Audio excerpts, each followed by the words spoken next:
talking when they talk, when I see shit.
A big week in the world for golf fans, for baseball fans, and of course, for poker fans as we are in Northern Cyprus for the 2022 Super High Roller Series Europe.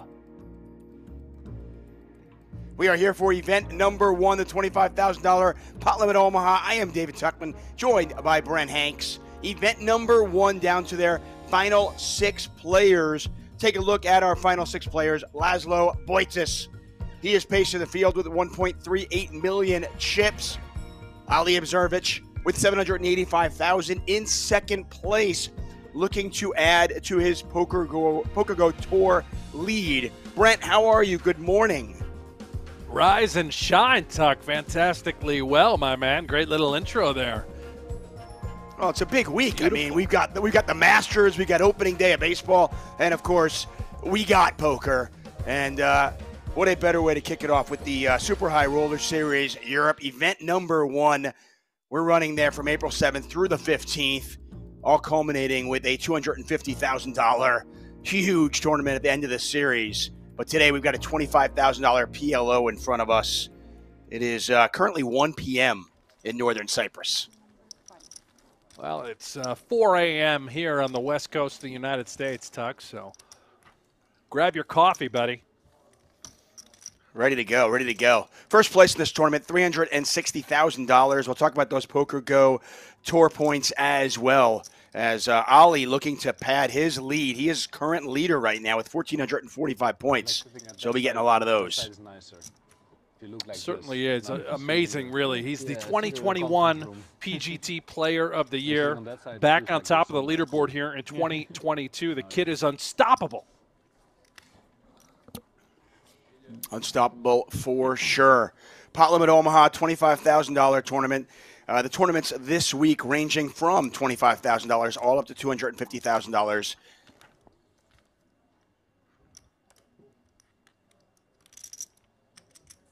So what do we know about these players here?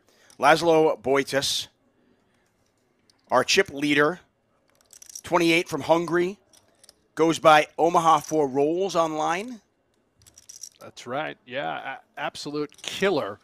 When you call yourself Omaha for Rolls, I'm going to go out on a limb and say this is his best game, Tuck.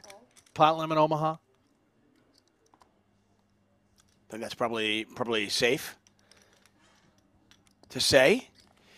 PLO Also, final how tables about- are always. I was going to say PLO final tables are always kind of an interesting animal as we look at this flop here. Ace, Queen, 9, 2 hearts out there because of the ICM and so forth and so on. Set of queens here for Mzerovic. Very wet board, even for middle set. Plentiful draws available, and it looks like we can't see all 4 for Rok Gostisha, but he has got a nice little peelable hand. If the other card is in fact some sort of heart, that would be a great deal of strength. Ilas Parsonen, he won the PLO Poker Masters of Online series a couple years back. He's got that pair of 9s with a flush draw as well. Parsonen from Finland bets 50,000. Ollie makes the call with middle set, as you mentioned. Rok Gostisha.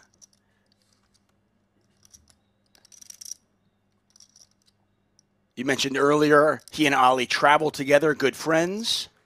They also dress the same, very similar hoodies, I believe the Dragon Ball Z variety. I try wearing that. I don't think I can pull it off anymore. Try it again, Tuck. You'll be fine. I'm going to go on a limb and say that our friend Parsonen did not have, I'm sorry, Gostisha did not have the flush draw to go along with the Jack 10 as he let that one go. Thank you. Pot 180,000, and I'm curious to see how careful the players at this final table play it. PLO final tables can be an interesting animal depending on how the players are feeling about ICM, about laddering up. You check? Yeah, check long time. Yeah. Sorry. Check, check on the turn.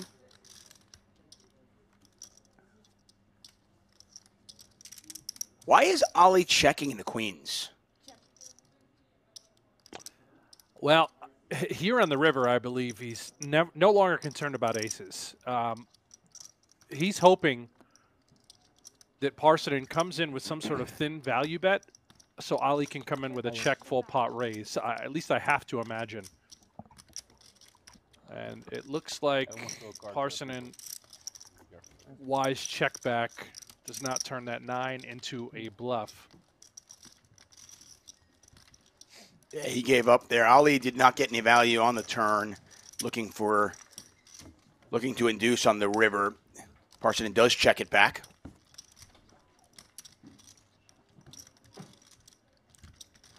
Once again, thank you for joining us here in the Super High Roller Series Europe. Exclusively on the PokerGo YouTube channel. We're in Northern Cyprus at the Merit Royal Hotel Casino and Spa.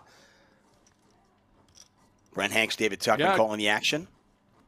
Good morning, good evening, good afternoon, depending on where you're tuning in from across the world. Let us know in the YouTube chat. Tuck and I are there. I am in Las Vegas. Tuck, where are you located? I am in sunny Los Angeles right now. Well, there we go. We got LA and Vegas covered. Yeah, we are crushing the 4 in the morning crowd. I'm going to venture a guess that most of our viewers right now are outside the United States, so welcome. And as Brent mentioned, yeah, do let us know where you are, whether you're in New Zealand, Australia, Japan. I love seeing that kind of stuff.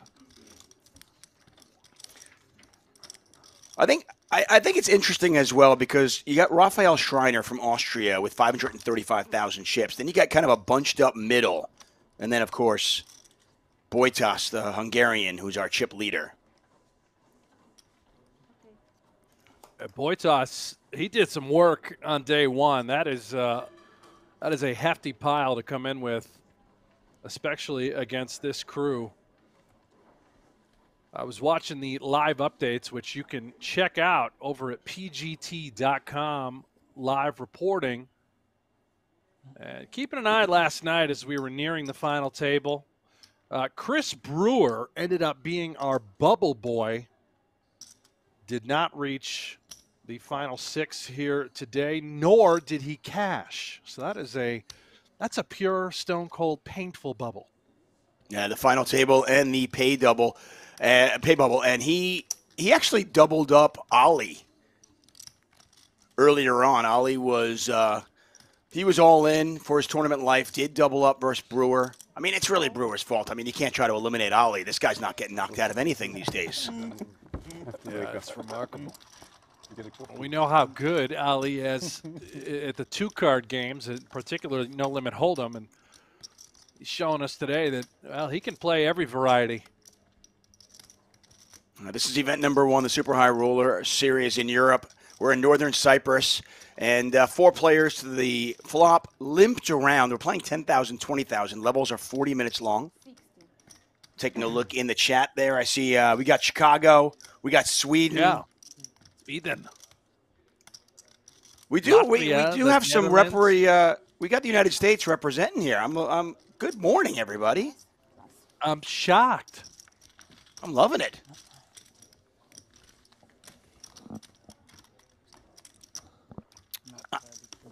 I am not surprised at all that we're kind of seeing a little bit of, close to the vest playing so far. We take a look at the payouts. Remaining 6 players all guaranteed $50,000. Then it's $80,000. Third place is $160,000. First place $360,000. Sorry. Then I look at the PokerGO points, the PokerGO Tour points given out. All these players are guaranteed 30. As I mentioned earlier, Ali is in the lead there. How important is that to him to get those points? For Ali, it's everything. He thrives and is driven by these sorts of leaderboards, the accolades, the rewards, and whatnot. He won Player of the Year in 2021, an outstanding achievement. He wants to win it every year, and he'll be the first one to tell you that. This is just how he's wired. He's different than most that participate on the PGT. Already in 2022, he's got 4 wins, 13 cashes, and more than $2.2 million earned on the PGT leaderboard. Somehow, some way, not only is he in first place ranking-wise, but also total earnings. Let me just look at my paperwork, all those accolades. Yeah, that's good. That's good. I've just double-checked. Yeah. All those wins and that money. What you may have missed, and I doubt it, but it's hard to miss unless you've been living under a rock, is what has happened along the way at the Triton Series leading up to the Super High Roll Blues. How about the return of Phil Ivey? He is now 8th on the PGT leaderboard, making various final tables over at these Triton events, and it's safe to say Phil Ivey is back. Yeah, that's an amazing story, and we'll talk about that throughout the morning, the evening, wherever you might be in the world. Boitis has flopped the nuts with Queen 10, playing it a little bit cautiously. Bottom left corner of your screen, you'll see their cards. You'll see the percentage of the time that they will win the pot if it goes to showdown. 25. And in all likelihood, this hand is probably just... Well, we'll see. I will tell you, for Parsonen, he's got a decent bluff catcher, right? I mean, I'm no PLO expert by any means, but we do have aces up. We've got a queen in our hand that acts as sort of a blocker to the nuts, making it more unlikely that our opponent could have that sort of holding. The question is Boitis ever value betting a hand like King Jack, King 9, which would be the two pair combos we would still be ahead of on this sort of texture? That's a nice little discipline fold there by Parsonen. Yeah, and one thing that I was about to allude to, he didn't have any diamonds, so he doesn't block the diamond draw. Yeah. So and just to let top and bottom pair go like that, that is really, really disciplined. Parsonen, once again from Finland, wearing the Triton sweatshirt. And Phil Ivey, yeah, that was something I was talking about in the intro. You talk about this week. We got the Masters. We got baseball opening. We got Tiger Woods playing in the Masters. And Phil Ivey back. It's just amazing. Just won a 7-figure score over there in northern Cyprus. It's just, what a story. Phil Ivey is just one of those players in poker, and he has been for the, past 20 years, really, that no matter where you are and what you're doing, if he's playing, you're watching. He is the greatest of all time, and there's no question about it. When Ivey wants to be the best, when he's dialed in and focused and working hard, he is the best. You name it, in any game. Maybe, no limit hold'em tournaments these days, kids like Ali Amshurovich, they'll wave the old Dikembe and say, not so fast, Ivey, this is my turn now. But as far as overall across the board, Ivey still remains supreme. Queen 10-3, 2 spades out there. 120,000 in the pot. Boitis, the pre-flop raiser.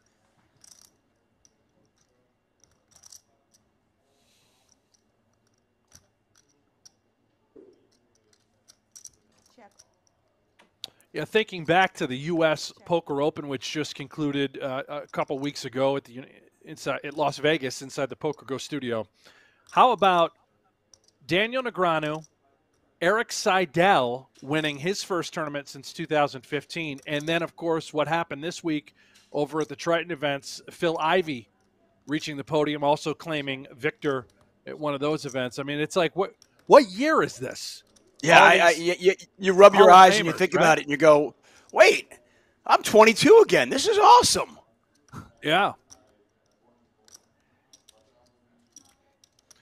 Ace on the river. Think most folks at home are pretty aware of this, but this is not Christoph Vogelsang. This is his supermodel cousin, Tom Vogelsang, who has been featured on the cover of Maxim and GQ numerous times. An absolutely beautiful-looking fella from the Netherlands. Yeah, and if you weren't sure which one was from the Netherlands, it's the tall guy on your right. It's always the tall guy on your right. It's the only good-looking guy here, Tuck. I mean, look. Wow, wait, whoa, throwing everybody else under the bus. Yeah, I am, Tuck. I mean, no one can touch this guy, Tom Vogelsang. I mean, what?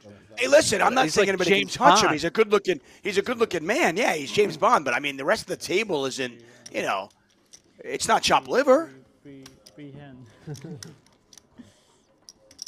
Maybe chop. No, I don't think so. Hector Abreu in the chat says announcers should mention how much of a legend Boitas is. Probably a bigger legend than Ivey when adjusted for hype. I've never adjusted anything for hype, and I think that's a little bit much, Hector. But I will say, yeah, from what we have seen about Laszlo Boitas, he certainly is a legend. Omaha 4 rolls online, big PLO cash game player online, just 28 years old from Hungary.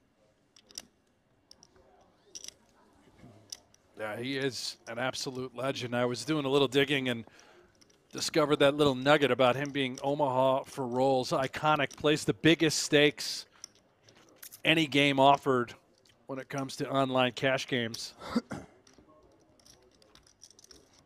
Ooh, and a whopper here for Parsonen. Those are the suited bullets. Yeah, all aces are not equal, and these are among the better ones. Double suited with the king and the 9. 30.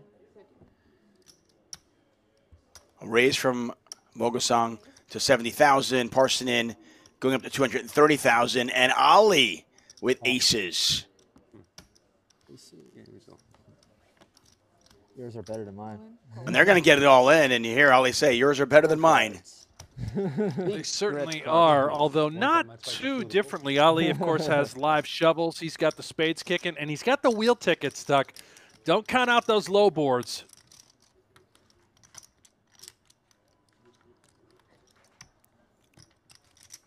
Each player with 27% equity.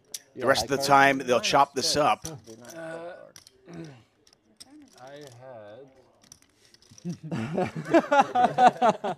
Tell us what you had. I had these two. Maybe. Red cards? No. I had maybe one spade. I don't know for sure. Oh, God, he's dead. Nice sweat. Like 9 of spades. How could I ever lose? Ooh, fuck. Oh, yeah. How could I ever lose, man? Oh, boy. Yeah, oh boy, indeed. That's a an above-average flop for Ali. You should ask for Queen of the five of hearts, No. the 5 of diamonds.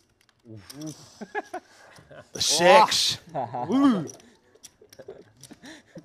Parsonen cannot win the hand. He can only chop it. It's a beauty. Queen. And he is not going to chop it. Taps the table. Ali Imserovic makes the wheel.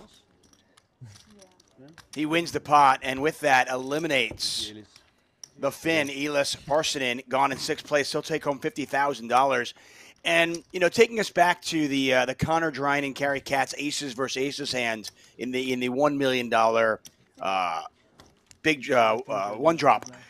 This is not the same thing, right? I mean, aces versus aces in PLO, a player loses all the time, right? It happens. It's much more frequent. It's less dramatic. But I will tell you, for Ali to just do that now on this stage, similar to what we have seen and been accustomed to seeing for a number of years inside the PokerGO studio, I'm now convinced it's not about the location. It is just about Ali himself. He's an alien. Continue doing what you've been doing. That's the best player league. It's also not bad, yeah. So we lose 1, down to 5 players. Remaining 5 players all guaranteed 80,000 and 48 PGT points.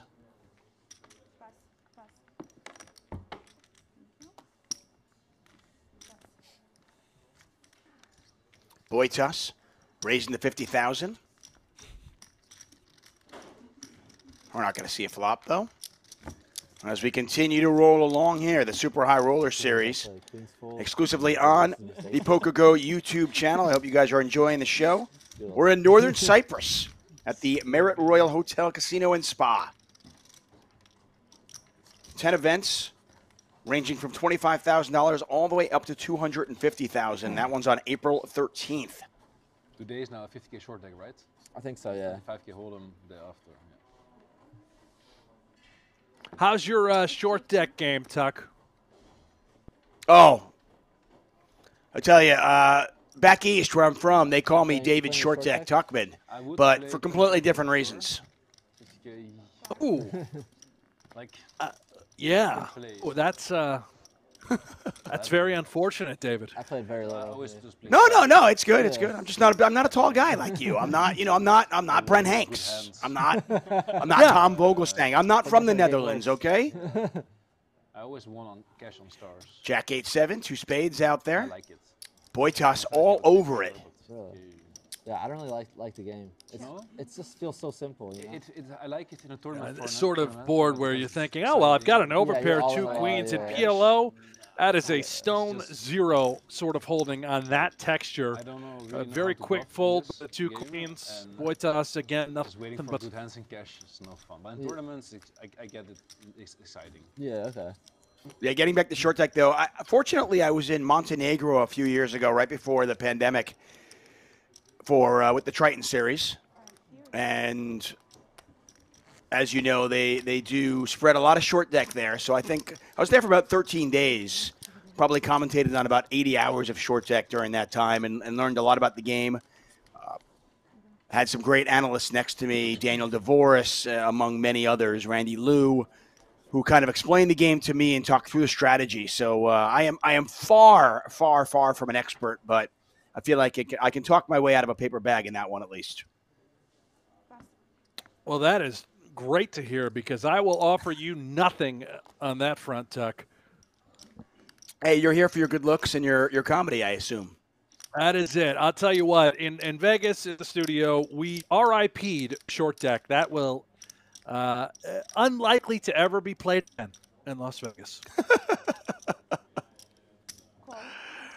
Yeah, a lot more popular in Asia and Europe.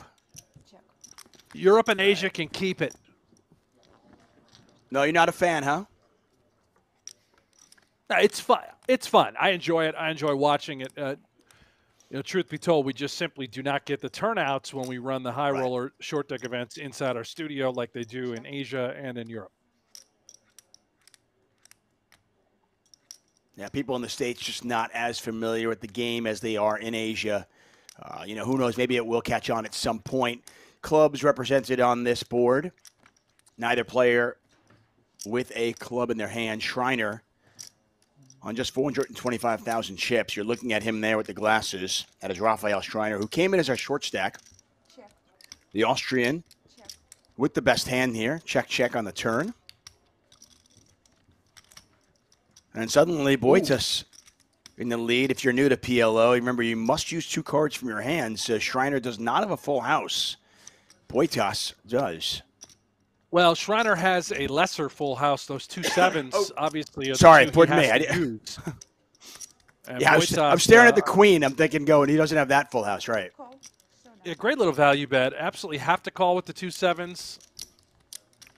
Boitas Never bluff. wins yet another pot. Those little daggers, they hurt for Shriner, who is, well, he is short at the moment. New strategy. Yeah, like it. yeah. I mean, that represents more than, you know, about 15% of his stack, that last little bet there. Christopher Calhoun in the chat saying, is there a place to see stack size as well? During each hand in the bottom left corner of your screen, you'll see the player's stack sizes right beneath their names and their cards. That's how many chips they have left. Second. I don't think you can have first.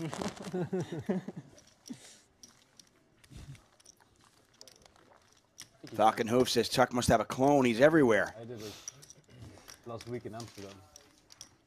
PokerGO Hold'em is here. Play free Texas Hold'em poker from the creators of High Stakes Poker, Poker After Dark, and more. Be part of the shows that help shape the game with an authentic online poker experience. PokerGO Hold'em is available now on the App Store, Google Play, or by heading over to PokerGoHold'em.com. Have you downloaded yet, Tuck? Have you gotten PokerGO Hold'em? I'm doing it right now. Hang on a second. You can do the play-by-play for a minute or two while I download this? I certainly can. I mean, I can't see anything right now at the moment, but go ahead. You download the game. I've got it right here. I'm waiting for you. Wait till you hear voice in that game. All the actions. Pass. See if you recognize them. Pass.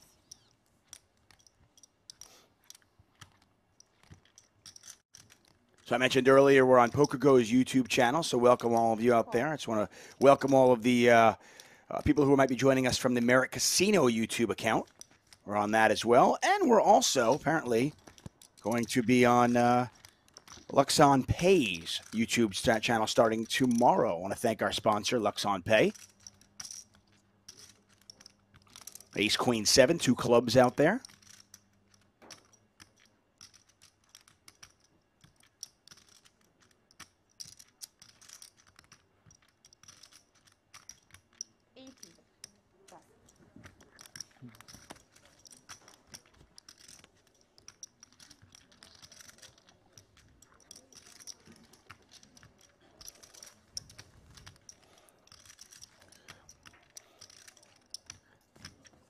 You know, Brent, I think I'm going to try that sweatshirt again. It's just a sharp sweatshirt.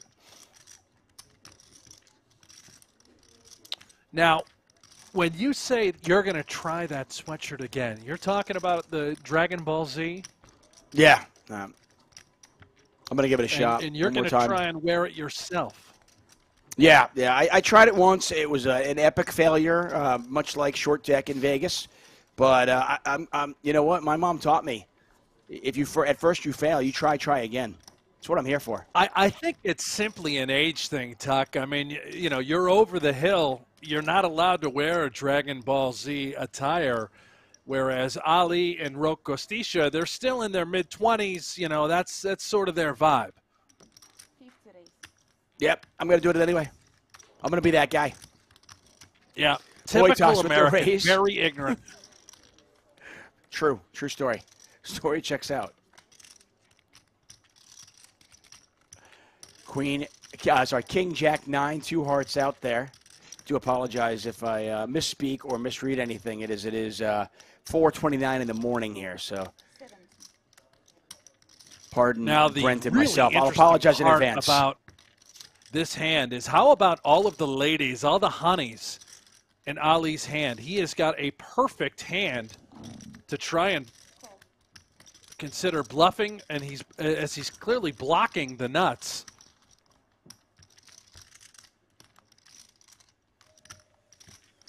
Oh, Well, now he has the nuts. So, I mean, he was blocking the nuts. Now he has the nuts. It's a good life. And as you'll see in the bottom left corner of your screen, you're looking at chip counts. Ali has overtaken the chip lead. He came in to this final table second in chips, but kind of bunched in, doubled up with those aces versus Parsonen's aces. And he is in the chip lead and very likely to win this hand.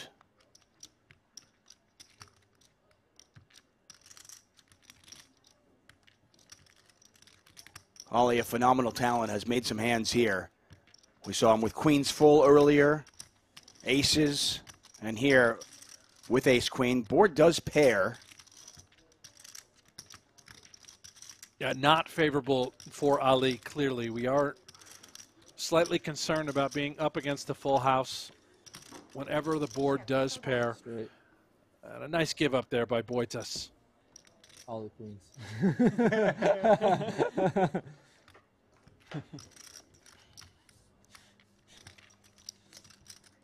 Shout out to our crew at the beautiful Marriott Royal Hotel and Casino and Spa in Northern Cyprus, feeding us all of the information Not that fun about as we do venture forward during the Super High Roller Series Europe. Yeah, river of the Ali with a smile, something we have seen a lot of over the last couple of years as he continues to rake in pot after pot, tournament after tournament. And Oma's better blocking. Odom never, Oma sometimes. Just another outstanding turnout in Northern Cyprus at the beautiful Marriott Casino. Well, you like part of the flop Resort and away, Spa. Players love going out there. Folks have traveled from all different parts of the world to partake, not only in the Triton events, but also here at the Super High Roller Series.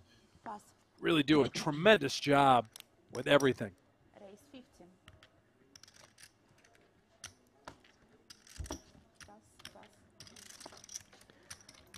Boitas with the raise to 50,000. Again, that's Laszlo Boitas from Hungary, 28 years old.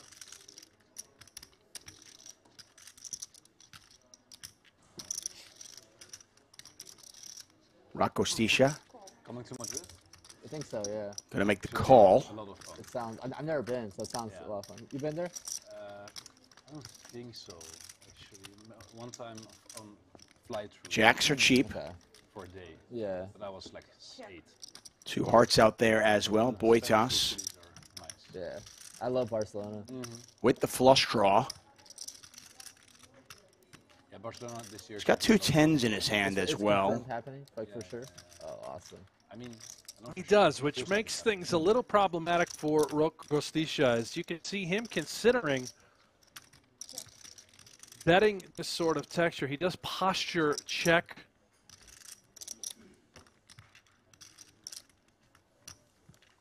And one last check. And Boitas with the goods on this one. Madrid falls at Not a huge troubling pot. run out for Gostisha as he has picked up the bottom end of this straight. I don't know if it's. I assume if he's gonna do it, it's gonna be like a 50 or 100K. But Yeah, but it's nice. yeah. 70. Boitas going to go for some value. People are gonna play. Like, Yeah, that's for just sure. the way it works.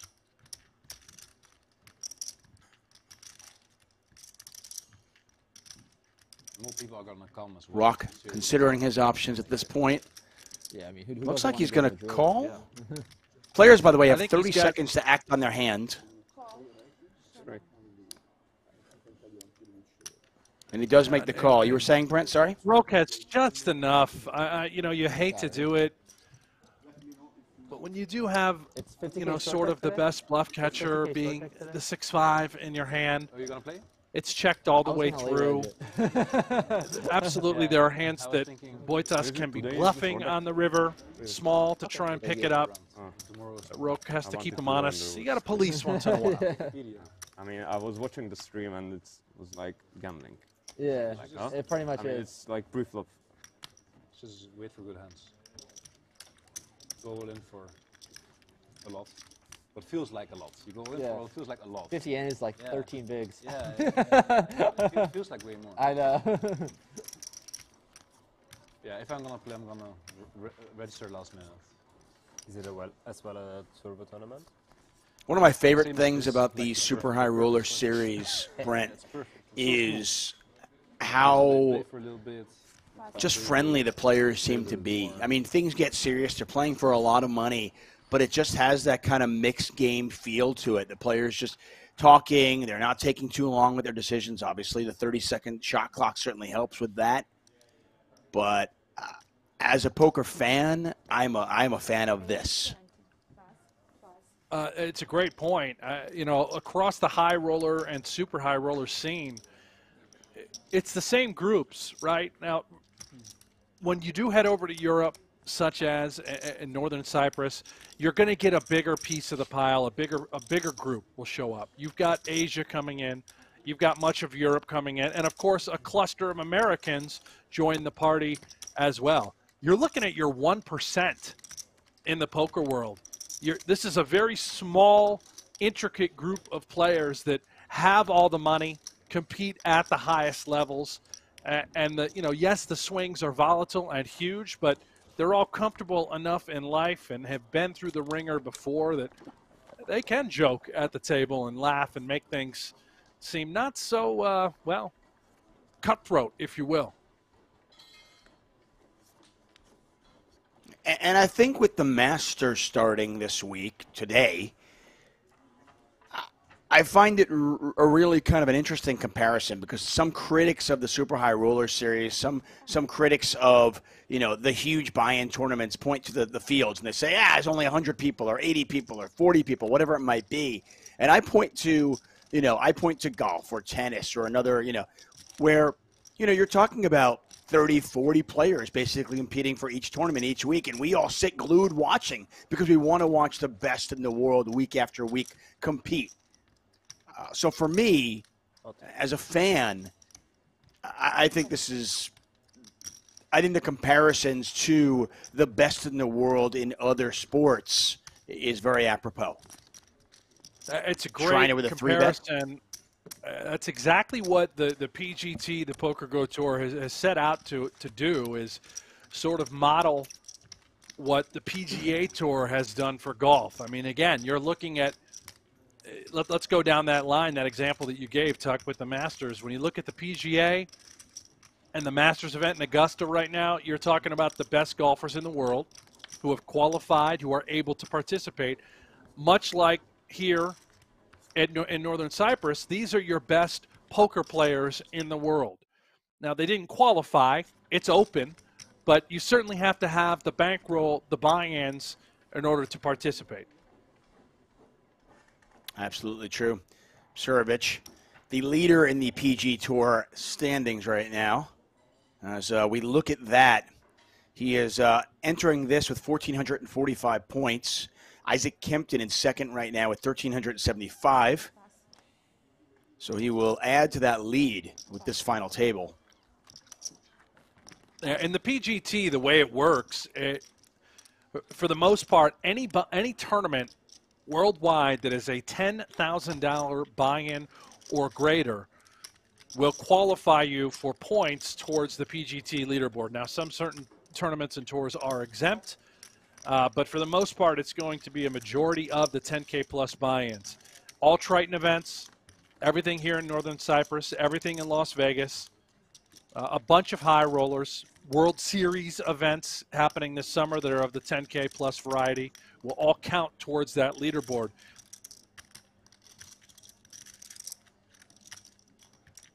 So when you look at that, while anybody with the bankroll could certainly compete, we're probably looking at the best 200, 250 players in the world that are in reality competing for that. I know there's an event in Florida that's going on that is qualifies for the PGT as well. I believe that was yesterday. Yep.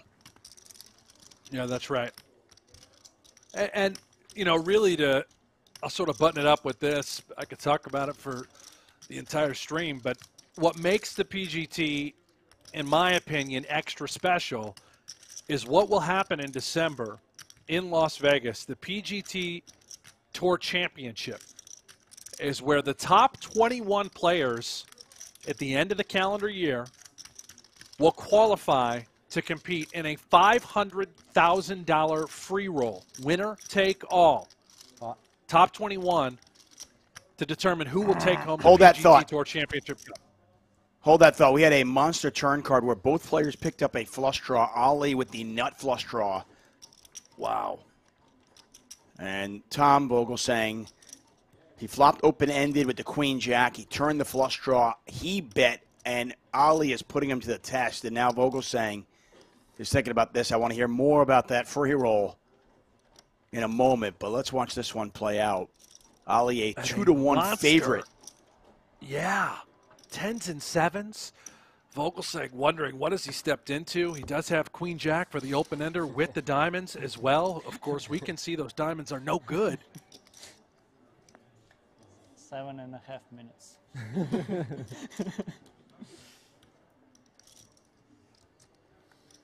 Yeah, if you think your diamonds are good, you probably need to make this call, but No, no, I have to go. Right now, Vogelsang hoping he's up against just Got 2 pair and the diamonds. straight. Oh no, you have Ace high diamonds, yeah. 10-7 with diamonds. And Vogelsang looking for a 9, a 5, a jack, a king, an 8. 5. Yeah. It's got a lot of outs, but as you can see, Ali, a 2-to-1 favorite to win the 2 pair hand. jacks, I didn't realize. Yeah.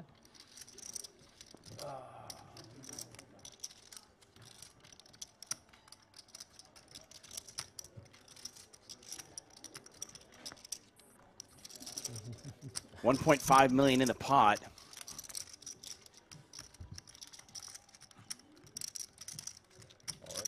The Jack of Hearts on the river. Got that one. Woo! Vogelsang hits one of his outs. And he's did going not to even double up to recognize that as 1.6 an million. out. Yeah, he needed the board to pair. 400 exactly. Either a 9, a 5, a jack, or to hit his straight. A diamond Oh, sorry. obviously I would got not have 250, worked so out for him, but that one was just, No, I got 250. that worked fine. So I was, 650. I had 4 in my head. 650. And I think that Tom Vogelsang is now the new chip leader after that massive double up through Ali Msherovich. Yeah, he and Boitas are neck and neck for the chip lead now.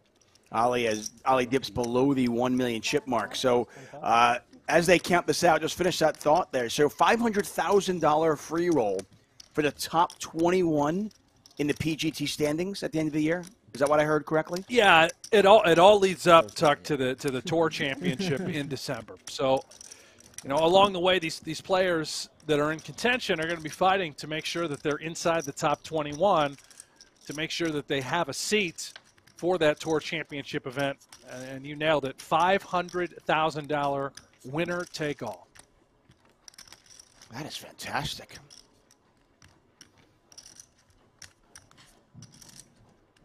If you win this tournament here, you will earn yourself 216 PGT points, which I think puts it in perspective. So, you know, this is a prestigious Super High Roller Series event where if you win, you only get 216 points.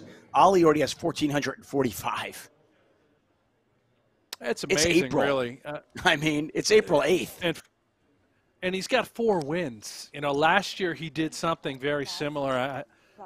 I think he had I got to look back. Don't quote me on this. I think he had double-digit wins. 11 seems right in my mind. I mean, he blew everybody away, and he is on pace to do that again this year. He has the most amount of cashes as well on the PGT with 13. And I mentioned he also has the #1 spot as far as earnings in 2022 as well, with more than 2.2 million, and clearly he's going to add to that today.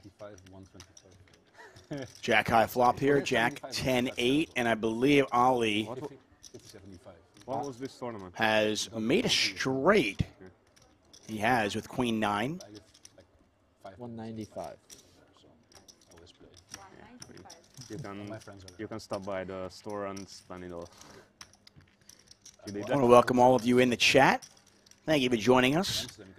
Brett and I will be here the next 5 mornings. Tomorrow morning we've got short deck. Yep.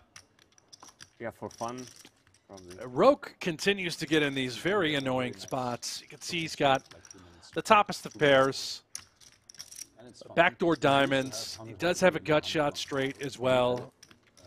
very good games. But they Forced to weren't give there it up. last year. Good fold. Discipline. What time is it? Yeah, like ace king something. I had double suited ace. 4K main. No spades, obviously. That's fine. And I'm Queen 9. whatever. Event number 1 at the Super High Roller Series Europe. double suited. We're at the beautiful Marriott Royal Hotel Casino in Spa in northern Cyprus. David Tuckman. Yeah, once. Brent Hanks calling the action for you. 5 players remain. January. $360,000 up top. That's such. For 2 days, drunk all the time. Yeah. All the superstars are out in northern Cyprus. Ivy is in attendance. Clearly, he has been running wild during the Triton events. We're hoping he final tables some of these super high roller series events as well. How about Jason Kuhn? He is also there in northern Cyprus, and he tweeted this morning that Turkish barbers are the best barbers. So he clearly went out and got a little haircut, some grooming done, and he's got nothing but good things to say about the barbers in Turkey. 4 5s in my hand. Jason Kuhn strikes me as the kind of guy who gets haircut every morning. He just, I don't think I've ever seen him unkempt.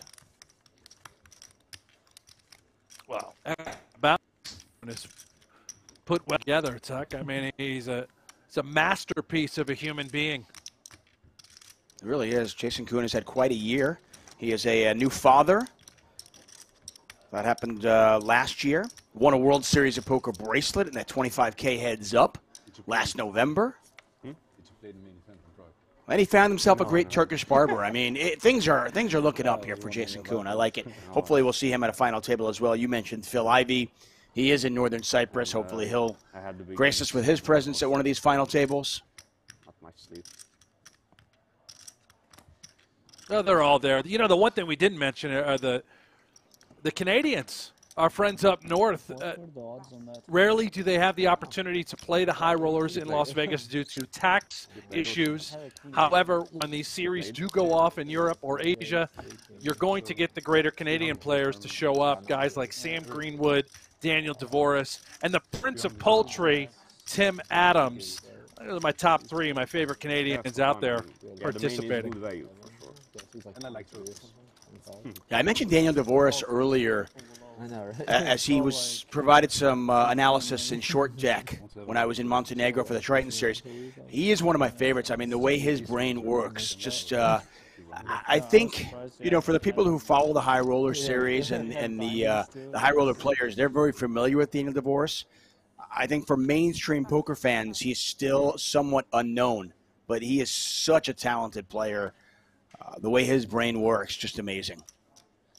Now, I particularly follow him on Instagram just so I can see all of his fishing pictures. He lives again in Canada, and he's always ice fishing and bringing in these walleye and giant trout, cooking them up. Fascinating guy, loves the outdoors, and of course a world-class poker talent as well. To be honest, I'm very happy with those hands. So I don't. Blinds are up, as you might have seen a couple of minutes ago. Looks like we're getting a dealer change. Blinds are now 15,000, 25,000. Levels are 40 minutes long as we take a look at our GG Poker leaderboard. Laszlo Boitas, just under 1.6 million. He's still our chip leader. Vogelsang, courtesy of that jack on the river, currently in second place on 1.5 million. Ali Amserovic with 1 million.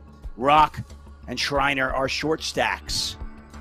A lot of work to do. All 5 players guaranteed 80,000.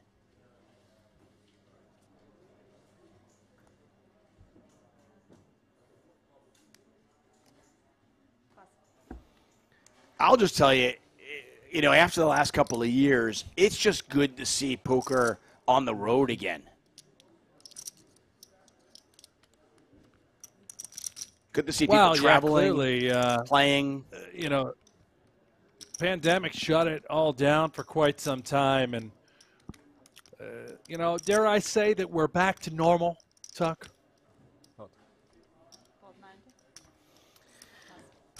Yeah. I mean, we're certainly more normal than we have been, which is great. I want to say hi to some people in the chat there. Greg, Paul, Christian, Bruno.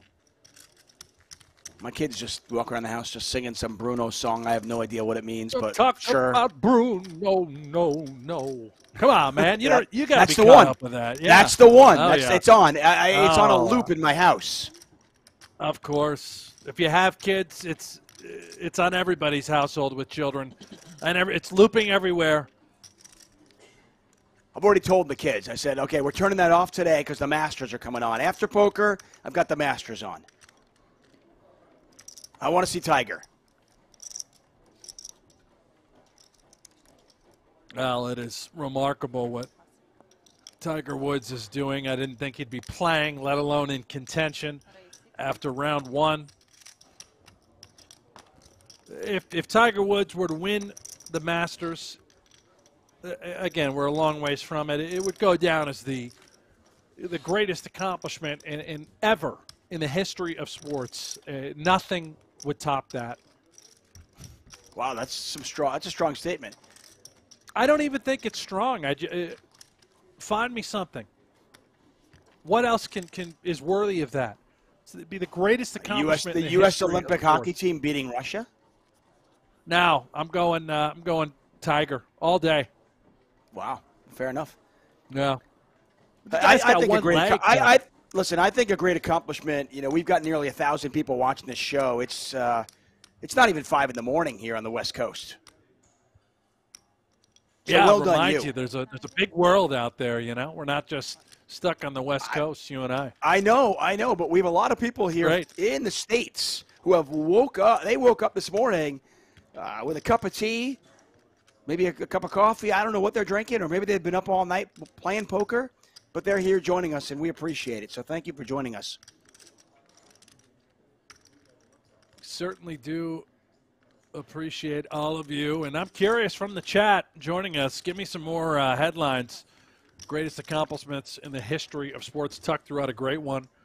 The U.S. beating Russia back in the 80s. Take home the gold. I've got Tiger Woods so long ago. 2022, if it happened. I don't think he swung the club yet, but hey, if it happens. 9 high flop here, 2 diamonds as we turn our attention back to the poker. Shriner with the flush draw. He's got a gut shot in the overs as well. There's a look at Rafael Shriner. That is not him. That's our model table.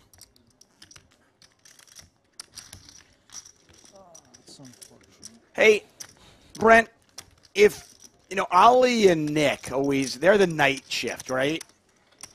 You seem to be the morning guy. Whether it's with Jeff Platt, myself, whoever, you seem to get these 3, 4 in the morning gigs. Yeah, it probably tells you a lot, really, as far as, the podium and the pedestals, where talent is located. Like, give it to Hanks. He'll be up anyway. He's got kids running all over. Yeah, give it to Tuckman. He's got kids running everywhere. Right. I mean, there's zero chance you get Nick Schulman waking up at 4 in the morning for anything, unless he's up already. Absolutely not. Now, they did get Ali Najad for the Triton events. Now, not only did they have him, they flew Ali out there at the Triton events, he and Brian Rast. So, again, let's let that sink in. They brought their commentators to beautiful Northern Cyprus, put them in a luxurious hotel, and treated them like royalty while they could do commentary at the events. And then Tuck, you and I, we are, of course, stuck in our own homes, waking up at 3 a.m. Yeah. I will say, speak for yourself, because the Triton Series did fly me out to Montenegro a few years ago. And I'm all for that. And I will say, I will say that they treated me like royalty then. It was amazing. If you've never been to Montenegro, I highly recommend it. Absolutely gorgeous. And the Triton Series is absolutely first class, as you would expect. I believe it. You mentioned a few years ago, and now they're flying Ali out. What happened? Ali took your spot, man. That's not right. It's okay. You know what? I have so much respect for that man. And he's so well dressed. He always looks good. He's so well spoken. I feel like he fits the Triton name. He's got an endless vocabulary, whereas, you know, guys like you and I, we've got about 6 words we throw out there time to time. Yeah, that's it. 6 is exactly what I have. I have them written down in front of me. I feel like a poker player with some sort of randomizer, and every, you know, the randomizer comes up and I just come up with a word. 6 of hearts on the turn. Boy toss, 2-1 favorite to win this one. Sky Queen's up here.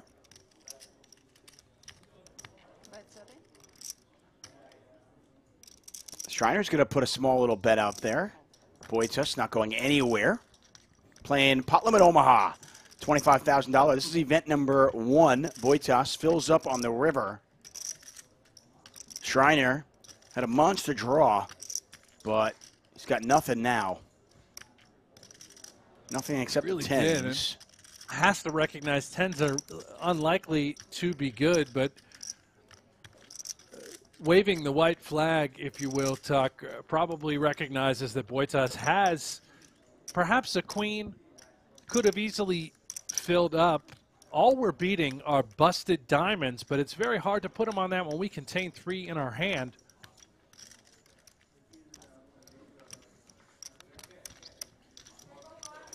Boytas up to 1.7 million. Continues to pace the field. 5 players remain. Everybody chasing that first place prize of $360,000. Although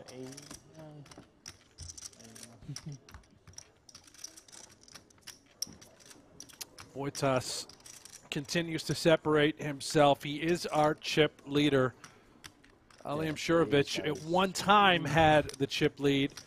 Still very much in contention. You can see he's still 1.1 million. That is healthy. Nope. Yeah, he certainly will not go quietly into the night. We know that about him.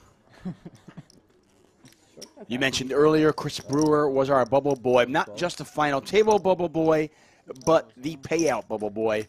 We had 40 runners in this field. 6 got paid.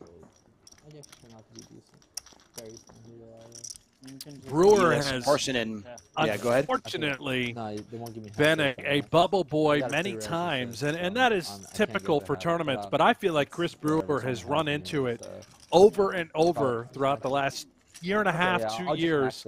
He bubbled this very Northern Cyprus Super High Roller Bowl event last year. Missed out on the money, was the ultimate bubble boy in the 250K buy-in event. He does it again to kick off the Super High Roller Series. Event 1, this very event this year. So, you know, perhaps some nightmares for the mullet man, Chris Brewer, over there in Northern Cyprus. I want to ask you about that in a moment. Boytas had the flush draw. He picks up a wheel draw. Vogelsang has picked up a flush draw here. He's got a gut shot as well. And he hits the gut shot, and unfortunately for him, Boytas makes the nuts.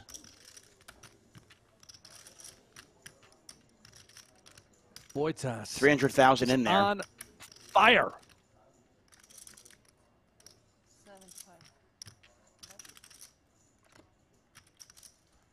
See if Vogelsang has just enough to pay him off.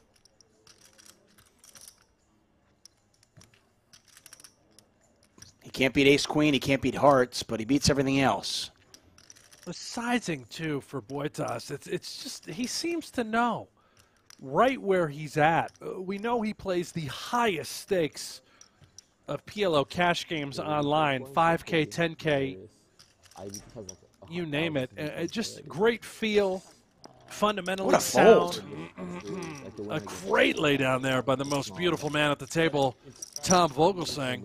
I mean, that's unbelievable. You're getting 5 to 1. You know, you're getting 5 to 1. You've got the second nut straight. I know there are hearts out there, but you got to imagine that your opponent is bluffing, you know, some of the time. Yeah, Vogelsang, just uncanny fold. That's amazing. Getting back to Chris Brewer and his seemingly run of unlucky bubble boy circumstances, I'm wondering if you think that's a coincidence Or is there something in his play or anybody's play who might be bubbling a lot that would cause that? Well, I'll tell you what, to get that deep in any tournament where you find yourself running into bubble scenarios is, in a way, an accomplishment, right? Because you've made it through 99% of the tournament. You're down to the final table or near the final table, and you're that close to making the money. Now, as far as being the victim of multiple bubbles scenarios, I don't know, Tuck. I think it's sort of unlucky in many regards, but I haven't seen enough of the play to really think, oh, well, he's playing poorly to get in those bubble spots, overly aggressive at times, or is it just a run of bad luck where you have, the second best hand, or you get it in with ace-king, you lose to jack-10 off, whatever the situation may be. Yeah, and that's what I was getting at, basically. Is there something, I'm not even saying he's playing poorly, it's just a matter of, are there players out there that maybe don't care about the bubble as much and are like, no, I'm playing my hands, I'm playing for the win, and they are a little bit more aggressive than others, regardless of payouts in Bubble Boy and situations like that. Turn our attention to the next hand here, 195,000 in there. And the two friends battling in this one, Rock, Ali. And Rock Kostisha has a massive hand, the ultimate wrap. You can see Ali sort of has that back end wrap, the Jack-9-8 combo. Not in a great And spot. of course the deuce, helps Ali, right? Why wouldn't that deuce somehow give him the best hand at the moment? It's hard to believe that Roque is not a favorite. You can see the percentages. He adds a diamond draw to the mix as well, still 43% equity. You win. I hit a deuce. Well, Ali just says you win. So, well, we could see the deuce helps him. Doesn't help Ali in Ali's eyes, and he does let it go. And Roque just told Ali, I did not have a pair. So I think now understanding somehow that deuce was slightly out in front. Now, keep in mind, though, the percentages there, Ali would have only won that hand about 52% of the time. So, the hell up. I'm pretty sure I'm a favorite. Stuart Brody calling me out in the chat says, quietly into the night was definitely one of my 6. Well played, Stuart. I think you're 100% right. That one's right. Yep, right in front of me. I got that one. I should probably mark that. Don't use for another 91 minutes. That's how it works. Pretty one on the button here for the pretty man, Tom Vogelsang. Just limps in off the button. I like this. Keep the pot small. You're in position against two stacks that are, dare I say, vulnerable, but on the lesser side.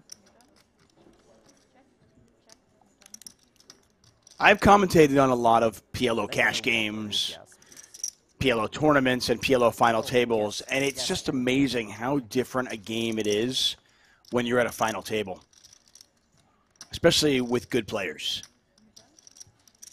Well, you come in thinking, PLO, oh, this is going to be nonstop action, gambling, excitement, but it's quite the opposite when it's a tournament being played.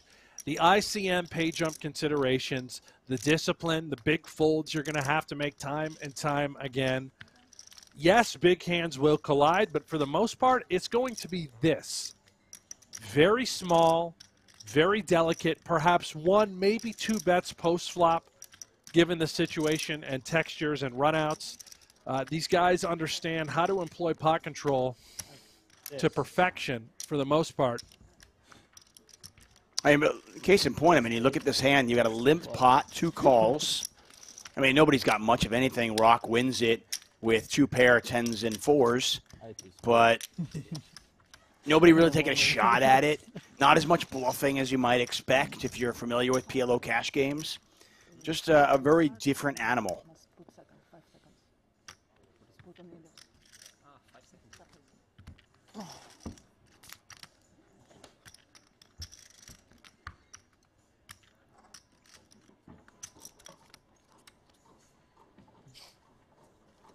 Texas Lonnie, it says, Hanks, let these guys talk when they are talking. Would be really interesting to find out more about Omaha for rolls, for example. Hey, man, we try and lay out whenever they are talking, but I will tell you the audio is not great. But do your best to pick up information. If we get some more interesting nuggets about the players, we'll be sure to share that with you as well. And thank you for tuning in.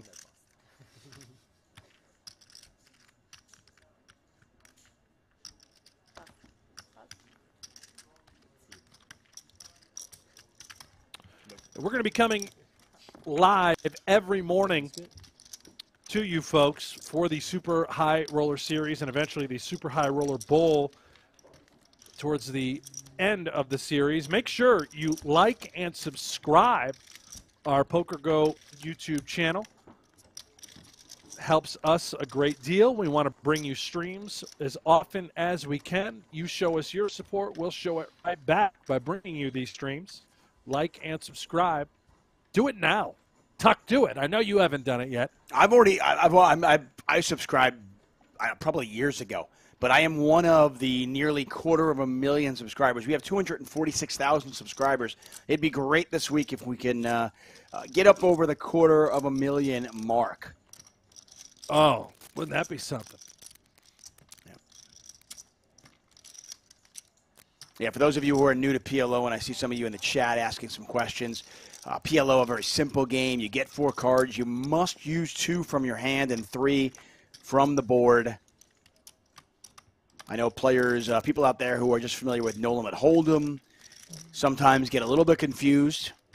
But if you watch the game for a few hours, you play it for a few hours, you'll be hooked. It is a great, great game. Boytoss with the small little bet. Shriner folds. Shriner, our short stack, now on about 400,000 chips. Brent Hanks, David Tuckman here. I want to thank you all for joining us. I don't have a pair, though. Short deck tomorrow. I believe the buy-in on that is $50K.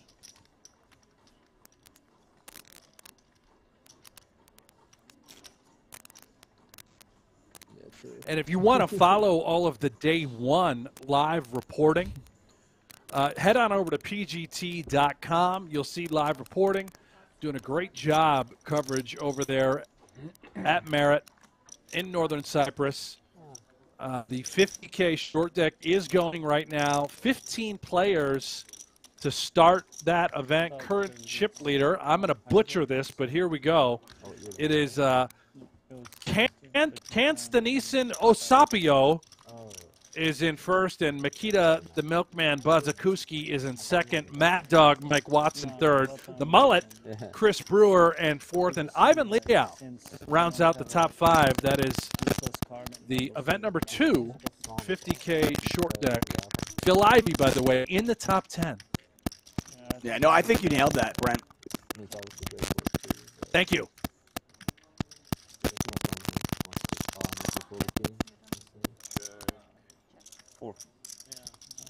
Yeah, you got you against my hand. You fucking. Yeah, I'm just saying. What do you raise? So, Why don't I raise? I raised last time. What do you raise? No, last time I had E9, 8-6 double suit. YouTube chat. What a small world, Hanks. You know, Remco was my friend in high school. He was drinking Pepsi 4 years every day. Crazy guy. Yeah, I believe that, Woozy. That is a small world. Indeed, Remco was it's kind of a great story when it comes to his health. He was a larger fellow, poor diet, you name it. He made me look skinny, which was hard to do. And he has turned his life around. He's biking nonstop. Very thin and in shape fella. Take a look at this leaderboard now. Yeah, the GG Poker leaderboard. Laszlo Boytas still pacing the field with 1.8 million chips. Came in as our chip leader and continues to be the chip leader. The Hungarian, 28 years old, looking for the win here. 360,000 up top. I believe everything about that story except the fact that Remco had a friend in high school. Yeah, apparently it's Woozy. This is probably Remco's burner account on YouTube.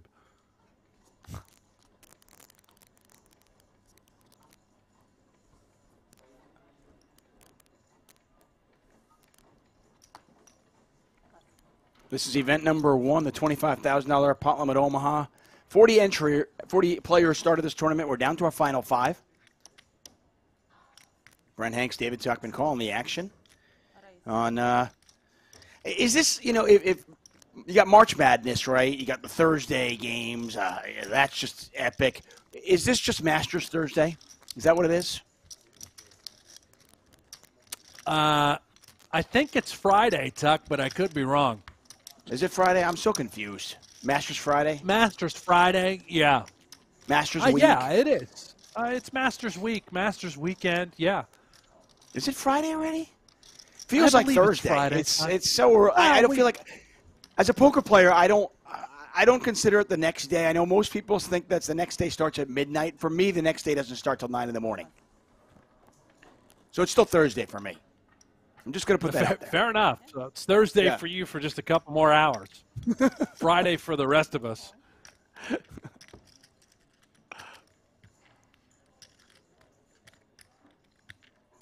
Razor from Boytas. Can't see all of his cards, but Msurevich doesn't care. He's going to go pot up to 265,000.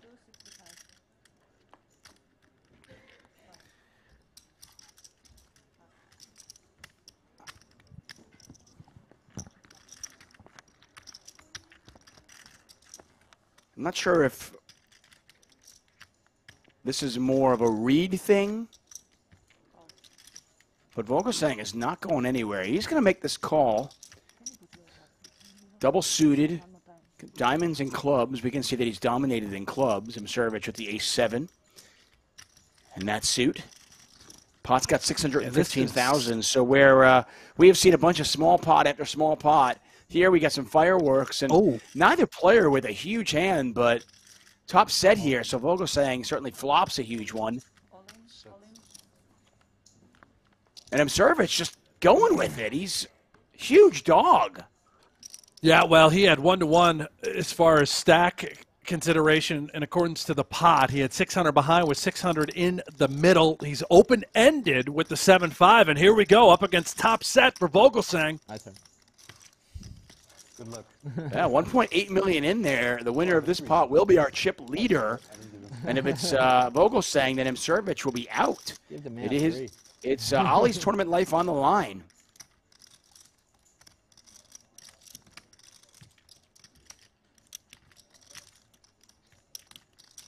There are the outs in the top of your screen. Msurevich looking for an 8 or a 3. Well, he's picked up more outs here. Queen, an 8 or a 3. Otherwise, Msurevich will hit the door.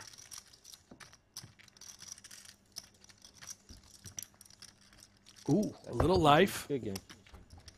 Yeah, the board pairs, and that is it. Ollie Msurevich is eliminated in 5th place. Vogelsang now our chip leader.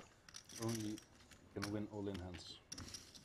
And Ollie Msurevich eliminated in 5th place. He'll take home 80,000 euros. And also add 48 points to his PGT standings. He is the current leader in the PGT. And pads that lead with 48 more points, but obviously disappointed. Talk us through that one. I am not a PLO expert as we look at the Luxon payouts. Elias Parsinen, the Finn, 6th place, 50,000 euros. Ali takes home 80,000 euros. Our next casualty will earn themselves 110,000 euros with 360,000 euros up top.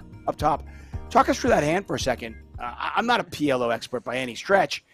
That seemed like, did Ollie have a date? Was there something that he saw? Was it a squeeze play and then just a question of, I flopped an open-ended, I've got to go with it? Well, if you start pre-flop, certainly it was aggressive on both ends, right? For Ali to be getting that much money in with the Ace-King XX1 suit.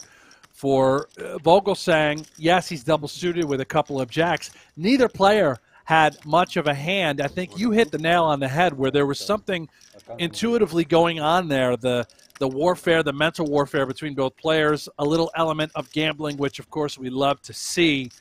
And then once the flop rolled out, Ali, in his mind, had enough equity to just grip and rip, hope to get a lot of folds from Vogelsang, and clearly he ran into the top set.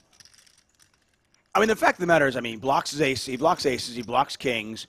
If Vogelsang doesn't hit top set or some other sort of monster, he probably just folds and the hand is over and we're not even talking about it. It's one of the reasons why I find this game so fascinating. We're just seemingly toiling about, going after small hand, limp, check, small pot after small pot.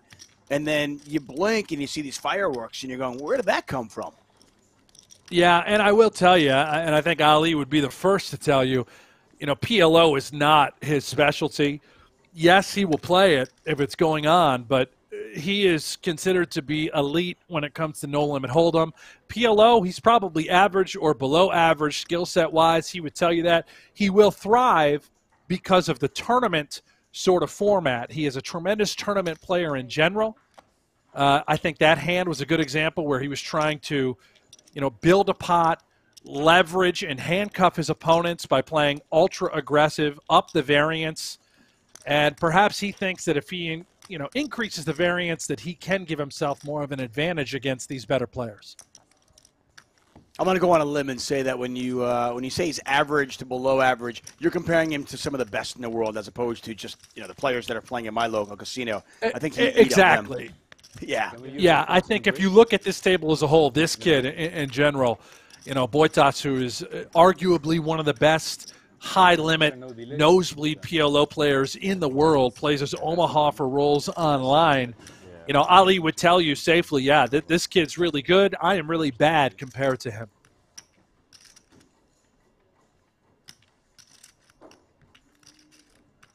Well, 4 players remain. The remaining 4 players all guaranteed 110,000 euros. 240 for second, 360 for first. And Raphael Schreiner, who's been pretty quiet, has done a great job laddering up. He's made himself at least an extra 60,000 euros by just watching other players fall by the wayside.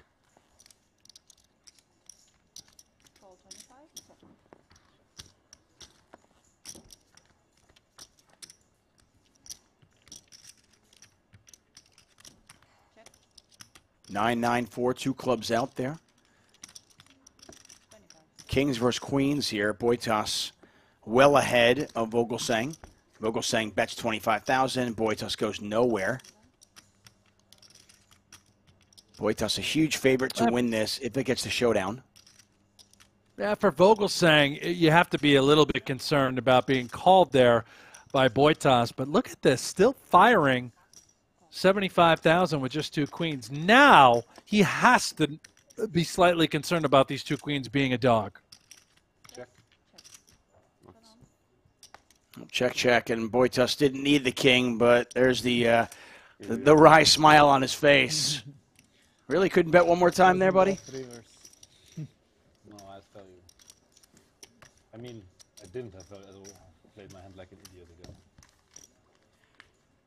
Well, you heard Vogelsang. He thinks he played his hand like an idiot. Value betting with Maybe a little over-aggressive.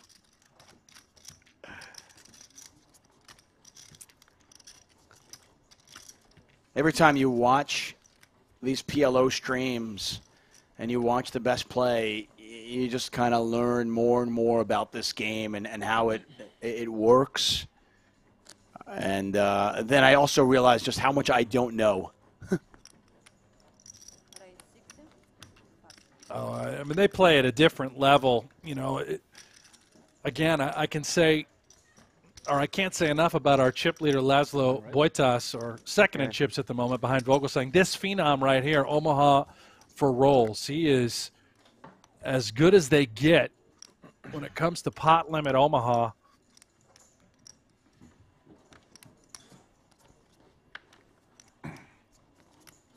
Vogelsang just looks like he's come from royalty, doesn't he? He's got to be a prince somewhere. It's not fair. The skin, the clothing, everything. I have heard you commentate for hours and hours and hours over the last few years. I don't think I have ever heard you go on and on about a player like you have with Tom Vogelsang. Well, let me make 2 things clear. One, the United States The most beautiful man in poker is Jeremy Osmus. And 2, in Europe, the most beautiful man in poker is Tom Vogelsang. I want to see these two get in the ring. I want to see them play heads up. And we are going to determine who is the most beautiful poker player in the world after that heads up match. Vogelsang versus Osmus. Book it. The ratings will be through the roof. We know that. That's for sure. King high flop here. No suits. Shriner with a straight draw of sorts. With the 5-3. He's got backdoor spades as well, but Vogelsang with bigger spades. Vogelsang up over the 2 million chip mark. Shriner at 380,000.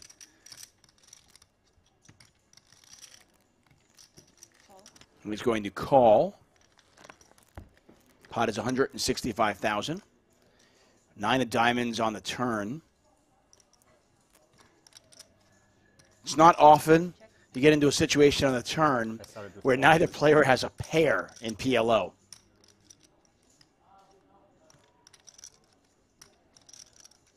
Sorry, Vogelsang has a pair of deuces.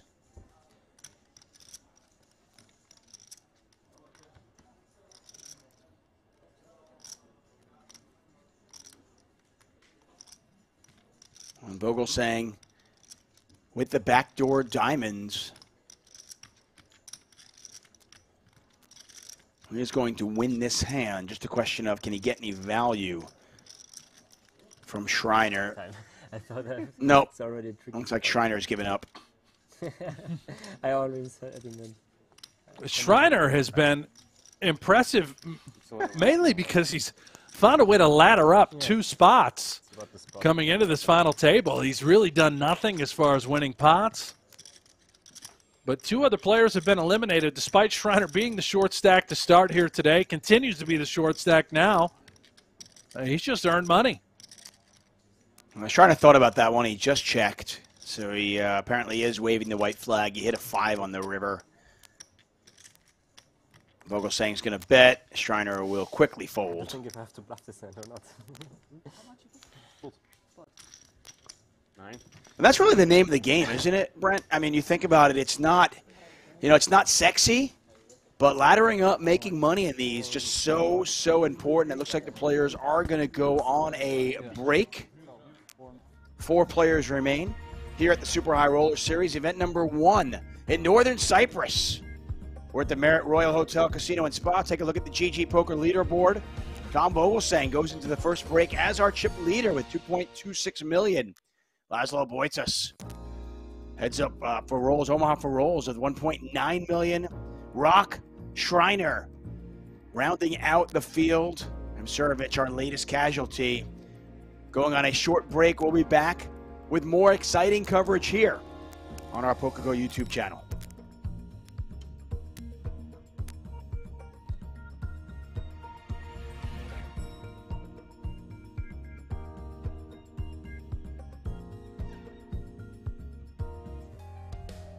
$500,000 to enter.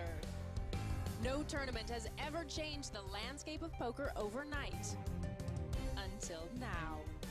I like tough competition and lots of money. You're really getting only the best of the best. You're forced to play at a high level. That's going to be awesome for the game of poker. The 2015 Super High Roller Bowl. Game on. It's time to see more fireworks. That's what it is. I'm not certain. 10,000, 20,000 with a 2,000 ante. Scott Seaver with ace-queen offsuit under the gun, and he raises it up. More play. Negreanu next act has jacks. He could play this a couple ways. He decides to just call, which is very in tune with his style. This is the famous Negreanu small ball?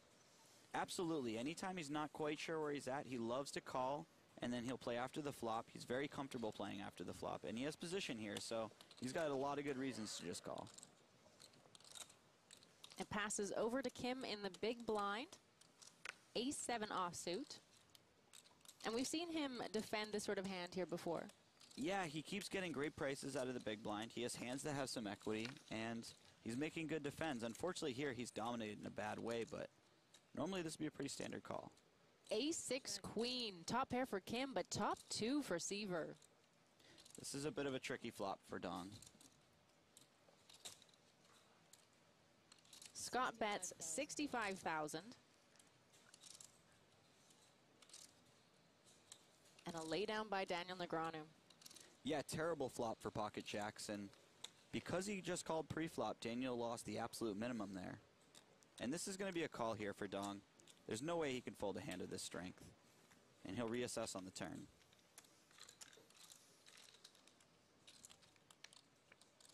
Oh, well, the 7 on the turn is a great card for Scott, as Kim now has a worse 2 pair than him. Kim checks. Yeah, that's an absolutely terrible card for Dong. He's going to be putting a lot of chips in the pot now. Scott is really good at finding the right bet size. He bets 175,000.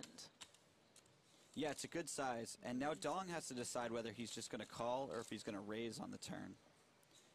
Obviously, his hand is very strong and he's ahead of a lot of hands. He has to worry that if he does raise, he folds out hands the Seaver could have, like ace-jack or ace-10 that he's beating.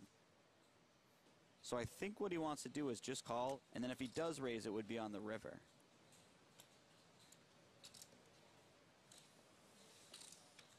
Kim calls. And the river is the 10 of clubs. Kim checks, and it's over to Scott Seaver, who now has to find the right bet size to get the maximum value here. Yeah, it'll be interesting what size he goes with. That'll probably be dictated by what he thinks of Dong's range. And for Dong, this is going to be a really tough spot. He has one of the stronger hands that he can get to the river with, but at the same time, Scott has a lot of value hands that beat him here when he bets. Scott can have ace-queen, he can have queens, he can have aces, he can have sixes. If he had a backdoor flush draw, he would have gotten there. And even King-Jack made it on the river, so there are a ton of hands in Scott's range that actually beat aces and sevens here. Scott makes it 375,000. Call. And a really quick call from Kim. Huh. I guess Dong just decided that his hand was too strong to possibly fold. Jason is one of those players who works really hard on keeping a good poker life balance. He spends a lot of time outdoors, he works out, and you might not know this, but he is actually a really solid country swing dancer. But back to his poker moves. He has Queen Jack of Diamonds on the button and is facing a raise from Brandon Stephen with Queen 10 of Hearts. He calls. Yeah, great hand to call with. He's got position. He can hit flops really hard with this hand. And it's over now to Max Altergott in the big blind. 8-10 offsuit, and he also calls. This is the first time we've seen Max here on the Super High Roller Bowl so far. And it looks like first time's the charm. He flops a straight, Jason flops top 2, and Brandon flops top pair in a straight draw and is somehow way behind. And Brandon checks his hand despite having the pre-flop initiative. And I like this check with this particular hand a lot. Action on Jason Kuhn. He's picking up chips. Yeah, Jason's going to want to bet, and he's going to want to bet big. He has a very strong hand, but it's vulnerable to a lot of draws, and he wants to protect it. Unfortunately for him, Max has already made this straight, and it's going to be very difficult to get away from this. How much did you start to have? I think 650.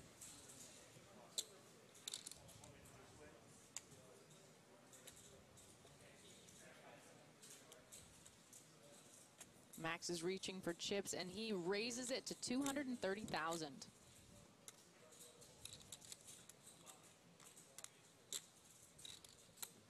Action on Brandon Stephen.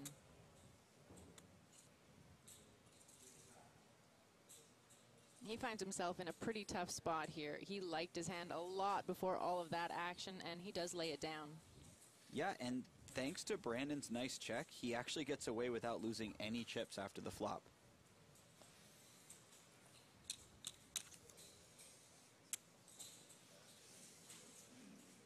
Now, when Jason pulls his chips back like that, that means he's either calling or raising. And it looks like he might just call, which is pretty interesting because it's for a big chunk of his stack. I would have to imagine that Jason's plan is to call and to get it in on any blank turn. Well, the 6 of spades on the turn is not a blank. No, it's not a blank at all. It completes the flush draw, which he had to be concerned about on the flop. And also, if Max has something like Jack-9, he's probably going to slow down on this card. All in. It's an all-in from Max. Big decision for Jason. That hand's not very good, is it? It's not a very good hand. Doesn't really hit that board very well. Good discipline fold by Jason. Tom Marchese is under the gun with ace-king offsuit. He raises to 72,000. It's got to be the first time he's ever folded king straight. Yeah. Folded in 8 seconds probably. Seaver with king-jack offsuit. It's a good hand, but it's not doing that well versus Tom's under the gun opening range. I would imagine that Seaver either folds or 3-bets this particular hand. And it looks like he is choosing the 3-bet here.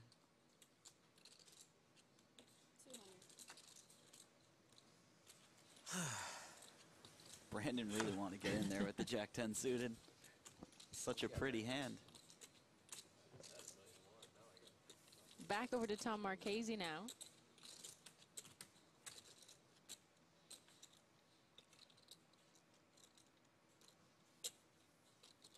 And Tom decides to just call here, and I like this a lot. He knows that the type of bluffs that Scott would have, he usually dominates, so he wants to keep those hands in. And also, he doesn't really want to re-raise and get it in before the flop. He's not doing that well versus the range of hands that Scott would actually get all in with him. Well, ace-3-9, and that's a flop that you want to see with ace-king. Great flop for Marchese. This is the type of board that he can withstand a couple streets of pressure easily, so he's very happy that he just called pre-flop when this sort of board comes down. Seaver fires into this pot. And Scott chooses to go with the smaller sizing, and I like this a lot. He's just trying to fold out stuff like pocket sixes or king-queen. He knows that Tom's not folding an ace to any size, so he just chooses a smaller size, and it gets the job done. Unfortunately, he's run into a really big hand. Queen on the turn. Seaver now with a straight draw and a flush draw. Yeah, that was one of the better cards for Scott to see. He picked up a lot of equity, and it'll be interesting to see how he plays this on the turn. Marchese checks.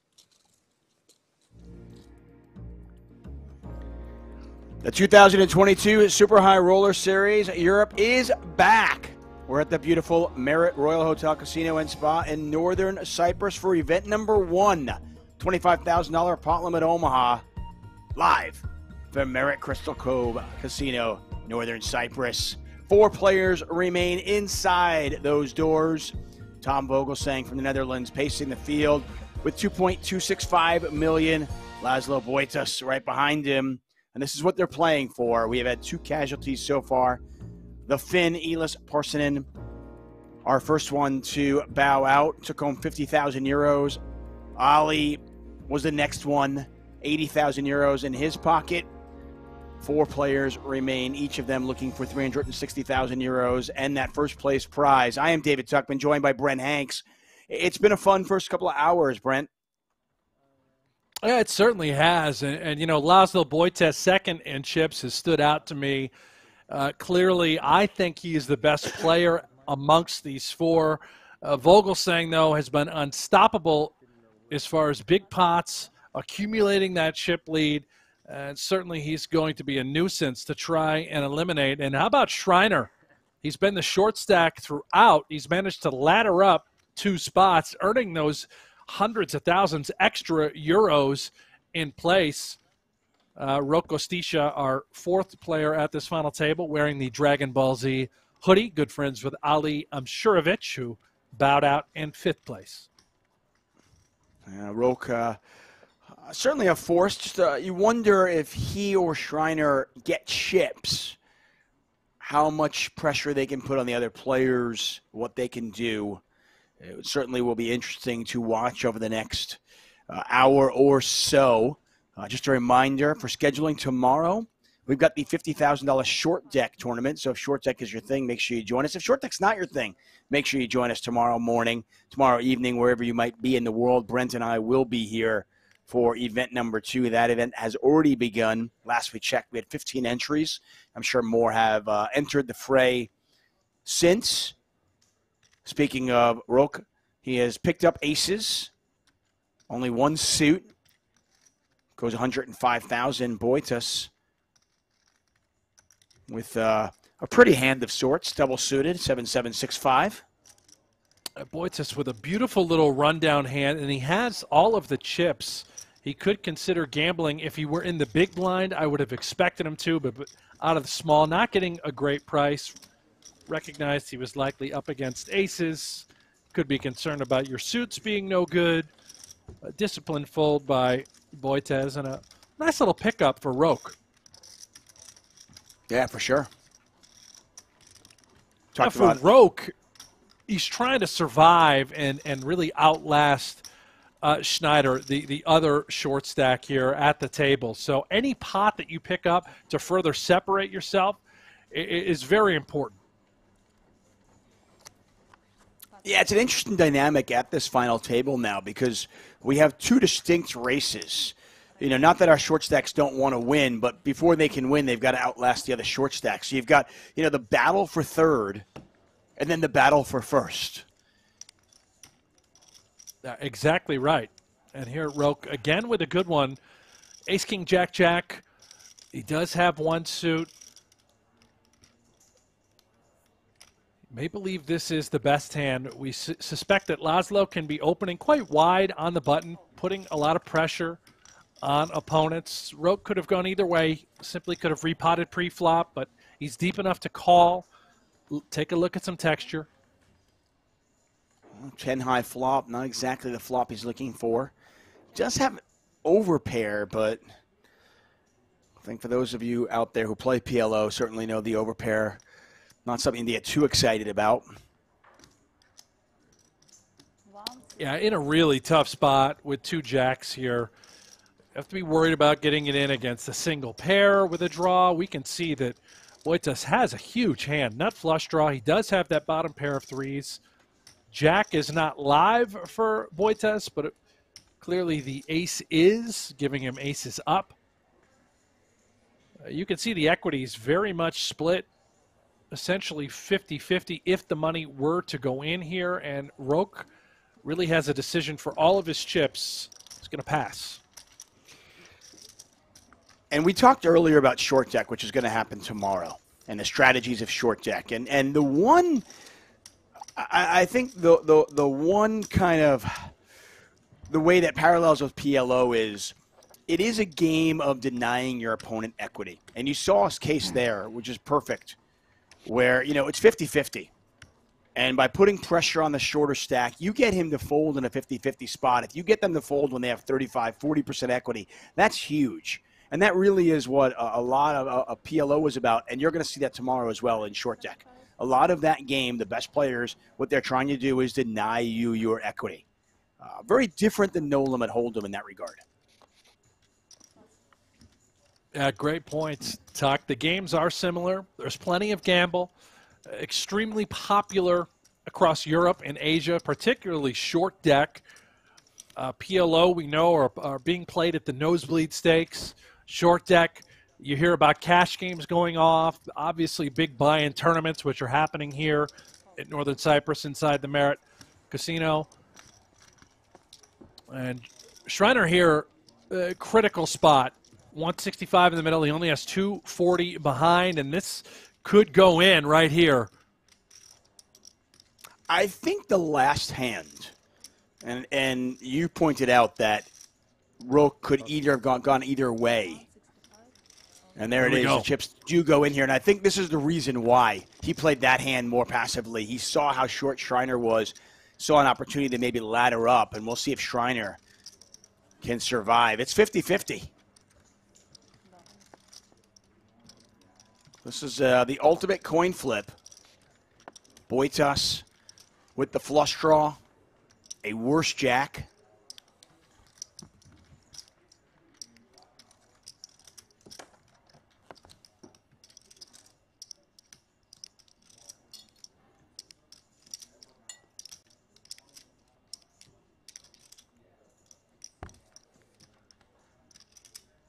Five of clubs.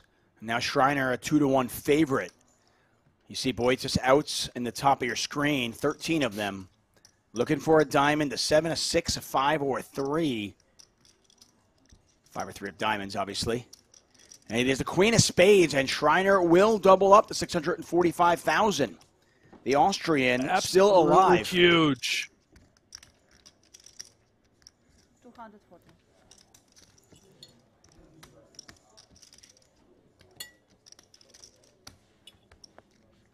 Yeah, and last hand in this hand, a perfect example of tournament poker and players just playing smart. You know, you see Roque going, I can't go broke here. I'm going to play this hand a little bit more careful. Make sure that I give my opponent a chance to get knocked out so I can earn myself an extra 50,000 euros. You know, in that situation, Roque's got a 50% chance of laddering up, and that's the reason why he plays the last hand passive, I have to imagine.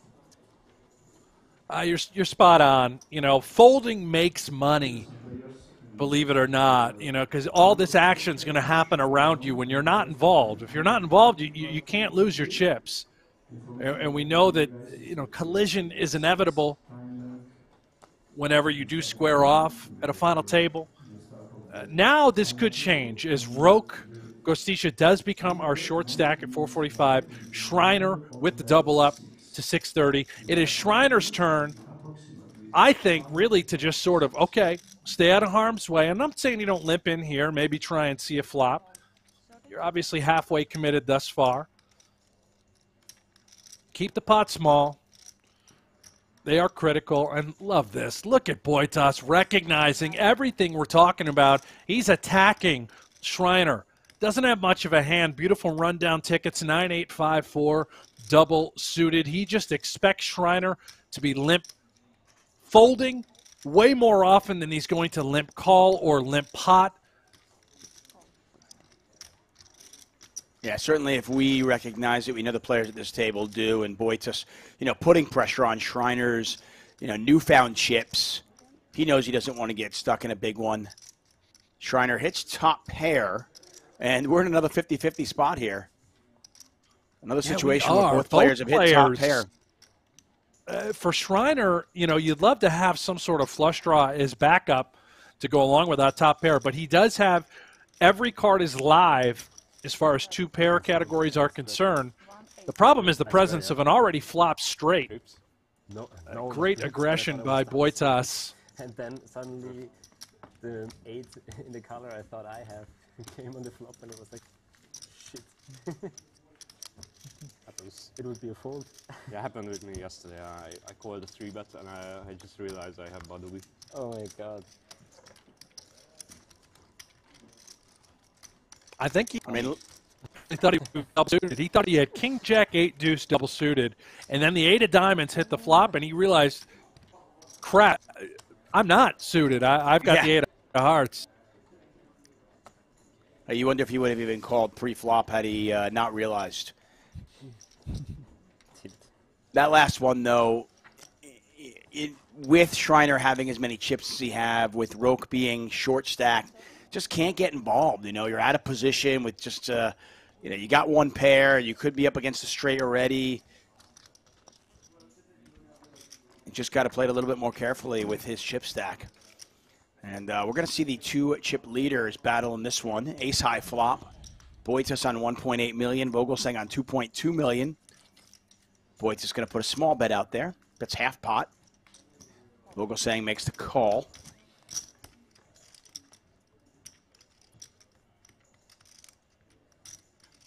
No, Boytas hits the gutter and bets 90,000 and wins the pot.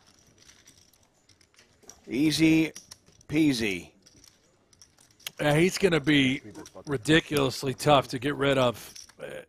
He not only is he playing great, but he's running great as well. PokerGO Hold'em is here. Have you heard about this, Brent? It's amazing. Free to play online poker, available on your favorite device. Play free Texas Hold'em poker from the creators of High Stakes, Poker After Dark, and more. Be part of the shows that help shape the game with an authentic online poker experience. PokerGoHold'em.com. I've already downloaded it. I did it earlier on today. I can't wait to play. It is fun. I'll tell you what, it's a blast. Poker After Dark, High Stakes Poker, U.S. Poker Open, High Stakes Duel, all the great shows you've come to know on PokerGo, shows of the past of High Stakes and Poker After Dark, they're all there. You can download it now for free in the App Store. Get chips, get in there and play.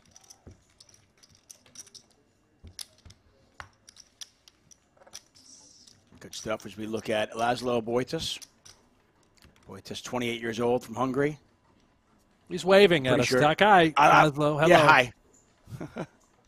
Either that or he wanted a glass of water. I mean, one of the two.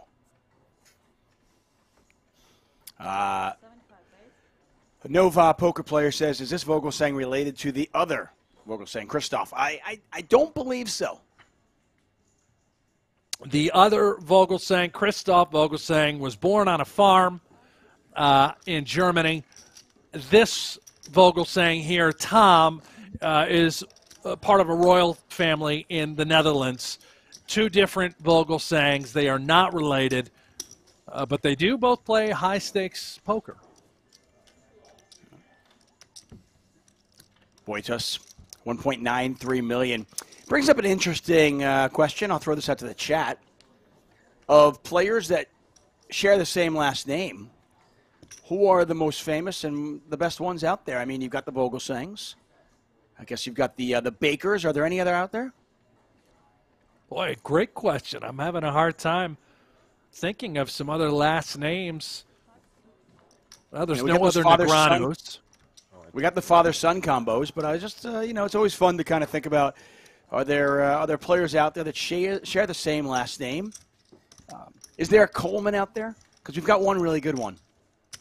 There is David Coleman and Daniel Coleman.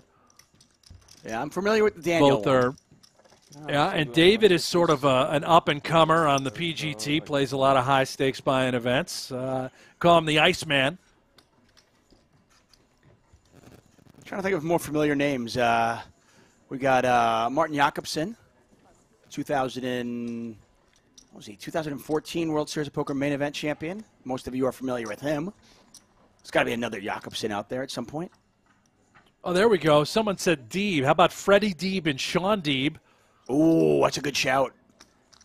The Mizrakis are obviously both great, but that's the same family. So I'm talking about two different families. But I like where you're going with that one. Same with the Greenwoods, yeah. Yeah, you've got brothers and you've got father-son combos that are great. I mean the Brunsons, we could spend hours on that. But it's always been the original David Baker and Bakes, the two Bakers. Vogelsang. Both great players as well. Both Bakers, mixed game guys. Yeah. The original David Baker, a good sports bettor as well. He you can say won that the Super Contest. He and Gregorich won that Super Contest last year in football. He just seems to crush it. There's our look at our chip leader, $2.175 million. Speaking of sports betting, I know you and Jeff Platt like to play around once in a while. You have a couple of dollars on the Masters?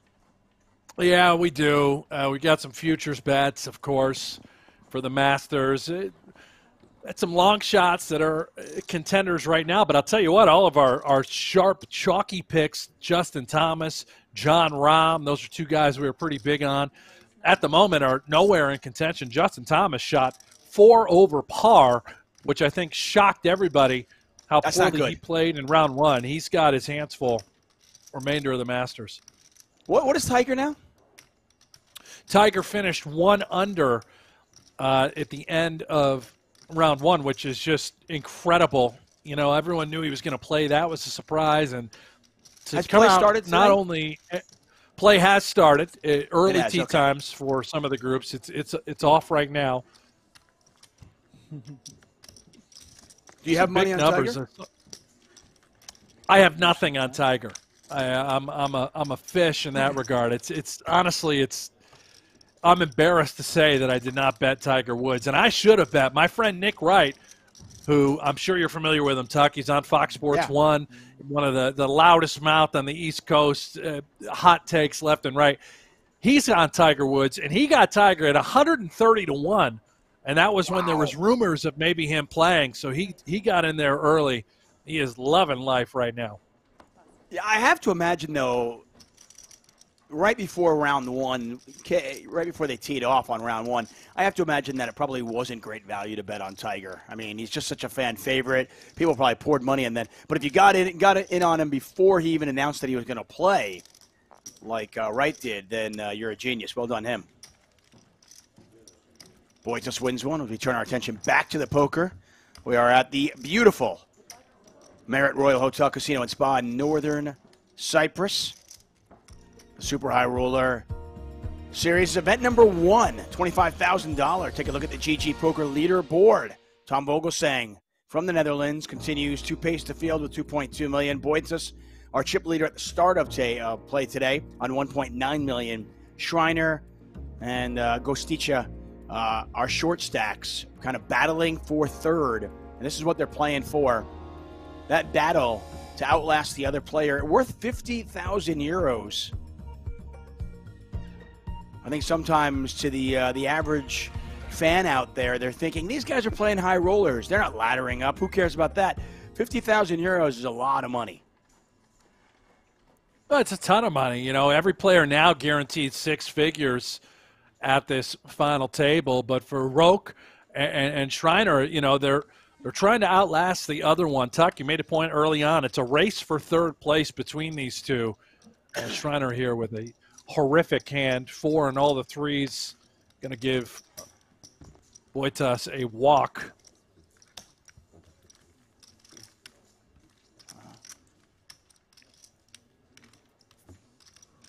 Schreiner, poker player by night, accountant by day. The Austrian looking to see if he can spin that short stack up and get going. Dan Carcioni in the chat says, huge Nick Wright fan here. I like that. There you go. Nick's show's probably on right now. He's on television every single day, early in the morning for us on the West Coast. Jack mentioning the Tiger was actually 80-1 at tee-off. That's not bad. I would have thought he would have been much worse odds. That sounds good. Now, Hope Jones says 80-1. 80-1 today, or no, at the start of day yesterday. One. Yeah, and before day one. I think European sports books, you could get Tiger at a great price. It's the American sports books that were very, you know, they're going to take a lot more Tiger money. Yeah, that makes a lot of sense. You know, you've got to shop. Hope Jones getting to the talking about the players with the same names. She brings out a couple of good ones here. Wei Leong Chan, Johnny Chan, also points out that Phil Ivey should just count as 2 people. He's that good. I concur. Very good point. And how about Hope also throwing out Gus Hansen and Bart Hansen, your good buddy Bart. And I assure you there's no relation there. No, there's definitely no relation. 2 very, very different people, but I think a really good shout. Bart Hansen, a phenomenal cash game player. Doesn't really play tournaments, but very well respected cash game player. And I've Gus got one Hansen, for you. How everybody about knows him. Jason Mercier and Isabelle Mercier? Ooh, now I believe I it like is. That.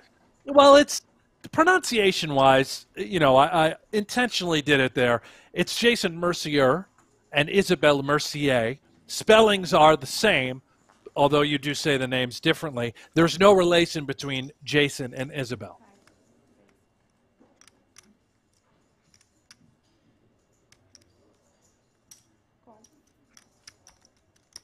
Get a raise here from Boitas. Vogelsang is going to make the call. And you see players here just not overplaying the kings, especially against the other chip leader. 180,000 in there. Event number 1 of the Super High Roller Series. Europe, 25,000 got you in. 40 players started this tournament. We're down to our final 4. Ace high flop, 2 hearts out there. 3rd heart. Oh, Vogelsang does have the king. No, he does not. Pardon me. That's the king of diamonds. So neither player with a heart in their hand. Neither player really loving this sort of board. Content with just seemingly checking it down. It's a beautiful ticket. Whenever you do spike a king here, you feel pretty good about a set given the action thus far. Unlikely that Boitas has a flush. Probably would have bet maybe the flop, definitely the turn, even of the baby flush variety. Let's see if Boitas, though, does try and use this river texture as a semi-bluff card for his range. No. What a wise check down. I mean, no chip, not one chip goes in post-flop. Boitas just not taking the bait. Vogelsang certainly had a good bluff catcher on the river. Check to induce, did not get it. Great Laszlo feel Boitas just for continues to Boitas. impress. Yeah, he just so impressive. It just seems like he always kind of knows where he's at. He does. You know, he plays, we've talked about it time and time again. We'll continue to talk about it. The biggest stakes online, the biggest stakes live as far as cash games are concerned of the pot limit Omaha variety. And his tournament chops are well-rounded.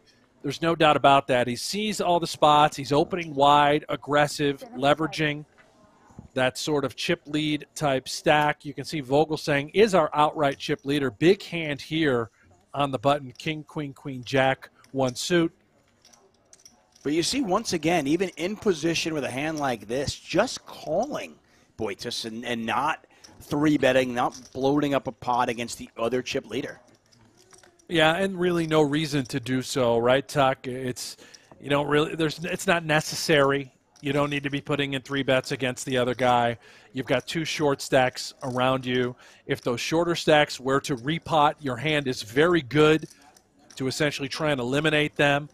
And interesting spot here. Boitas obviously flops trips, but it's talk us through this Vogelsang for a doing second. the betting. Yeah, what is Vogelsang betting for? What's the purpose of this bet on the flop? Well, I think it's because and what a card here by Boitas now. Aces full of nines. He does not need to use the nines full version. But He's for got nines Vogelsang, full of it's more aces about, and aces full of nines. Yeah, hard to do. For Vogelsang, it's about what you touched on prior. It's like you have a big hand. You don't need to three-bet. I think that it's the recognition. Boitas knows Vogelsang is calling with a lot of big hands pre-flop, not necessarily three-betting. So he's just going to bet the deuce ace texture with king, queen, queen, jack in hopes of taking it down on the flop. If he meets resistance, it's an easy getaway on later streets. Fair enough. Well, he does go check on the turn. Boitas bets the river. And a quick fold from Vogelsang. Boitas just absolutely smashing that board here at the Super High Roller Series Europe in Northern Cyprus. I have been fortunate enough to travel a lot because of poker. I have never been to Cyprus, so I'm very jealous of Ali Najad and Brian Rast and all these players who are there. I'm just jealous in general of Brian Rast and Ali Najad. It has nothing to do with their travel. Yeah, it's a good point. I think it's a good shout.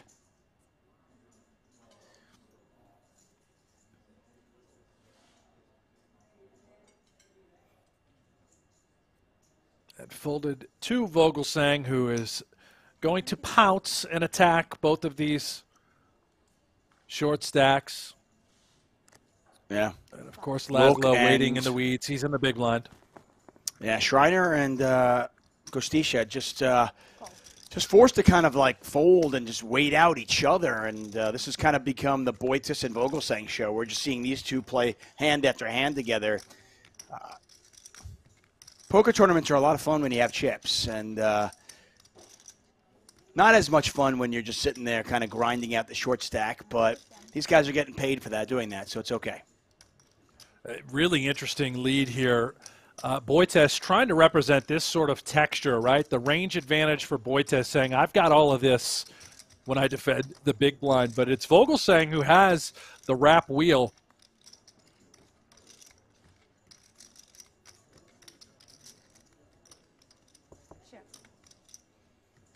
Boitas does check the turn after firing the flop.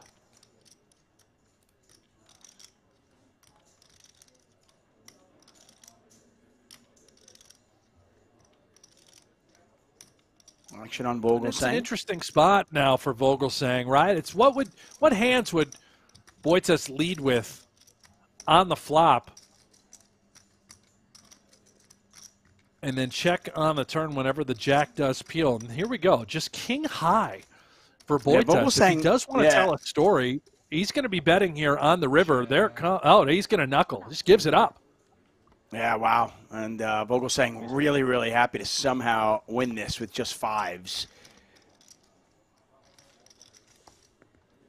I mean, the fact that Vogel saying has fives, how much more likely is it that Boitas should just have a hand there, right? I mean, New player. Certainly seemed that way. I expected sort of a 1/3 pot bet out of Boitas on the river, but again, I think he just gave Vogelsang credit for opening stronger hands, could contain overpairs in that spot, and he didn't think he could get those sorts of hands to fold on the river no matter what sizing he chose. He would have been repping a 4 and really only a 4. Sorry. Sorry for the move.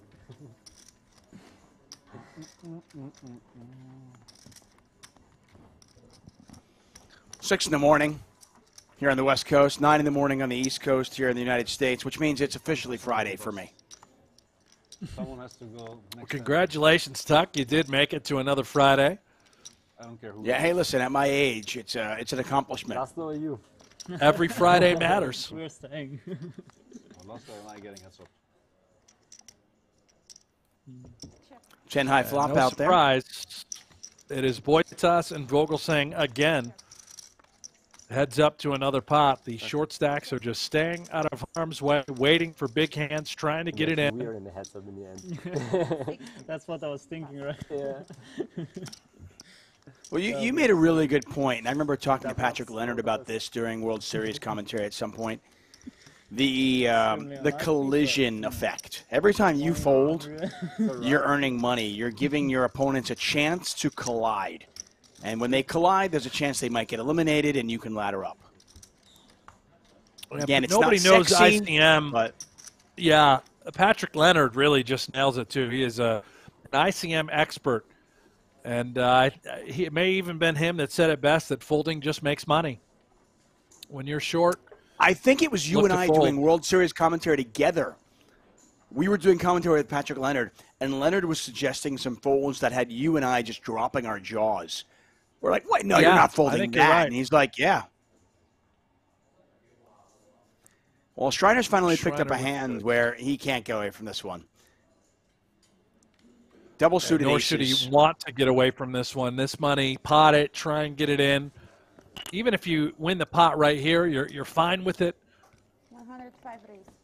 Further separate yourself from Rok Gostisha, who's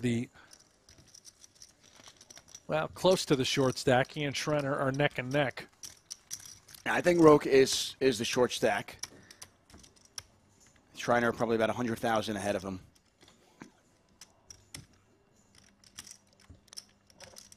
Brent Hanks, David Tuckman here for the Super High Roller Series.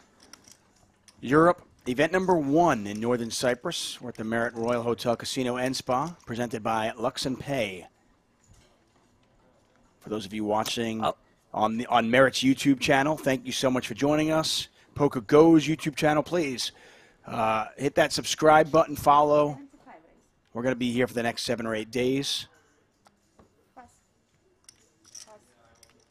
Yeah, and Tuck and I are in the chat. If you have any comments on the PokerGo YouTube channel, questions, let us know. We've had great conversation. Appreciate all of you guys for tuning in. Another great name comparison, by the way, or I guess to consider. How about Justin Schwartz, Luke Schwartz, and Noah Schwartz? And how about Jake Schwartz? Solid. So there's a lot of Schwartzes in there. Yeah, may the Schwartz be with you. That is that's strong.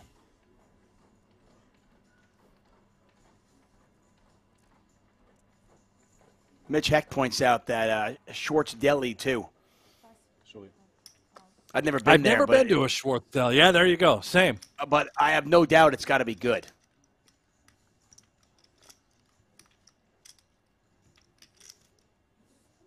Derek Lawler asking where Jeff Platt is. What did you say? Did he say he's playing poker now? I think there's a chance he went off to Florida to play poker. Otherwise, he is sleeping and enjoying himself at 6 a.m. here on the West Coast. Yeah, he's a poker player these days. I mean, just crushing. Well, let's not get carried away. He likes to play poker. Far compared from to common player, folk though. like you and I mean. Yeah. I mean, he's very quickly setting himself apart as the best poker playing commentator, or at least the most successful one out there right now. I gotta, Tuck, I don't even think that can be true. I mean, Nick Schulman might have something to say about that. Okay, fine. Brian Rast was out there doing coverage for the Triton event. He might have something to say about that. I don't put Rast in the same category because Rast doesn't do enough commentary. There's a lot of guys out there who do commentary once in a while, but Nick Schulman, of course, is always number one. Schulman's number one, but I don't know. I mean, Platt's performance last year, I know we like to rip him once in a while and give him some grief, but his performance in the World Series of Poker last year, I think puts him in some coveted area there. Boitis currently second in chips. Every once in a while, a blind squirrel finds a nut. You won't give your boy any credit at all. I love it. No, of course. I do all the time. Jeff has worked very hard at his game. I know that on the side. He's studying. He's running the solvers and the sims. He's got the charts. He does. He works hard at the game, and he's got the time to do it. He's a single man. He's got no other responsibilities in life. Very successful. He has no excuses not to study and get better at this game. No excuses at all. And it's the Boitis show and Boitis Vogelsang show once again. As these two players tangle. Yeah, it seems like yesterday I was commentating on the World Series of Poker Online event when Jeff made a final table and made just an absolutely catastrophic ICM mistake. We won't bring that up, though. King high flop here, 2 clubs. Vogelsang with ace king. Boitis with the straight draws.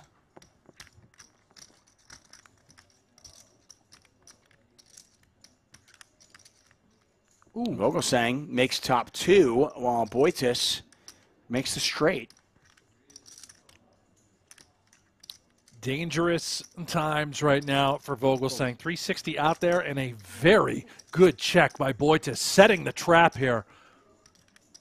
Vogelsang is about to be disgusted. Yeah, and if you're Boitis, are you raising now? What's the play? I think we can absolutely raise pot. You would be committing and putting a ton of pressure to Vogelsang, but let's see what Boitis does decide to do.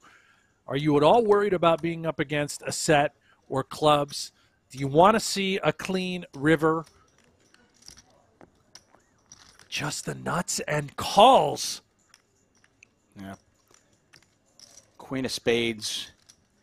So Boitis will win this hand, but not exactly. I'm sorry, they split the pot now.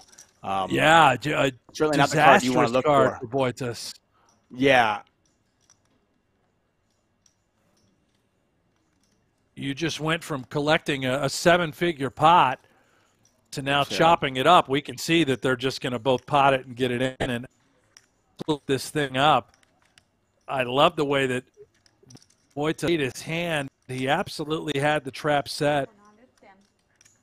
Yeah, I was so focused on the club draw, I'm missing that. Yeah, I think just Boitis a call just here by the nuts, 110. And kind of a why disgusted, Boitis didn't repot on the river. A disgusted call at that, by the way. I don't know why. You think I know how to play this game? To the dealer. Why? Oh, the dealer. Okay.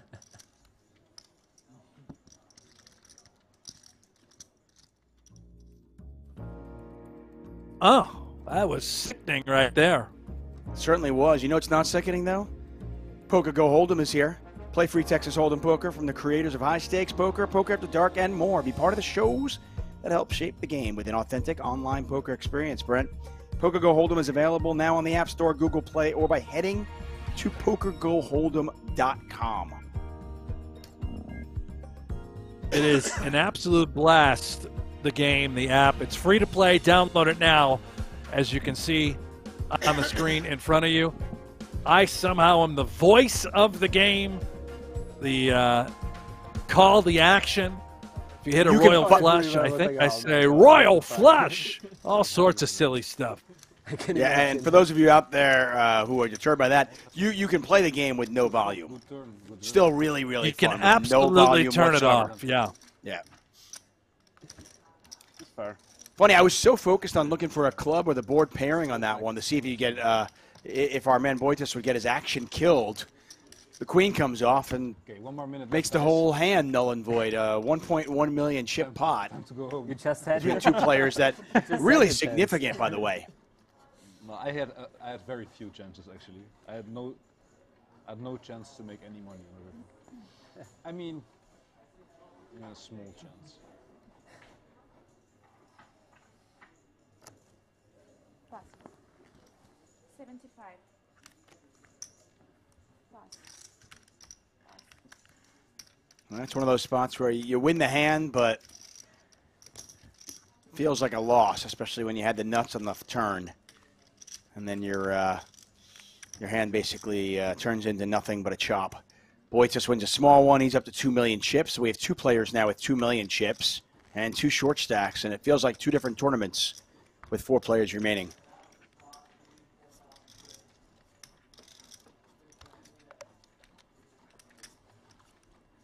Brent Hanks, David Tuckman calling the action here. Shriner and Roque Gostisha, the short stacks, just trying to outmaneuver and outlast the other to collect that podium payday top 3 spot. And once the other guy busts, it's sort of the gloves can come off. You can start swinging and gambling and playing more pots to try and get back into contention for winning these things.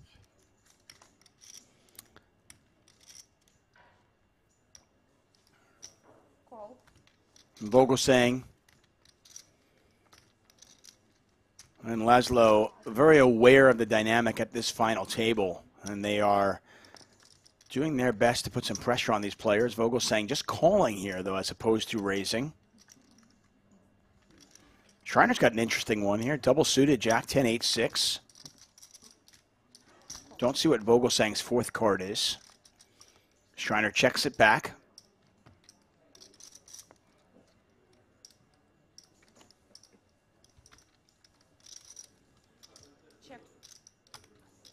And Schreiner's got a little something here, that's for sure.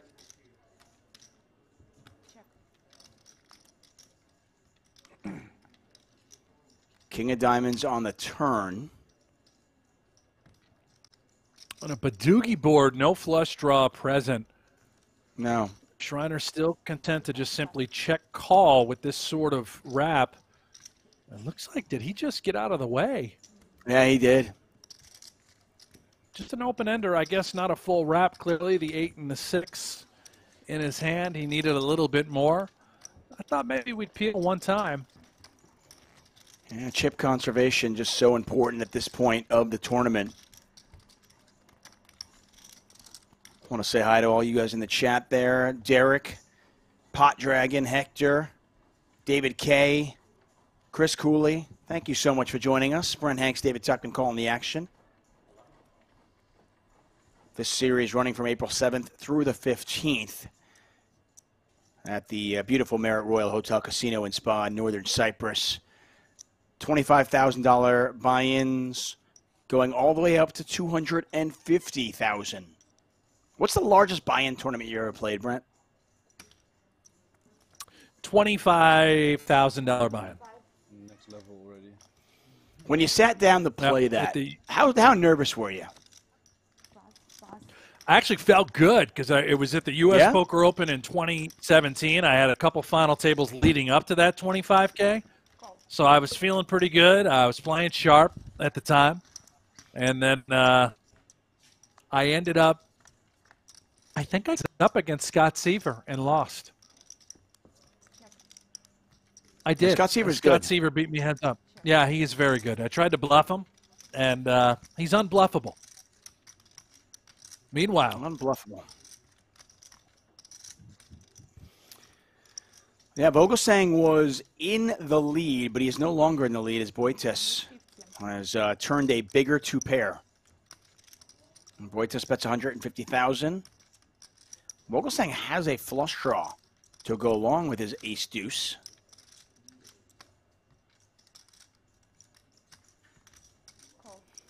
He's going to make this call, and these guys starting to play some bigger pots.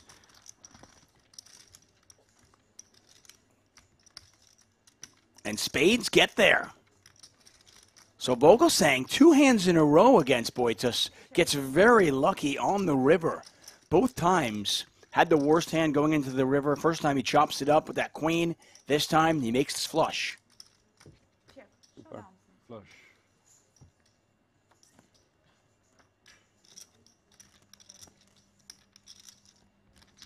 And Boitis will see that Vogelsang had a very strong hand. He had aces up. He had the wheel draw. And of course, he had the spade working. Vogelsang with a disciplined knuckle. Check behind. Just get the showdown. It's a very critical pot. No need to try and bet there when you have these other two very short stacks. 500K. I'm kidding. Directly next to you. No. I don't. You fold first. Lines are now 20,000, 40,000. Here in event number 1 of the Super High Roller Series. I haven't seen you bluff in like 6 months. So. I haven't seen you bluff in like 6 months.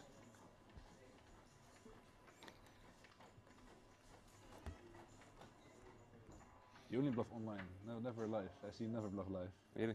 Yeah. Because I choose the good hands, you don't see. Yeah, when I fold. Yeah, Kostisha that's the way it should be. with jacks. Bluff when they fold. Don't bluff. Just going to fold. Not even get involved. Kostisha, by the way, Not a great hand. 20,000. Just have to have a good feeling for it. Two jacks, jack. I think it was jack, 6, deuce. Even if you have one suit, is a garbage hand in PLO. Boitis with a suited king. An interesting flop. Vogelsang with a pair with the nut flush draw. Boitis technically with the best hand right now, but he is a dog. No longer, though. Those percentages are going to move now, yeah. Still flipping, though. Keep in mind, he's got the pair. He's got the 2-pair draw. He's got the straight draw, and he has the flush draw here. And Vogelsang just a little bit of pressure, and now with a sizable chip lead, has a really good seat position as well, being on Boitis' left. You wonder, can Vogelsang start to put some distance between him and Boitis? Can he really put himself apart as a chip leader? That's a great point, having position on Boitis. He really does have the king seat. Up to 2.8 million now. I'm winning the important all-ins. Life is good. Cannot complain. Just to recap how we got here. Came back today with 6 players. Ali Mzurevich was our headliner. He is the leader in the PGT standings right now. Continues to be that leader. He finished in 5th place. Took home 80,000 euros for that. Elias Parsonen from Finland was our first casualty today as he finished in 6th place. Ali, by the way, won a couple of hands early on, was actually our chip leader for a brief moment.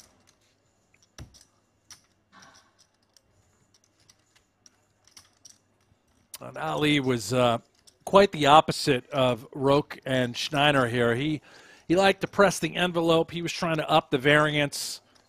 He knows this is not his strongest game.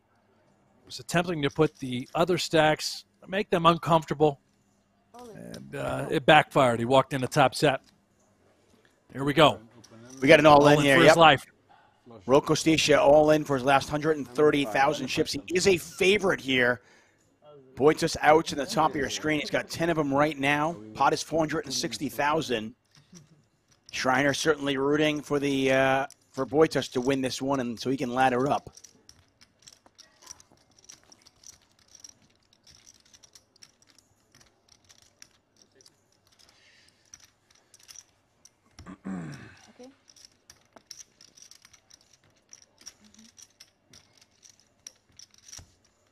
te klein dan.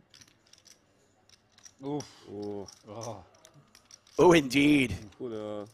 9 of hearts on the turn. Werkt er niet ouds in, ook in Omaha, denk je, of niet? Bij kleine holden. Nee, hè? Dus gaat gewoon hitten. Oei, oei, oei, oei. And Rock with the double up. He somehow survives that. And just a black deuce on the river, the purest brick he could ask for. And much to Schneider's displeasure, Roque will double up. There weren't many bricks. That was one of them, certainly. The deuce of spades. And even with that double up, still just 460,000 chips. But more importantly, he's still in there and now above Raphael Schreiner. You are, that's true.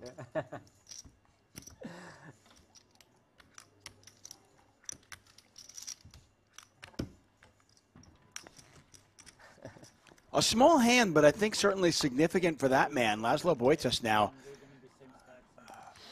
a really distant second place to our chip leader. You have to, when you get all in versus me, it's over. He's not that good in all in. I'm a lot better all in. Yeah, I am one of the best all in players, actually. Maximum. What? Maximum. 140.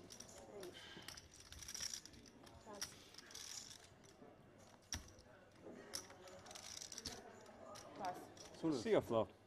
Yeah, suited, yeah.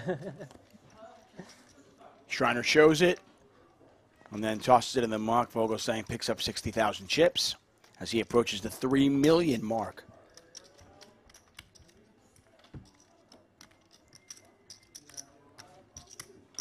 The sun just popping up here on the West Coast. I want to say good morning to any of you who are just waking up and joining us here. This is event number 1 of the Super High Roller Series. Yeah.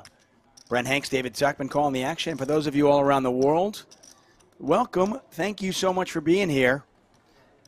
Some great poker action all week long. I think I'm on my 4th cup of coffee, Tuck, which is actually reasonable, considering we've been up since 3 a.m. I think absolutely perfectly. I mean, nobody's judging you here. I hope not. No, not at all. I'm surprised you haven't downed a couple of nerd fuels as well. No, I have not. The nerd focus. You blended the nerd focus and brain fuel together. Nerd fuel, which, by the way, perhaps you and we could enter the energy drink market with nerd fuel. Yeah. I mean, we just created it right now on the spot. That's how quick you are. It's amazing. Well, I just got it trademarked as well. We're good. Nerd fuel. I like it.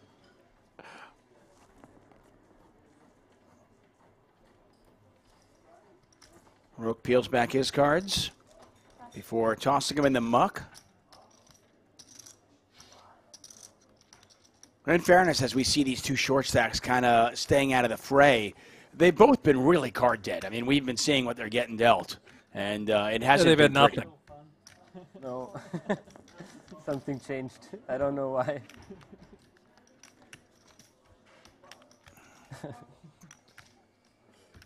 Boitas on 1.3 million, Vogelsang on 2.8 million. And it was really, there's a little wheel for Vogelsang. It's been this sort of storyline. These two have been playing pot after pot, heads up, while the shorter stacks have been sitting out, and it has been Vogelsang getting the better of Boitas. The one moment, the one opportunity where there was more than 1 million chips in the middle, Boitas had the stone-cold nuts on the turn, just called a pot-sized bet of Vogelsang, who had top 2, and, of course, the river provided a queen, and it was a chop pot that really swung it all, the momentum. Boitas did not win it outright, and it has been Vogelsang that has been able to maintain this chip lead because of that pot. Yeah, very soon after that hand, we had 2 pair over 2 pair, and Vogelsang hit a flush on the river and won that one. But you look at that queen on the river, and if Vogelsang does go on to win this, that certainly was the pivotal card. Because if he loses that one and Boitis takes the chip lead, you wonder what happens going forward. Yeah, exactly right. Extremely fortunate, but that's what it takes oftentimes in tournaments. You have to get lucky in some way, shape, or form on top of playing good. You can see Gostisha now with Jack 9-7-4, double suited in the big blind. Yeah, I think with the exception of maybe Phil Hellmuth. I was going to say, with the exception of maybe Phil Hellmuth, I think every poker player who ever wins a poker tournament will admit that, hey, yeah, I ran good. I got lucky. Not dismissing how good a poker player anybody might be, but you've got to be a good poker player and you've got to run good to win a poker tournament. Yeah, I'll tell you, Hellmuth, he made his mark at the U.S. Poker Open. 3 final tables. Everyone had called him out. I mean, I've really gone after him over the last 2 years for not showing up and playing the majors against the best players in the world on the PGT. Well, he did it. Final tables, 3 of the events. He showed us what he's got, and it is one hand in particular that everyone will remember with Queen 4 offsuit against Alex Fox. And listen, I no way to explain it. I won't even try. But if you want a T-shirt, you can get yourself a White Magic Queen 4 shirt over at shop.pokergo.com.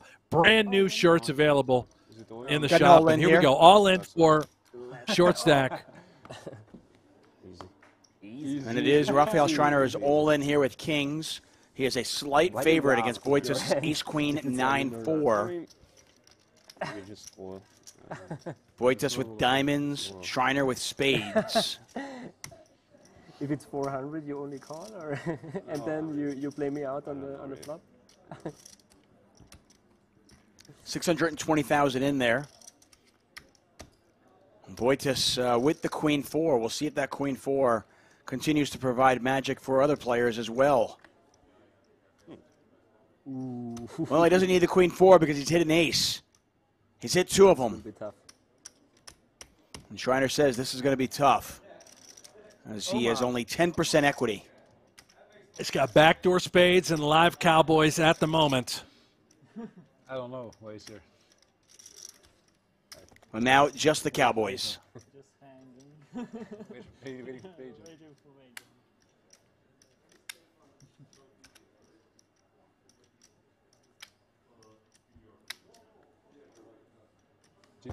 Jack of clubs, we got a picture card, but it is not the one that Schreiner was looking for. And Raphael Schreiner, the Austrian, will bow out in 4th place. He'll take home 110,000 euros for his efforts. And then there were 3. And Schreiner hung around as long as he could. He really did play a fantastic short stack game. It is Rook Gostisha who survives and has reached the podium. And here we go. Payouts. Yeah, take a look at the Luxon payouts. Schreiner takes home 110,000 euros. 3 players remain. Rook in a very an amazing spot. I mean, you ladder up here. You've guaranteed yourself 160,000 euros, and now it's okay. Let's gamble a little bit. Let's see if I can get lucky.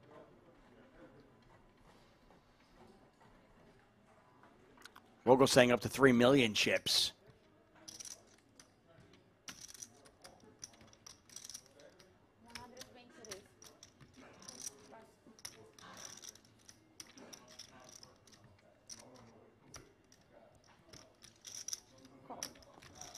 Schreiner, by the way, picking up 66 PGT points. Everybody looking for a place in the top 21. And that one, that'll certainly will be competitive throughout the year. Ace high flop here. Vogelsang does hit the ace. And once again, king's just no good in this table.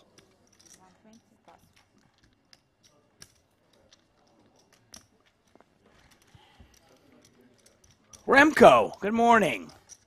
Oh, we've got Remco. There we go. Remco, your friend from high school, Woozy, was in the chat earlier talking about your addiction to Pepsi. The Queen 4 will live in infamy. Hope Jones in the chat, yes. I mean, I put a simple tweet out there. I said, I don't even know why we're still talking about this. He won the hand, right? So it was the right play. Simple. Yeah. Yeah, Yeah, simple. he did, Tuck. Yeah. He won the hand. It Sure. was the right play. Uh-huh. Criticize him all you want. Look at the scoreboard. I can't make sense of it. I never will. I mean, Helmuth has just been, I mean, he's been that guy who just says, you know what, look at the scoreboard for decades now. 140. Well, he's not wrong there. Results speak. Clearly, 16 bracelets, Hall of Famer. No one will ever question the resume. He's obviously a great No Limit Hold'em tournament player. I mean, the thing about Helmuth, and I don't want to spend too much time on him, is he's added other games to his repertoire. I mean, he was always just a Hold'em guy, but he plays mixed games pretty well now, too. I mean, he's probably one of the better Raz tournament players out there.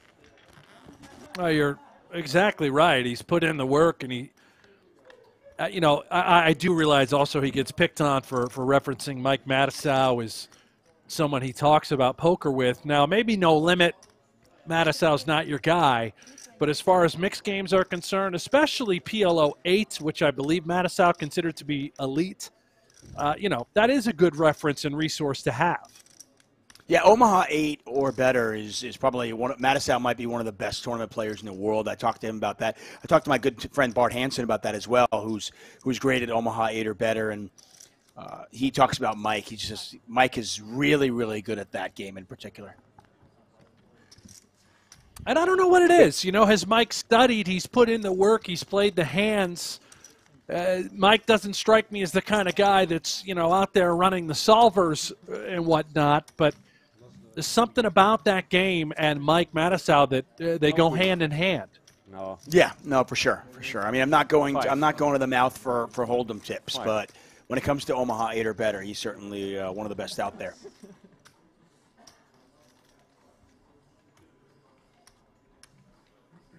Remco saying in the chat, says, on another note, if you're enjoying Tuckman and Hanks, hard to believe, but I suppose it's possible. Please subscribe to our channel. We have 7 more days of live streaming coming up, all true as we approach the 250,000 mark. Yes, that's right, PokerGo here on YouTube. We have 246,000 subscribers, and I can't tell you how excited I would be if somehow we got to the 250,000 mark on my watch. So please, let's make that happen. If you have somehow not subscribed, please do this week. Let's see if we can get to that 250,000 mark. 7 high flop here, couple of clubs, and it is Roque who has flopped the absolute stones. Yeah, look at Vogel saying, oh. I guess I'm going to double you up on this one, huh? Yeah, going to be hard for Vogelsang. Going to have to go perfect here. Yeah, he's not looking good. It's rare that you get it in on all in on PLO and get action, and you're a 98% favorite. That just doesn't happen very often, but that is exactly the spot that man has got himself involved in. 480,000 in there. Okay. And the 10 of clubs on the turn will seal it. Roque will double up.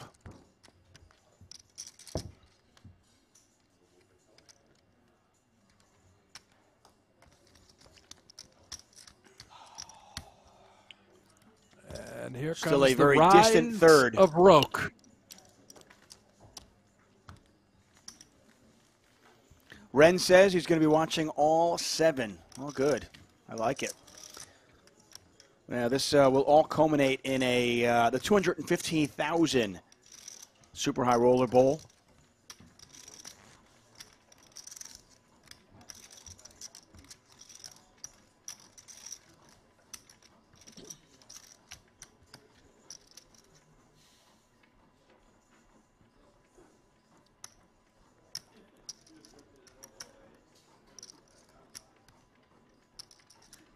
For those of you just waking up, good morning.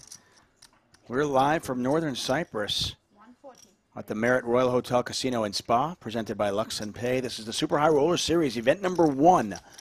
You've missed a little bit, but hey, We got plenty more action to come as we watch these final three players battle out. We're back at it tomorrow at 7 a.m. Eastern Time for Short Deck. It's a $50,000 Short Deck event that just started a couple of hours ago.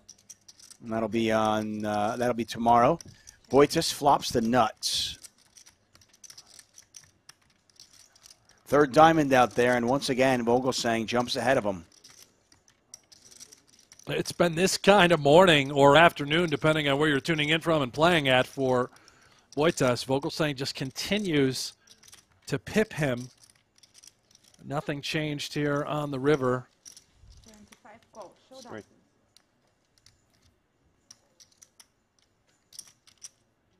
Boitis put a little bit of a bet out there in the river. Vogelsang shows him the bad news. But, I mean, what a flop. I mean, you flop top two with the nut straight, and then a diamond comes on the turn, and you just give your chips to the chip leader again. Why? I can tell you after the tournament. You are watching the Super High Roller Series Europe event number 1. Brent Hanks, David Tuckman calling the action. I like it. Derek Larler says, yeah, I'll be watching every episode. My alarm is set to see it on time. Well, good to know, Derek. There you go, Derek. Derek, where are you tuning in from? Everyone else in the chat, let us know what part of the world are you enjoying this coverage from. While you're at it, make sure you subscribe to our YouTube channel. The thumbs up and the likes don't hurt. Everything you can do for us, show us your support. We're going to give it right back to you and bring you free streams every day. Yeah, everything available here for free on our PokerGO YouTube channel. Once again, it's the Boitis Vogelsang show. Third spade out there. Neither player with the spade draw. Vogelsang does have the 10 of spades.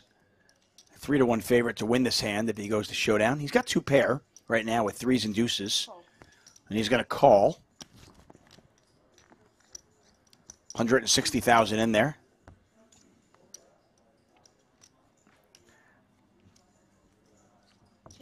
Queen of clubs, and Boitis gives up, and Vogelsang is going to win it.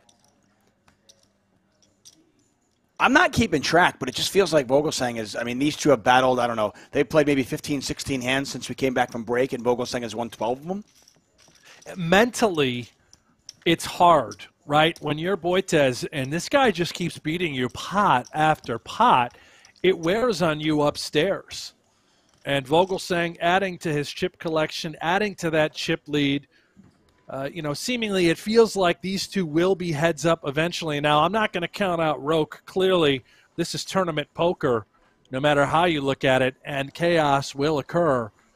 But these two feel poised to get heads up. And right now, it is advantage Vogelsang. He can do nothing wrong here today. Yeah, everything going Tom's way.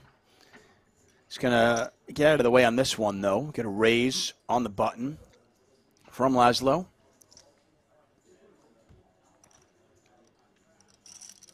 Laszlo, 28 years old, from Hungary, came into this final table as our chip leader. He is currently second in chips. He's going to get some action from the big blind, our short stack, Kostisha. 10 high flop. You can see Roque's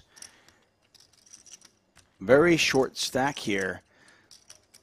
You see those plaques next to each player. Those are time extensions. Players have 30 seconds stacked on their hands, and they can use those to get more time. We've seen none of these players actually use their time extensions, though.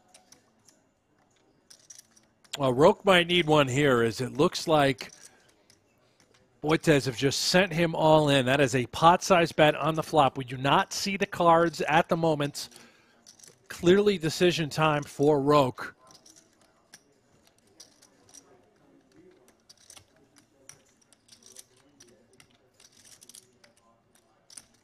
And it looks like a low texture on that flop, and Boitis pressure takes it down.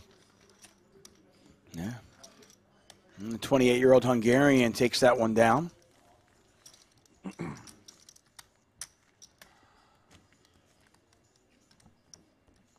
And if you're unfamiliar with Boitez from the live world, well, perhaps you'll know his name from the online realm. He goes as Omaha for Rolls. He plays the biggest cash games online, especially of the PLO variety. Upwards of 5K, 10K stakes when they run. He's an absolute animal.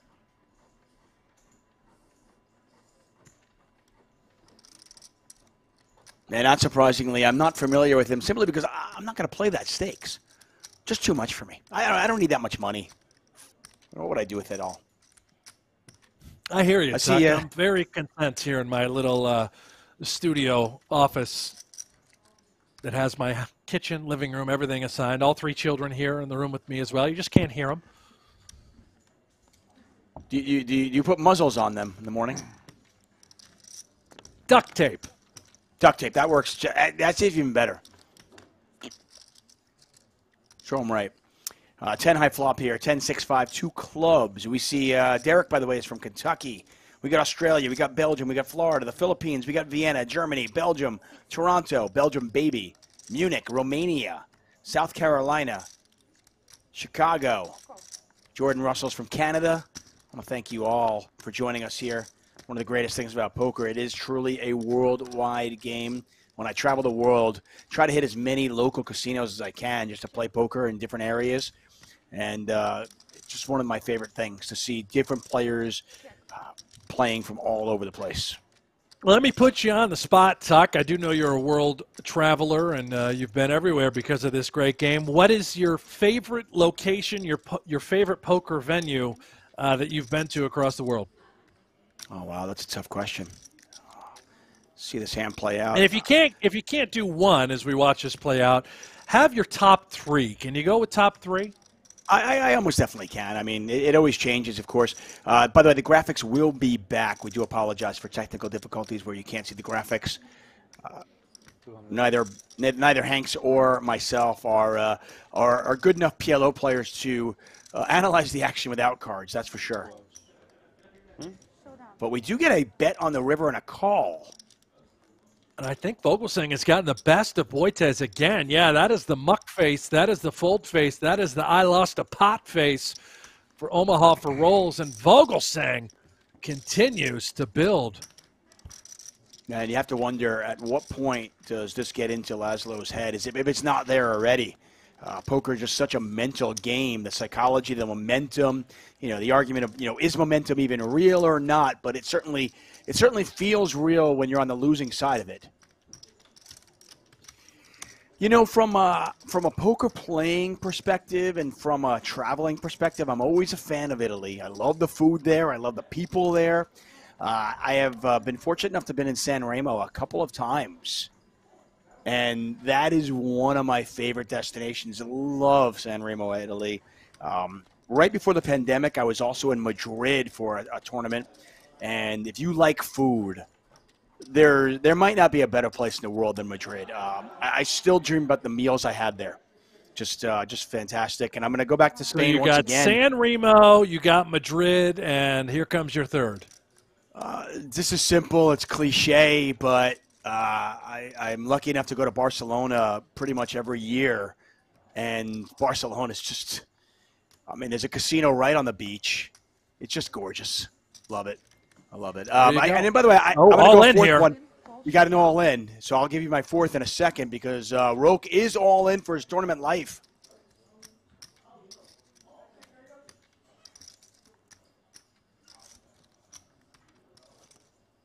And it looks like maybe 2 queens, maybe of the suited variety for Roque. Uncertain what Boitez has. Again, apologies. We do not have graphics at the moment. We are working to get those back. And we'll see if we can grab these cards. Hopefully the camera. There you go. So queen, 3-8, 1 suit. We got hearts versus aces. Wow. Here.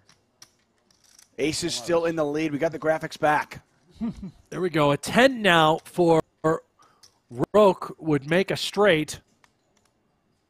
And he's looking for a 10 or a queen right now. Roque with just 6 outs.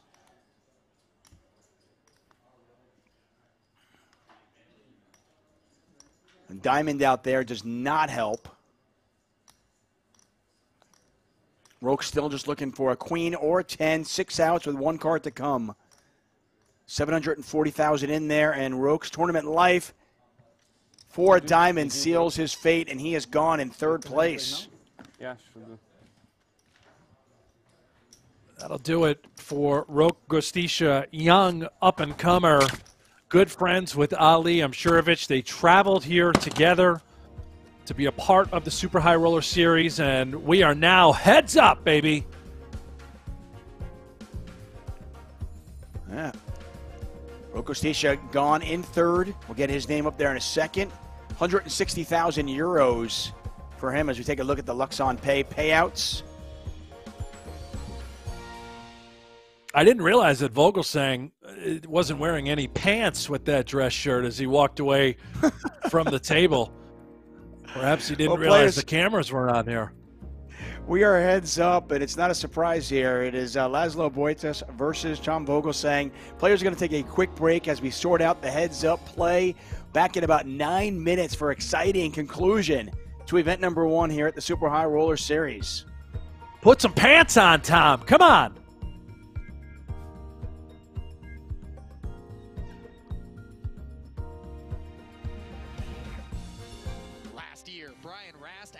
A world-class field on his way to a super nicely high done, nicely done. title and $7.5 million. I'm gonna mute my end just in case. This year, the super high roller bowl tradition continues from Aria Resort and Casino. This is a big pot. Thought I had you crushed. 49 of the world's best and wealthiest poker players.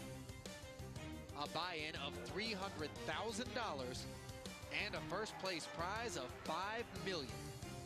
4 full days of live poker. The Super High Roller Bowl from now. You ever find yourself opening up a little bit when you know guys are tired and a little bit less interested in competing toward the end of a day's play? Absolutely.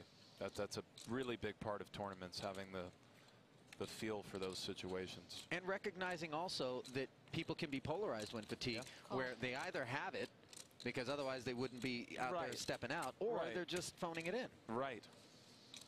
Taking a more conservative approach with their medium strength holding. Exactly. Because they don't want to think as much, and there's a lot of thought that has to go into those gray area type plays, as we see 3 players in a raise pot pre-flop, and the flop yield is Queen 7-6 with a couple of clubs.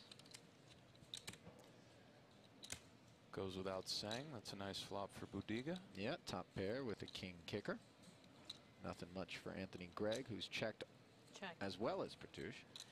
And Rainer Kempe checks his 2 4s. Here comes the turn card. Kempe picks up the bottom end of an open-ended straight draw. That is a nice turn for Kempe. However, 2 flush draws on board for Pertouche now. He's got top pair. If Budiga leads here, it really depends on how much as far as Kempe's decision goes. And Pertouche fires 20,000. Don't see Greg continuing. He lays the 5s down. And I don't think Kempe has quite enough to continue. If you know an 8 is good for sure, it changes things somewhat. But an 8 could be no good. Pertouche has some combos with a 9 in it. However, 4s could be good at the moment. This is reasonable. Rainer makes the call. A 3, 4, and 8 would make his hand best. And it's a 3 on the end, giving him the 7 high straight. That is the perfect card for Rainer Kempe. A disastrous one for Pertouche. And that's how you do it. It's just that easy, boys. Look at Rainer sizing him up. Kempe is a touch capped here. Can't really have 8-9. He can, of course. He could check 8-9 on the flop, but most of the time he would bet. So Pertouche is kind of asking himself, what are his 4 combos, and thinking about trying to get some value from this king-queen, which is reasonable because Kempe could have checked back some 6x, some 7x, and doesn't really have 8-9, where Pertouche does have some 8-9 here. So I don't mind Pertouche's value bet, but it is ambitious. 1,000 is the bet. And you could potentially get your guy to induce here by checking with some sort of busted draw on the end. Sometimes, and I think Kempe may find a raise here just based on, I feel Pertush may have given away the strength of his hand a bit based on his mannerisms. That felt very value-y to me. And that's not to say he did anything wrong, and it's much easier to make reads when you can see somebody's hand. Oh, wow, look at this. You're exactly right. But we've seen a lot of flat calling on the end with not the nuts. But Kempe really felt like this straight was good. That's logical. Pertush really only has the 8-9 suited combos. He's not taking off out of the small blind with 8-9 off. He might not be taking off out of the small blind with 8-9 suited. So Kempe really believes his straight is good. It is, and it puts Pertush in a very awkward spot. 80K to call. If you're going to make thin value bets, you have to be prepared to face these decisions. Well, Pertush didn't find the auto fold. He's asking for a count here. No, it's. But could Kempe really be bluffing for his remaining stack in this situation with just 80K? Great question, Ali. It's so hard to say.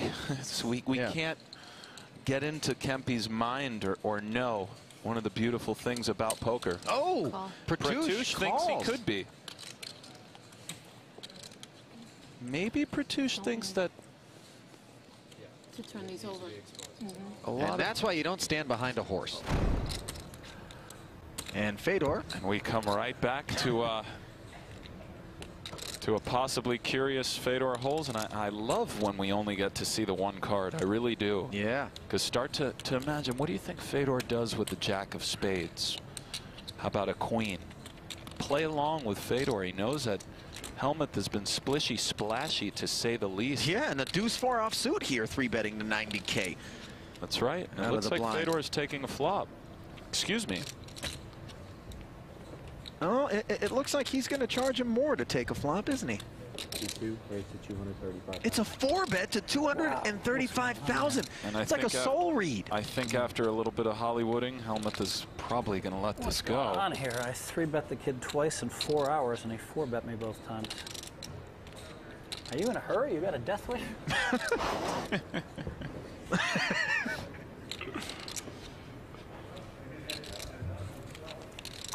What the hell is going on here? This is sick.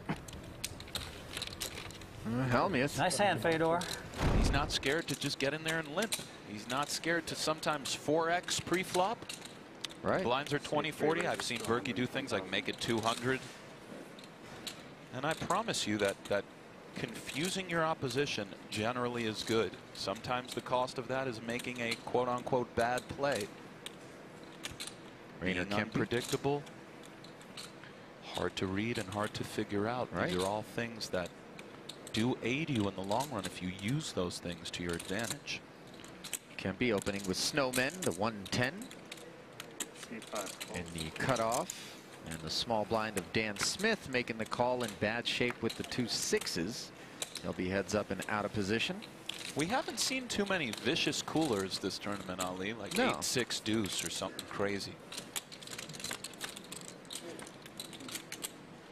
And look at this. I mean, listen, I just want the people to know, I swear on my life, I cannot predict the future. And that's just very odd. You are a broom rider. If that deuce came, I really would have been speechless, because this is already one of the weirdest things that's ever happened to me. Set over set. One of the most horrific situations you can be in. I myself, on one of the few occasions in which I've played a higher stakes buy-in poker tournament, found myself in a similar spot against Gabe Kaplan. Cost myself a cool 20,000 on Poker After Dark. That one hurt. And this one's going to hurt as well for Dan Smith, who checks it. Over to Rainer Kempe. Sounded pretty painful. To the great Gabe Kaplan. 165. Right now, Dan Smith has major problems, and sometimes it's okay to spell out the obvious. Dan Smith, after this hand, could easily be crippled. He may elect to just start check calling, but even so, unless a 7 or 9 of hearts rolls off, Kempe has a lot of great cards to barrel, get check raised in all likelihood, and this is just so brutal for Dan. And he's using a time extension here. Why do you suppose that is? He knows he's going to continue in the hand. He's not trying to make it look weak, is he? Of course, no. He's trying to decide whether to call or raise. I mean, there are times you are beat here, and again, being the relative chip leader versus another chip leader, this is an interesting situation because he might be well advised to simply call the flop. However, if he raises it, he does know that he will probably have to go with it. There are some extreme... 475,000. 475,000. Music to the ears of Rainier Kempe with 2 8s in his hand. A set. And he's got to believe he's golden here, right? He's not up against the 7-9 and probably not up against the 2 10s. Not impossible, though. Not impossible, for sure. Golden is a...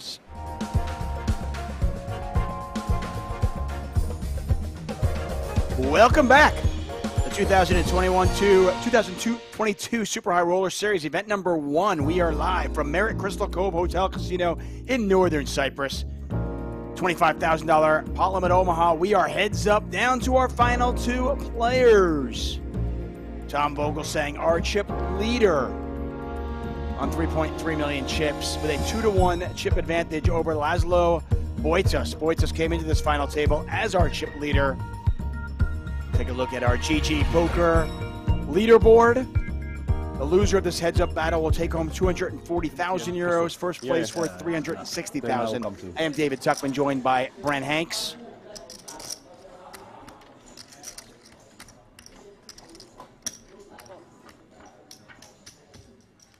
Beautiful little trophy there as well, Tuck. Just realizing that right in the middle of the table that these guys are playing for. Here Playing for that trophy at 120,000 euros. Queen high flop here, Queen 5-3. Boitas' king still in the lead. He bets 120,000. Has the gutter, has the pair, has backdoor clubs. We are heads up and deep. I would don't think he's expect going to a lot fold. of peels.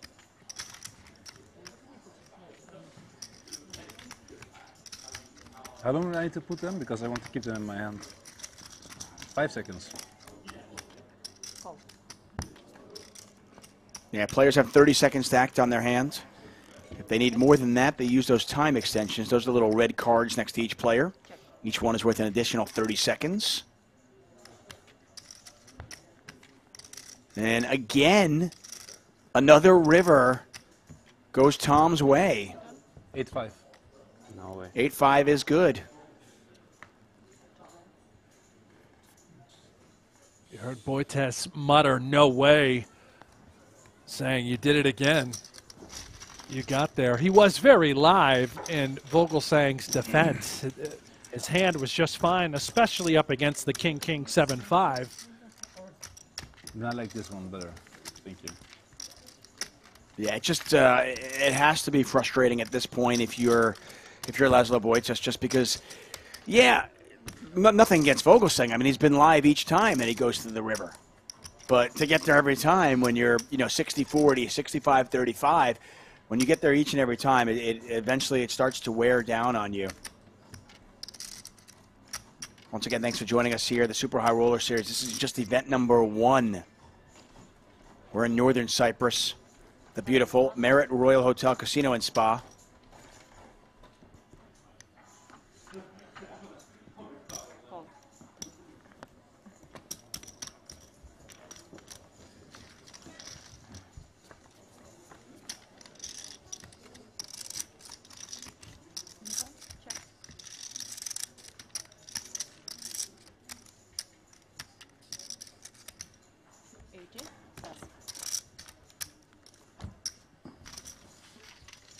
Vogelsang bets, Boitas folds, and he rolls his eyes as he looks up to the heavens, wondering, can I turn this around? I mean, he's still got a pretty good chance of winning this, but that man right there with 75% of the chips in play, a 3-to-1 chip advantage over Boitas.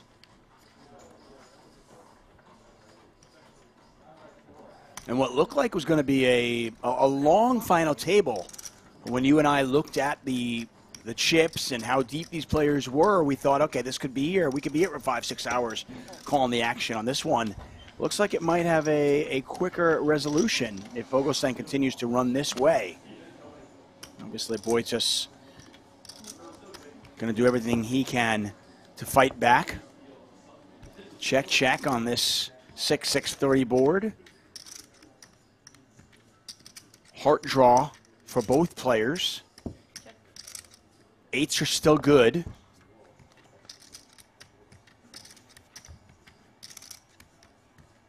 Ace of spades on the river, and once again, Vogelsang with the best of it. Not a big pot, but all these small ones can start to add up. And Boitas is going to bluff at it, and you heard Vogelsang earlier on say that Boitas, he hasn't seen Boitas bluff in 6 months. Well, there's one. He hasn't really needed to bluff in spots, especially when the stacks were shorter prior to heads-up play. That will change, clearly. Heads up, you have to bluff in spots. And we know Boitas plays the biggest PLO cash games in the world time and time again.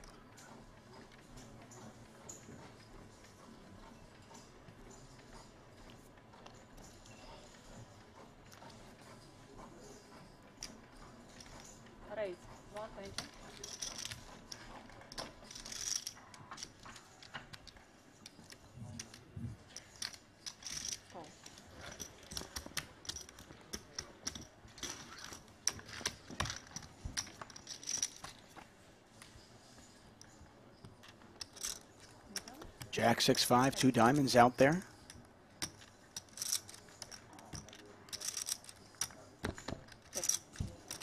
Kind of an interesting board here for Vogelsang, who flops top pair. He's also got the straight draws with the 7-3 and the 9-7. He's got both top and bottom covered, and he hits the 9-7.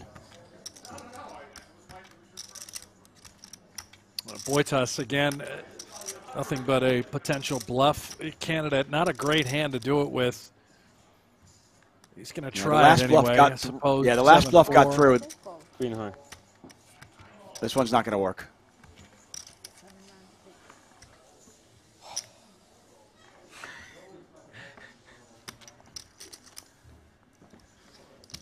And I think even Tom knows how good he is running right now. Big smile on his face as he is looking for that trophy that's just on his right side. $360,000 up top. The loser of this battle will take home $240,000.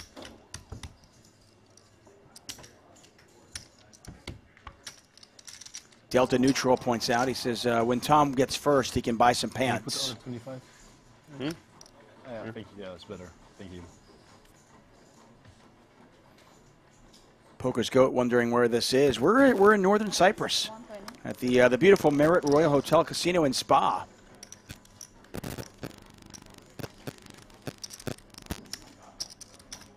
Patrick Mason saying, is this a very late final table? Well, it's event number one's final table. It's the $25,000 pot limit Omaha event. The short deck is going on right now.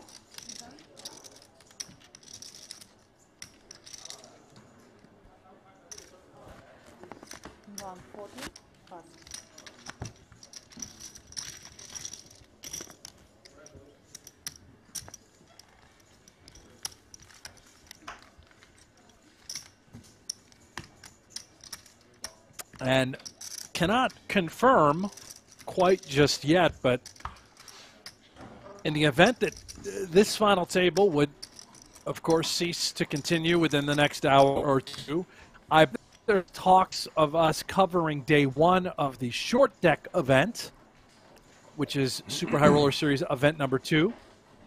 When we have details on that, we will, of course, confirm. The stream would be right here on the PokerGO YouTube channel.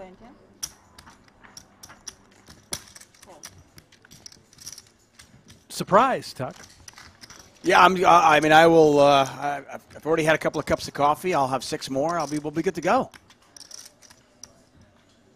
240,000 in there, as Tom Vogelsang. the model from Netherlands. Looking for the trophy here. Queen of Hearts on the turn. Boitas open-ended now. On this Padugi board.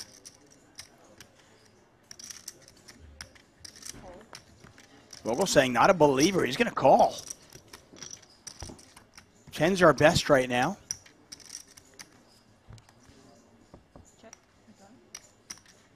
Let's see if Vogel saying wants to bluff at it.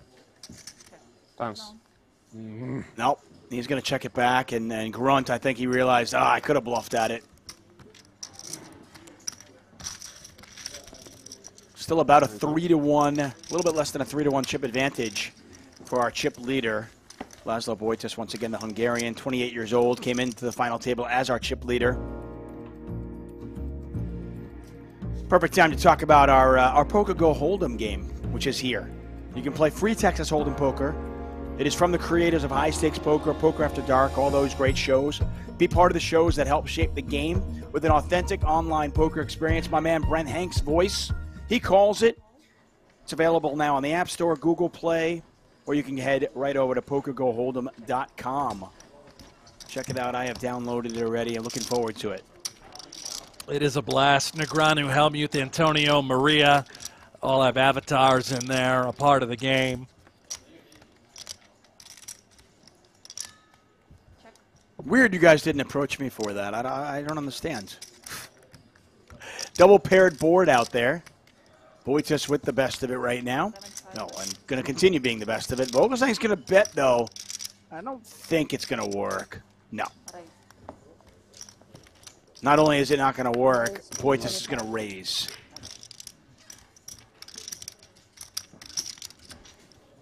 Boitas back up to 1.5 million chips. Vogelsang still with a more than 2-1 chip advantage.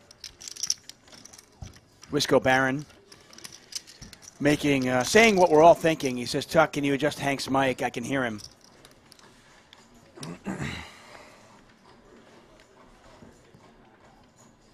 Hanks, we're making jokes at you at your expense. Hope you're okay with that. Well, I'm just used to it at this point. Yeah.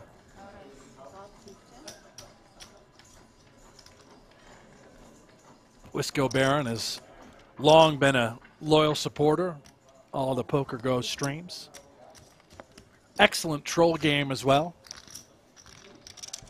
Man, his troll game is on spot, right? That's for sure. On fire. 8 high flop here, 2 clubs. Boitas with the 8. Not much going on. Trip 8s now for Boitas. He cannot lose the hand unless he folds. 300.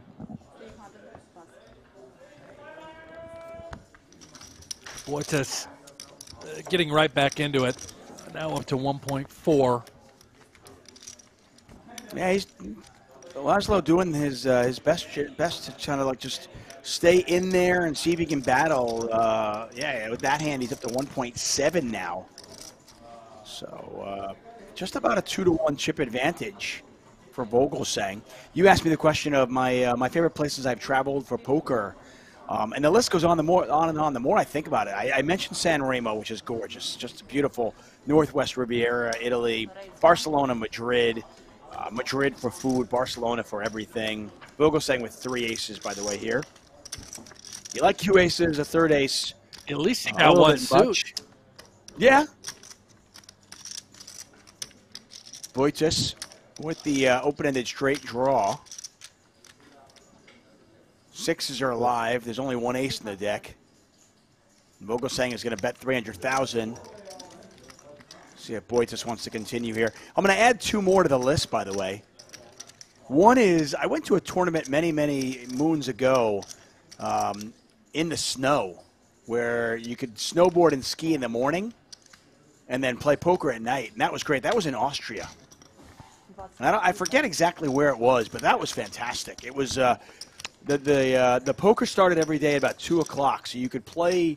You could go skiing and snowboarding every morning until noon, have some lunch, and then play poker in the afternoon and the night, and that was just brilliant.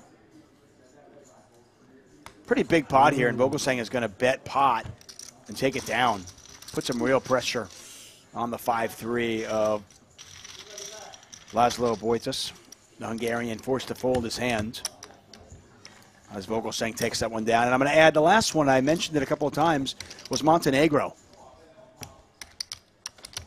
That was just part gorgeous. of the Triton series as well?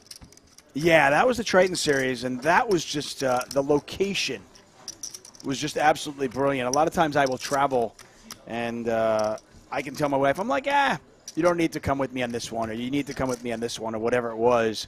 And the hotel that we stayed in for that, just 5-star, just absolutely gorgeous. It was my first ever visit to Montenegro, and it's right on the coast.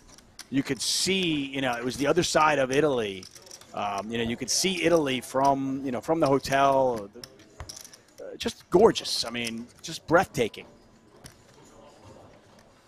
So those are I think, off the top of my head, my top 5 poker locations that I have been to. Keep in mind, I've never been to Australia for poker. Nice. And I've heard a lot of good things about that. And now, will you go to Australia? Is that clearly on your list? Yeah, no, I mean, I'm not. It's not like I've been offered to go and I've turned it down. I just, I've never been there for the Aussie Millions or anything like that. I've just never gone. It's never worked out. So, I've been to Africa for poker. I've been to South America for poker. I've been all over Europe, but I have never been to Australia. Never really been to Asia either. So a couple places that certainly would be on my list of places to go to. I think it's one of the great gifts of if you play poker, if you work in the poker industry, or you play the game, having the ability to travel around and see the world and also play poker is just amazing. I urge everybody who can, do it. Boyd's just going to bet 150. Vogelsang quickly relinquishes his hand as we continue.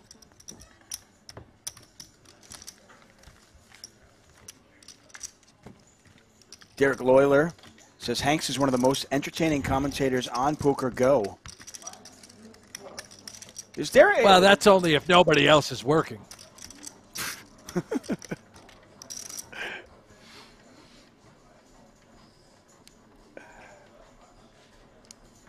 Dirty Deed says Australia has banned poker. No, poker's still there. Just think online poker is not really there now.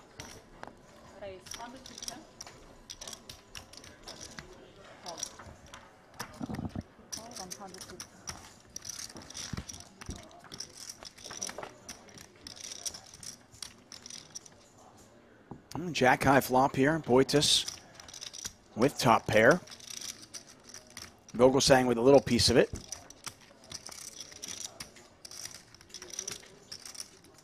Four doesn't change much, except Bojtas now a huge favorite.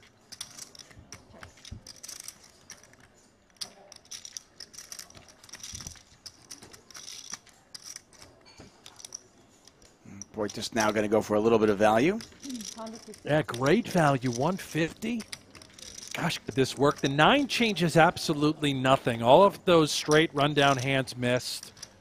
That was nice thin value with ace-jack in that spot. Out of Bojtas. Milan says Hanks doesn't leave Vegas. No? You're not a traveling man? Not often. No, I mean, not very often. Since the kids arrived, all 3 of them, we'll do family trips. Haven't left. It's hard. It's hard with a family, No,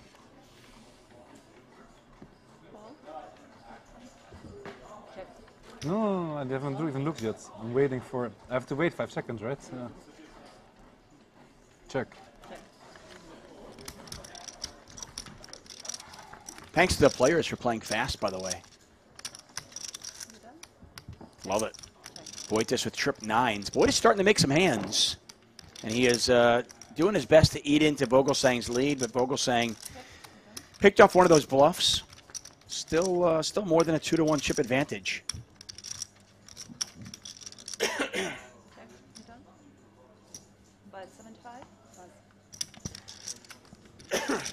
I got to get my hands on one of those Queen 4 shirts. How do I get one of those again?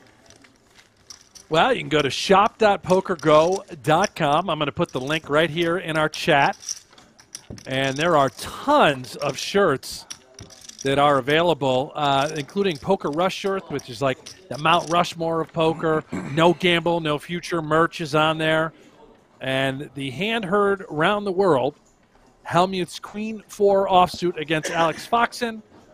That shirt now available at shop.pokergo.com. Link is now in the chat. Get in there before they sell out. They're going to sell fast. Yeah, I've got the No Gamble, No Future hoodie. I like that one. I wear it. I wear it till it's threadbare. The Queen 4 one, I'm definitely going to pick up one of those. That's a good shirt. My favorite part of that hand was Foxen's face. Foxen's reaction was my favorite part of that. Oh, man, yeah. Just at first he said nothing, and then as the dust settles, just kind of what was that? Right. And I think that was all of our just reaction. happened? What was that? Yeah, what was that?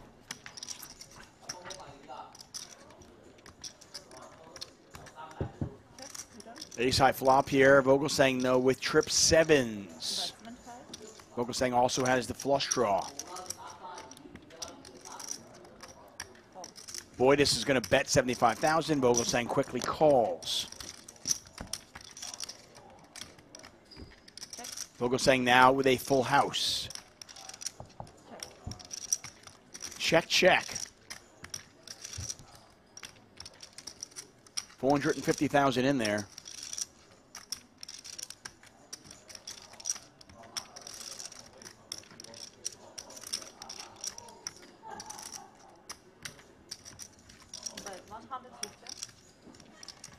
Full house.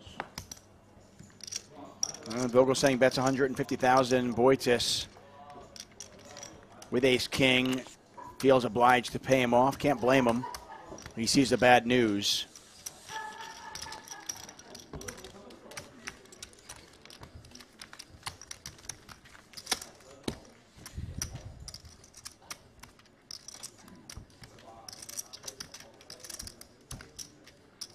Where are you originally from, Brent? Outside of Buffalo, New York, a very small farm town called Fillmore, New York. I mean very small. There's a population of about 500 people. One blinking light, gas station, a couple restaurants, and 3 bars.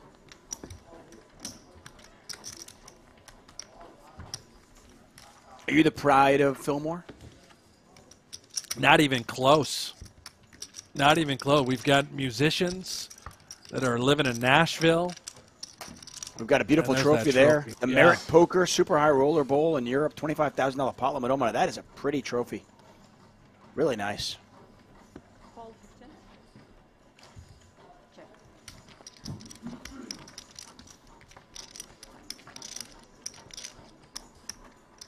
You ever heard of the pizza chain called And Pizza, like the and symbol? It's more East Coast. It's all up and down the East Coast.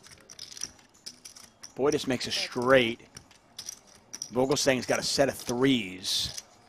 Ooh. And I got a big pot here brewing. I have heard of that pizza chain, by the way. Being from the East Coast myself. I'm also from New York.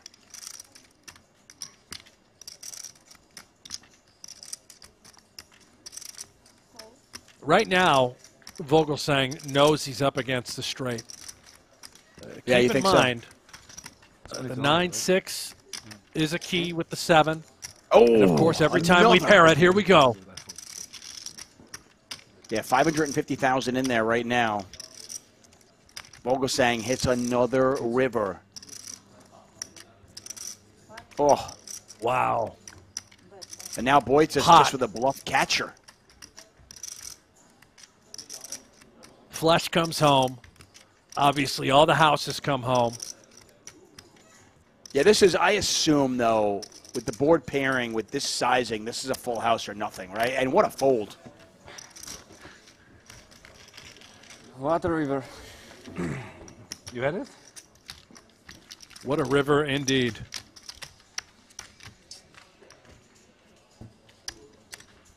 And give Boyd his credit. I mean, he has been able to stay level-headed enough to still make some good folds. I know a lot of players might get frustrated and just make bad calls in those spots, but Laszlo not doing it. Yeah, I am from New York as well, and I am familiar with that pizza chain. Well, where I was going with that is that would be your most recognized guy from Little Fillmore, New York, as the owner of that chain. Really made a name for himself, named Mike Lastoria. Started one of the first online ad agencies called Innovation Ads years and years ago. All the pop-ups you would get online back in the early 2000s. Here we go, my gosh. Yeah. And it's a flip, basically, 54-46. Boy, just slightly in the lead here. Ace, King, Jack, 3 diamonds for Vogelsang. I think. How about? You know, when you say bad kings, this is the definition of bad kings. If I hit, you Such a fun don't have heads any up. chance. No, just keep on playing. It's good for everyone. I would. Yeah, Vogelsang says if I hit, you got no chance. I wouldn't mind it at all. That is certainly true. I thought we were friends.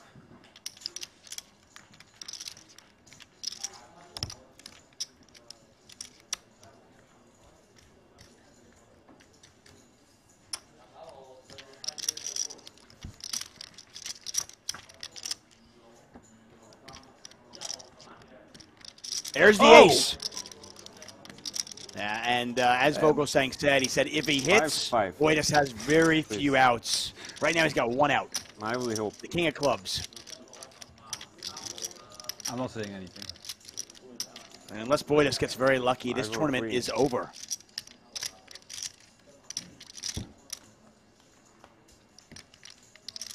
Six of clubs.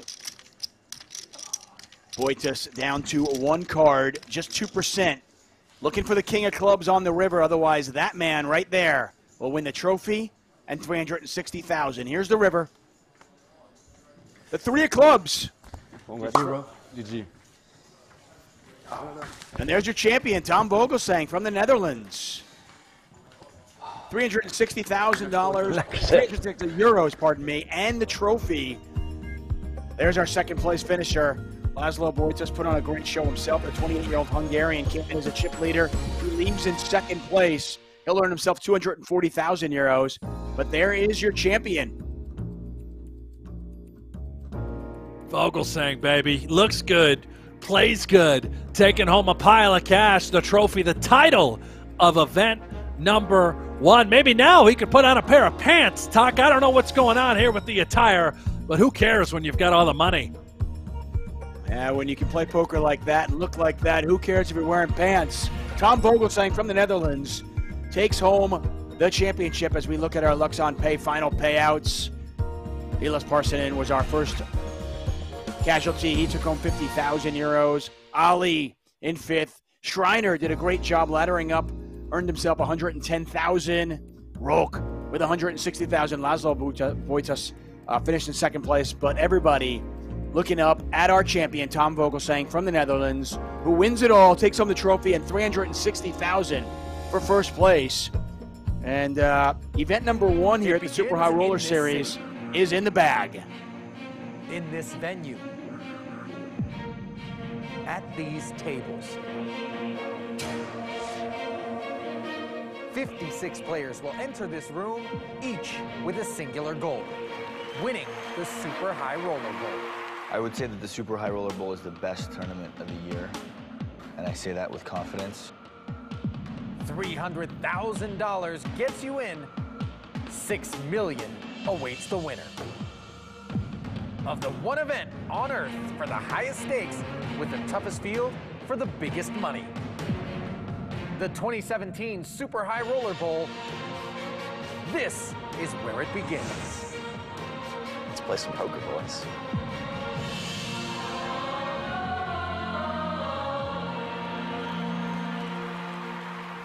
And back down to the fell.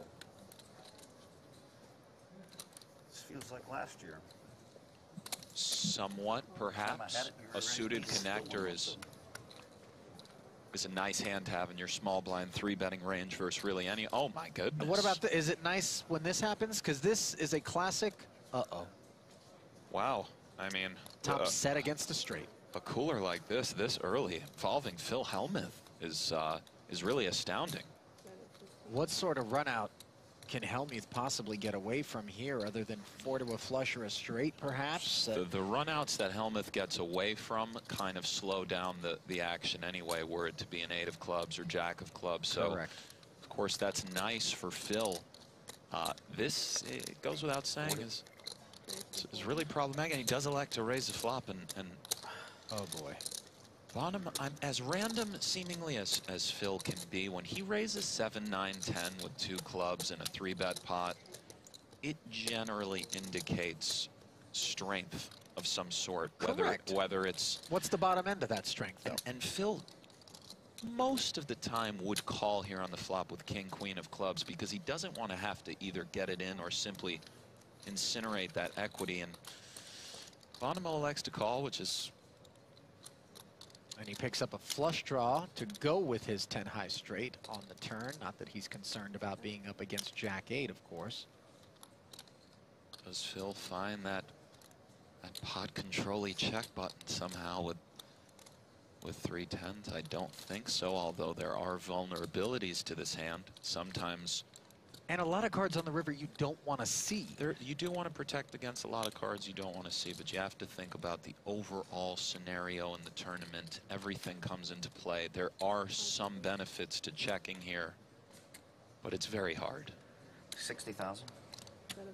Justin could easily check jam here, given that he could pick up a variety of draws.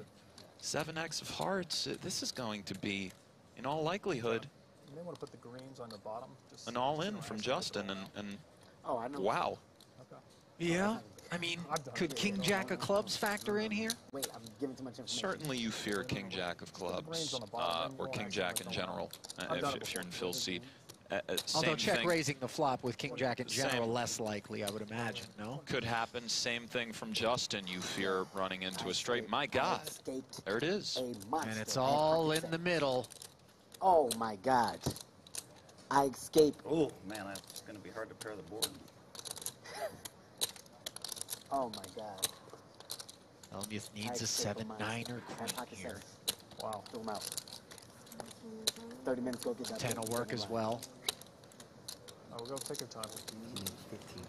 I guess maybe I should have 3-bet you before the flop. I knew you were going to 3-bet me light a lot today. That's what I do. I know. Wow, what a flop for you. It's amazing. That depends on the river card. No, I said what a flop for you. Oh my God, wait till people get this update.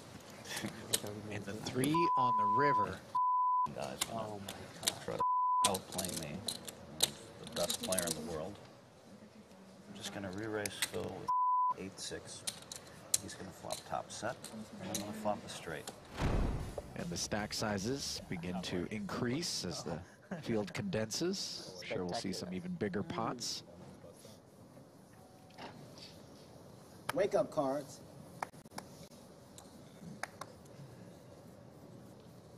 Ace-10 suited for Czar Rast. That was his online handle. It was. I've tussled with him many times, both online and live. You were the takeover. I still am the takeover. You still Ali. are, okay. I haven't rumbled with you online in so long.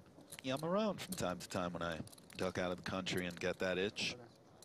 Of course, online poker no longer available except for specific states here in the U.S. We're talking New Jersey, Nevada. Ridiculous. Ridiculous. A little bit shocking. Certainly disappointing for the big fans of the game. Everybody's suited here. Nice guy. And the board, 2 clubs. Queen 8-6. Rast with the nut flush draw. Heart with the flush draw and open-ended straight draw. And Katz with a pair of 8s. Serious connection to the board via Rast and Heart. And given that Kevin is sporting a 20-some-odd BB stack, slightly more, I believe. Very likely to be going in here versus Rast.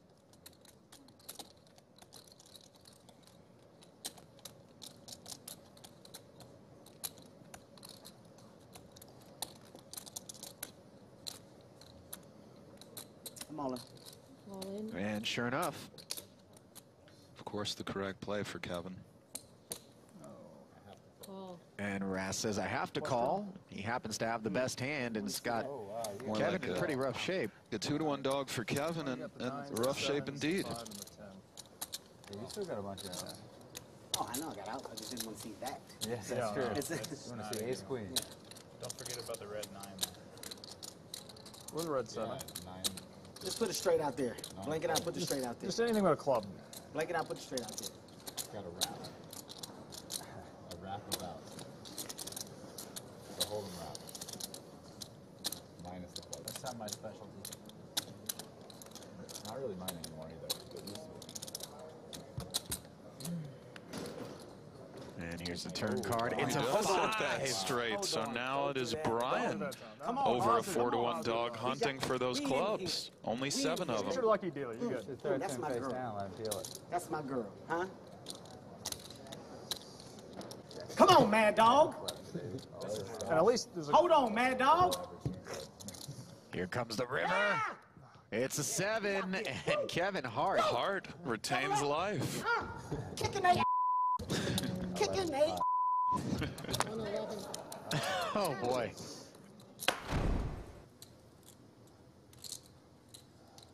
I believe Vogelsang wakes up with Can you aces. please be quiet? I'm You asking can't- very nicely. You can't say anything. Carrie, you can't. Where's that in the rule? Can you call the floor, Floor, please? you really can't even say a word. That's not a rule in poker. Yeah, it is. What, talking? You can't talk right now. Only heads up. Everybody's getting a little testy, Ali. Well, listen, a lot of money hanging in the balance. That's right. Stress getting to folks. Kernick and Kuhn are about Why to you allowed throw talk down. turn a hand? 10 seconds. What's the rule? you are allowed to talk. Even with three-handed, him left. Absolutely. Okay. Absolutely. Okay. Can I have 30 extra seconds? Because I've been trying to get him Yes, to he stop talking. should. We've been like calling him before. Absolutely, he should get extra time. I've used the time make up. I spent 2 You minutes should trying have to as get much time as you want. 115 when he called for the floor. It was at 115 when he called for the floor. I looked. Multi-way pops, even if a player is all in, Okay. it's still considered a multi-way Not a word. pop. My apologies. I was So, wrong. how much time was left? So Justin's already used the time extension, so he has until 1 minute. Here, Can I I'll say give him. something? I'll give him one of my banks. I'll forfeit it. Can I say something that was a munch of talking? So he really should almost start over. So a reasonable, said that. Well, let's not get carried away. How many time banks are we going to make up here? You know, Yes. Justin, would you That's be fine. reasonable? Okay, 30 seconds starts right now.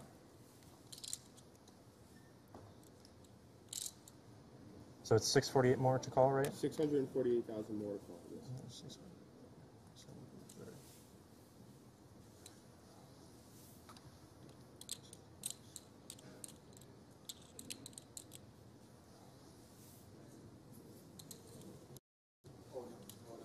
I call. Call. You got aces? Yeah. You got aces. How do you wake up with aces there? All right. Just need a red queen, I guess. Damn, that's a good spot for aces, huh? This is my first all-in. All-in call, it is. So it's 6s against queens against aces for far and away the largest pot that we have seen thus far in this year's Super High Roller Bowl, with not one but 2 players at risk in Vogelsang and El Jefe carry cats. the 648 that, or whatever it was that Bonomo just called now, also close. I need some help from the players at home, the very experienced players in these situations. I'm just not sure. My knee-jerk reaction here is that Bonomo did not even need to call that initial 20 bigs, but certainly it's okay. And a lot of drama heading to this flop as Bonomo picks up some 7s. 8, 9, 10, and El Jefe picks up some jacks. Jefe, Jack and Queen hunting. Justin did also. Yeah, I can't wear the... Notice Vogelsang has 50% to win this hand. He's fading 7s, jacks, queens, 6s. Right. Yeah, you're right. Come on, Taylor, we need a Just jack. the smallest of favorites Boom. against the aggregate hands. What a nice card to see if you're Christoph. Sure. What a massive, massive pot this is for him in terms of real-world dollar EV. Right, I mean, this is 2.263 roughly. Oh my. Dramatic river. Rip his lip off there, Christoph. Easy. Here comes the river. It pairs the board and 2 Vogelsang aces holds. And that is it. Deflating for Carry Cats to wake up with 2 queens and ship out of the small blind. We know not what either player holds, simply that Schindler was the open raiser. And Kuhn defended. Jason has checked it over to Jake, who is going to continue to the tune of 75,000 into the pot of 230. All in. Hey. C2 is all in. C3. And I think it's a snap call from Schindler Might see here. some straight draws from Kuhn. Well, it's a bottom set for Jake Schindler. Another pair of eights, by the way. You do see a straight draw for Kuhn, which makes a lot of sense. 7-9. And Bonomo, the first man over there to root against Kuhn. No, that doesn't appear to be the case, but The hovering over them is a bit odd, but they're all good friends. It's been a fun run either way, boys. I prefer to get there and be a pain in your but sometimes you don't get to. Hard not to like Jason Kuhn. that is the truth. You kind of root for him here, you know? The pain of the money bubble looming over him. It's hard not to root for him, especially given how many chips Schindler has, that he'll be okay. And right. Can Jason Kuhn hit a 6 or a jack to complete a straight, make the best hand, and stay alive, or will he be the dreaded 8th place finisher? It's the latter. As the deuce rolls off, and your pick to win it, Nick Schulman. He definitely made me and a lot of people proud with his stellar play, as always. Yep. Tough to bubble. Tough day for him. And we are one bust out away from drawing the curtain on tonight's action and setting the stage for the podium finishers. All in. Uh-oh. This looks like possibly a bit much, given the stack of Shalabal, but of course, ace-10 of diamonds. Call. Quite ahead. Oh my goodness. I got aces. Vogelsang with the call. This is why you don't do this when another player at the aces. table. Oh my God, and Vogelsang pacing because he wasn't really expecting this situation, and Shalabal just counting his lucky stars. You know, Sukernik has kind of shown this propensity to be willing to just gamble it up and ship it and kind of intimidate. It got him here so far, and Sukernik has really played very well in a lot of spots. I think he overextended himself here, given the stack of Shalabal, but onto the flop we go. And could Shalabal be laddering up yet again? This is a major ladder up here.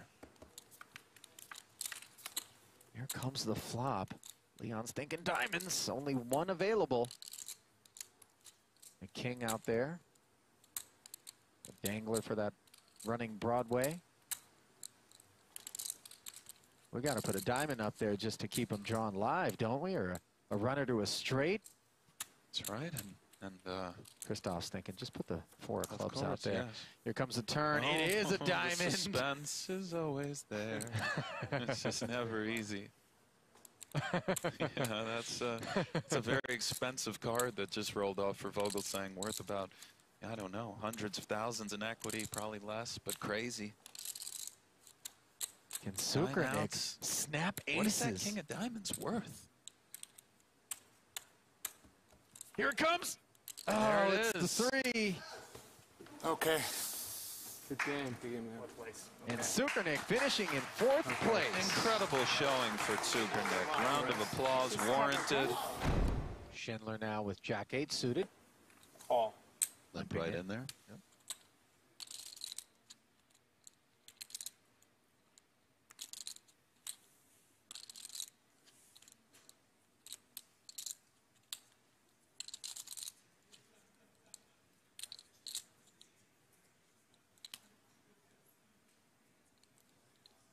Check.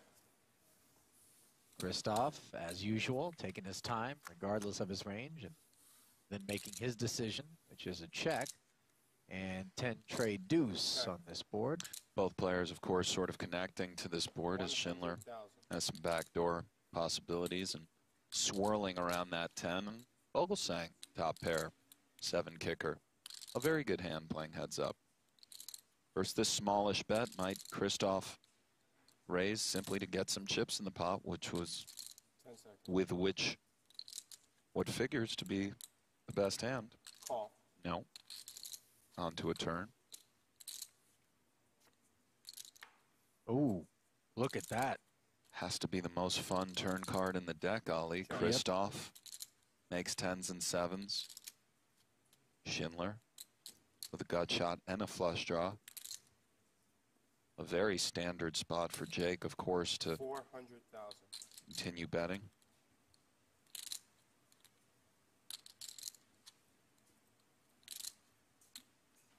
One assumes Christoph will raise here.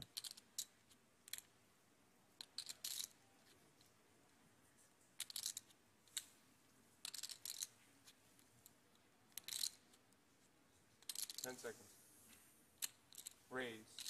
And this is one of those spots, 1,500,000. Nick, where that lack of time extension really looks to play in, as Christoph is check raised to 1.5 million, another 1-1 for Jake to call. And I think Schindler's call here is quite standard and will be getting made. I don't think Schindler comes over the top here. 10 seconds. He calls, perhaps has some river bluffs in mind if he misses, but Call. Let's see what this river brings. Schindler finds himself as a 3-to-1 dog. Don't look now, there's 3.5 million in the middle. This is a big one. And the river pairs the board with a deuce, and not necessarily your favorite if you're Vogelsang, as any overpair now has 10s and 7s beat, but it was a limp pot pre-flop. That's right, and I think Vogelsang feels quite confident with these 10s and 7s. You're absolutely right. Of course, overpairs now do counterfeit the 10s and 7s, but still certainly bet for value here. 2.3 million. 2,300,000. 2.3 million from Christoph Vogelsang. That's mashed potatoes and gravy. Yes, it is, and deuce of clubs, of course, not the river Jake Schindler was looking for. 10 seconds.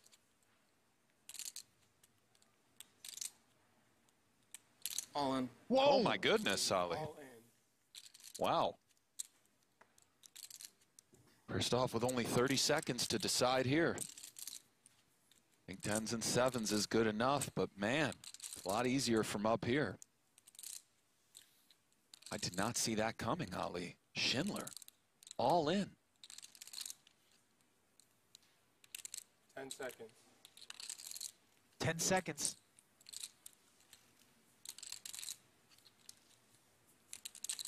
Call. And Vogelsang makes the call. Schindler's bluff does not get through. And that's it. Good game. We have our champion, Ali. Wow. Yes. It's one of poker's most exclusive tournaments. A $300,000 buy-in feeding a massive prize pool of over 14 million. 48 elite players came to test their skill in a 4-day battle of strategy, aggression, and endurance. This is the 2018 Super High Roller Bowl. I don't think Chewy's ever been in a market. Ace-9 in Ivy's hand this time. He makes it 6,000 here on the flop with top and bottom pair. Petrangelo sticking around as the third heart rolls off and gives him the flush. That was a dramatic pause that I put in there, as though it wasn't self-evident. And I think Petrangelo's considering leading as he defends the big blind here. Yeah. The 7 of hearts is rich with possibilities regarding Nick's range in form of the 8-10 and all the flushes and some 2-pair combinations. And the idea behind the lead here is that Ivy gets very pot control-y on turns with his ace-X, and we want to simply build the pot with our flushes and charge certain hands that have equity. And oh my, Ivy rivering 9s full of aces, Petrangelo's hand absolutely strong enough to lead here, and he will. And of course, Ivy will be raising either in the form of a shove. He goes so big that it looks like Ivy will shove this river. And Petrangelo is going to go into a tank, probably think aloud as he often does, and we will probably get some inner workings into his poker mind. And he graces has us Ivy with his thoughts. well covered here. He does. 10 seconds.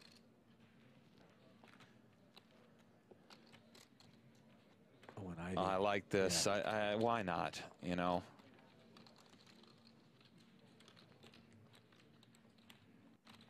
This is going to be a difficult laydown for Petrangelo. He might make it, but it's going to be tough.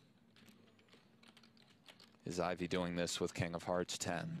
Is he doing this with the dry Ace 7? Does Ace 7 ever do this? Queen 8 with a. It's going to be really hard to get away. Let's hear what Nick has to say. So far it was an F-bomb. You do now have a bluff catcher, Ali.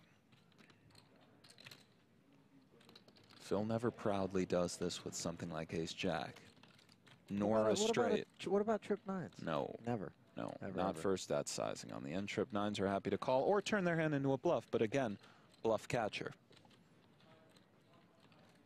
I think having a flush here just, it makes it hard. Let's go through range. Ivy has nines full. He has other full houses, given that Nick led turn. So he has the aces, jacks, sevens, all the nines full. That's a very healthy amount of hands. To counteract that, his bluffs are King of Hearts X, some straight draws that had one heart. There might not be enough. Ivy also has bigger flushes. Petrangelo might find this fold. If you think he's under bluffing things like Ace-7 and King 10 with the King of Hearts, there is a chance Petrangelo puts this hand in the muck. It's pretty reasonable, frankly. This is a dicey, tough situation. It's hard for your opponent to have the hearts as well. But There's that.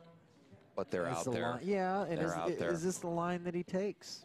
I mean, he just calls a lot of his flushes on the end. Maybe the king high ones put it in, but his range is rich with full houses. There are some bigger fluffs and bigger flushes, and the problem is it's not that easy to find bluffs, but Ivy's very capable. King of Hearts, Queen, King of Hearts 10. Just other stuff. I don't know. 7-10 with the 10 of Hearts. There's combos out there that you can find, but there are many full houses that loom here with all the combinations of the 9 in conjunction with the board. I think trips for the most part flat here. Not that easy to find a ton of bluffs, and pretty interesting to see if Petrangelo finds this laydown. And when I say finds, I don't even mean he's finding the correct play versus range, or of course right now it's correct. I'm inclined to think probably this hand is okay folding here. Probably pretty safe. If we could sim this spot out a million times, this actual spot live, I don't think Ivy takes off here that often with King 10 bluffing, so let's see.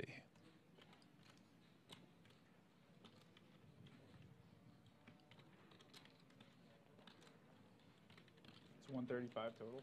Yeah.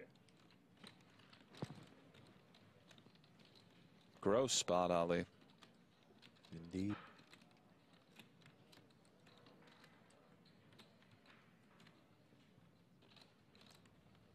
Hey, Paul.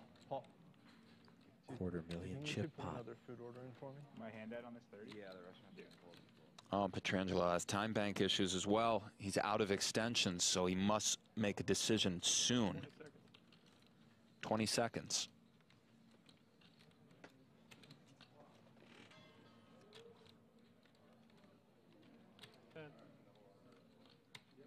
Seconds now. Great fold. Found it. Yep. Beautiful. Time well banks, done. well Well done, invested there. Petrangelo. Yep. Absolutely. That's why you use him.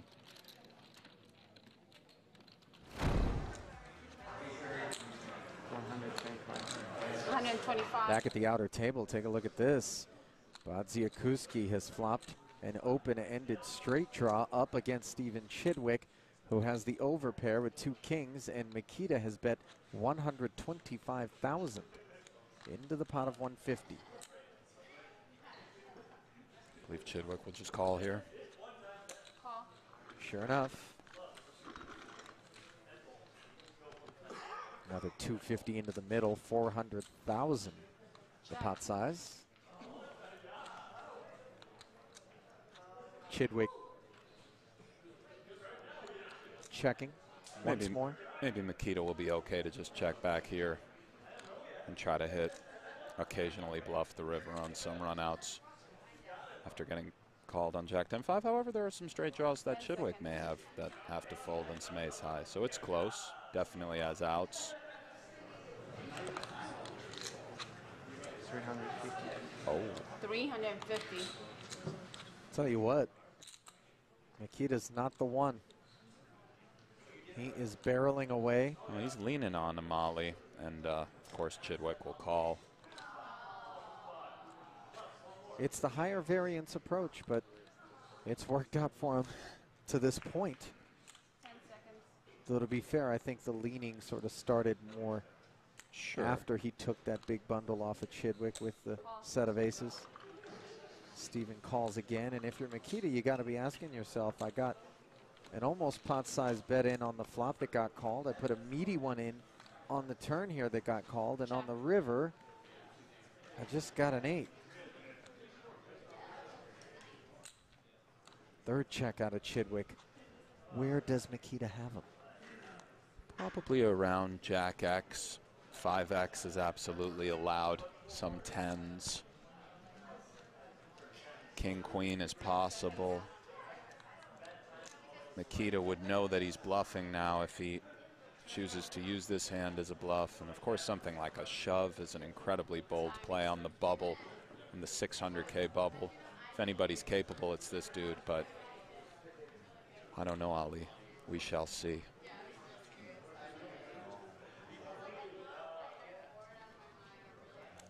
All in here would be tremendous to watch.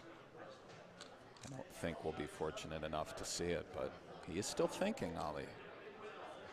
Fully aware he would be turning his hand into a bluff, essentially, if he puts something crazy out there. Or conversely, might he think that if Chidwick had some sort of draw, it's best to check back with the showdown value of an 8? I feel sizing-wise, I mean, it's a pretty enticing move to just put Chidwick in. It's also quite maniacal, but think about it. If you're Chidwick with Jack Queen, Jack King, even 5-4, do you really want to call off 1.8 million when Seth Davies is over there on the other table with 30 bigs? And he does do it, Ali. Wow. Chidwick is capable of calling, by the way, but let's see. What a play by Badziakuski. I was just having fun up here, but he did it. 1.3 million. Let's see if Chidwick comes with the call. Wow, I guarantee you he won't have any time extensions when he does whatever he does. This is a massive pot here on the order of that which these two shared earlier in today's competition. What a play by Down Nikita go the Badziakuski. Beautiful. And I'm surprised Chidwick didn't think about it a little bit longer. But what a great, great, great, great, great play. Picking up the action back at the table. 9-7-5 with a couple of clubs. Negreanu with the gut shot straight draw and the best hand with the 2 6s. Badziakuski getting some big time odds to call with ace queen off. 9-7-5, 2 clubs, not the best flop, of course, for ace of heart, queen of diamonds. Odds that Negreanu certainly is aware he is giving Badziakuski, and he has ranged him without question. So doing this with a measure of awareness is Daniel. Certainly, always. On to the turn. Oh, that'll work. Negreanu now with the 9 high straight, 1.5 million in the middle. I think range-wise, Daniel's range might play is almost a full check in this spot. Of course, many ways to go as his hand just wants to put chips in, and I don't know. you can throw something small out there and nobody's losing any sleep over it. But I think this check is more precise on a high theoretical level, perhaps. And curious if Bodzikuski decides to turn this ace-queen into a bluff. As we see, Daniel does have one of those combos that smashes this board, but this is a Bodzikuski-ish kind of board, meaning the button is doing okay here versus the small blind 3-betting range just flatting, and Bodzikuski may want to lean on the other combos of big cards, try to get them out there. I like this bet of 375 quite a lot. Makes tons of sense, even though he's unfortunately drawing dead to a chop this time. I think this bet is very good. Obviously, it's difficult to look up at a screen and take a snapshot of the statement. This bet is very good when you have ace queen against the 9 high straight, but I just think with it's the explanation, it's a high level bet. Even ace king has a really brutal spot, and Daniel's check call here is automatic. There will be no raising here with this 6-6. 10 we jack minimize damage versus 10 jack, and we allow nonsense to fire away. So I think Daniel's check call is standard. Board pairs on the turn, and obviously that does present certain issues. Nikita will check here. That bet was partially designed to get value from like ace 10, maybe a little bit of ace jack, maybe put ace king in a weird spot, deny equity to like king jack, or king induce the check call. I think Nikita checks here, but he could go big. Let's see. 10 seconds. Oh, I think he was about to say something, Ali.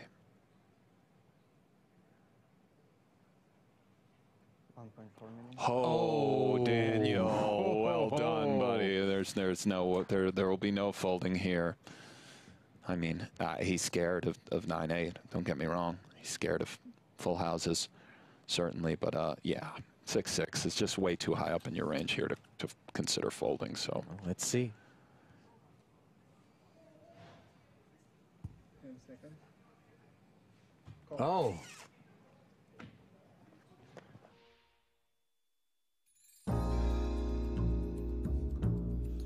Welcome back. Bonus coverage here. We are live from Merritt Crystal Cove, a hotel casino in North Cyprus for event number 2. You know what, Brent? We finished event number 1. We wrapped that one up, put a bow on it. We're going to jump right into event number 2. Now, the final table of the 50K short deck will be tomorrow. But we have day 1 coverage of the short deck here for you. I'm David Tuckman. He is Brent Hanks. And that man right there in seat number 2 is the legend himself, Phil Ivey. That's right.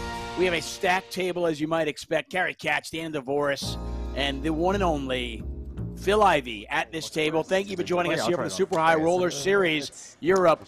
We're in North Cyprus. He's Brent Hanks. I'm David Tuckman. Thank you for joining us here. We'll be here for the next 3 or so hours. You could put a little logo playing some short deck.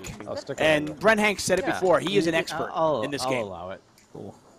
Certainly am. Probably better than Ivy. Because I have a few more at in my room. 10-8, not a very good hand. You're going to see a lot of premiums today, folks, as we removed half the deck for short deck.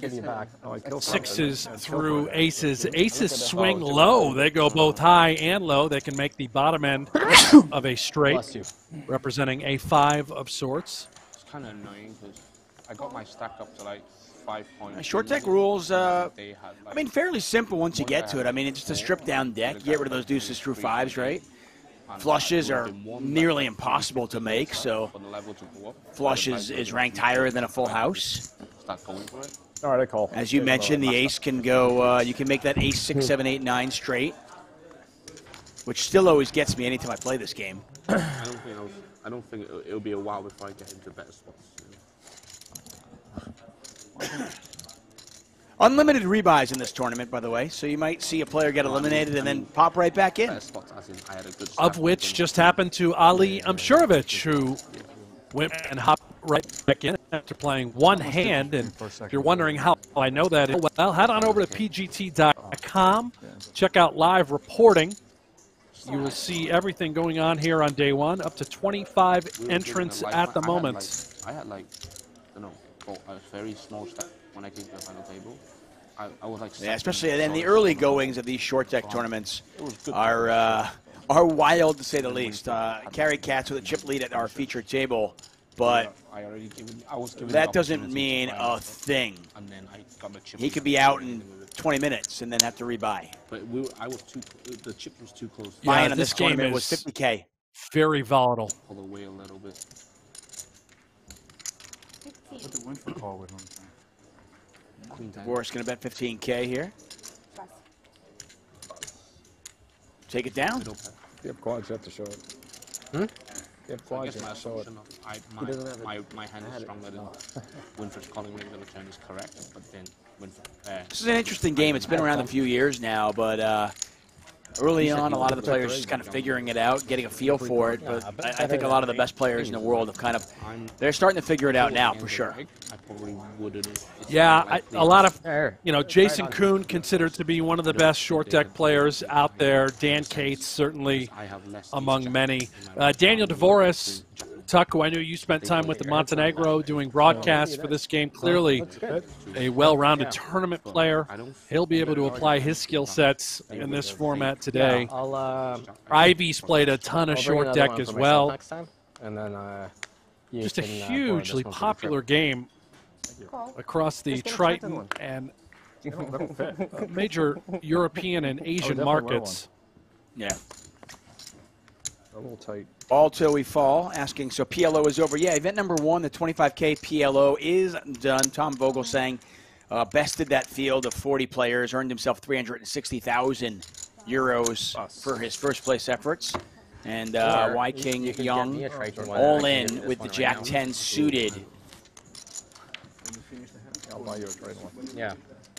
Jack 10 suited is an extremely strong hand in short deck. Even if you were to get in against two aces, you're basically in a 60-40 spot. Yeah, you're very rarely crushed with Jack 10 suited. Commentary, they sending the feedback to Vegas, or? Yeah, they're doing it from the studio. Okay. So it's probably, see, what time is it? Isn't it like? Yeah, it's really early. It's like 7 a.m., right? Yeah. Brent and Jeff love getting up super early like this, like at 5 in the morning. Yeah, they seem like morning people. Well, they're talking about us. It's probably Jeff and Brent. Yeah. Well, they're talking about Jeff and you, but it is me instead of Jeff. I'm David Tuckman. And it looks like we've got an all-in and a call here. A little bit of gamble early on in our short deck event. Yeah. Wyken Young got it in against maybe one of the worst hands you could be up against, an inferior Jack. I like your hand. I accept your apology.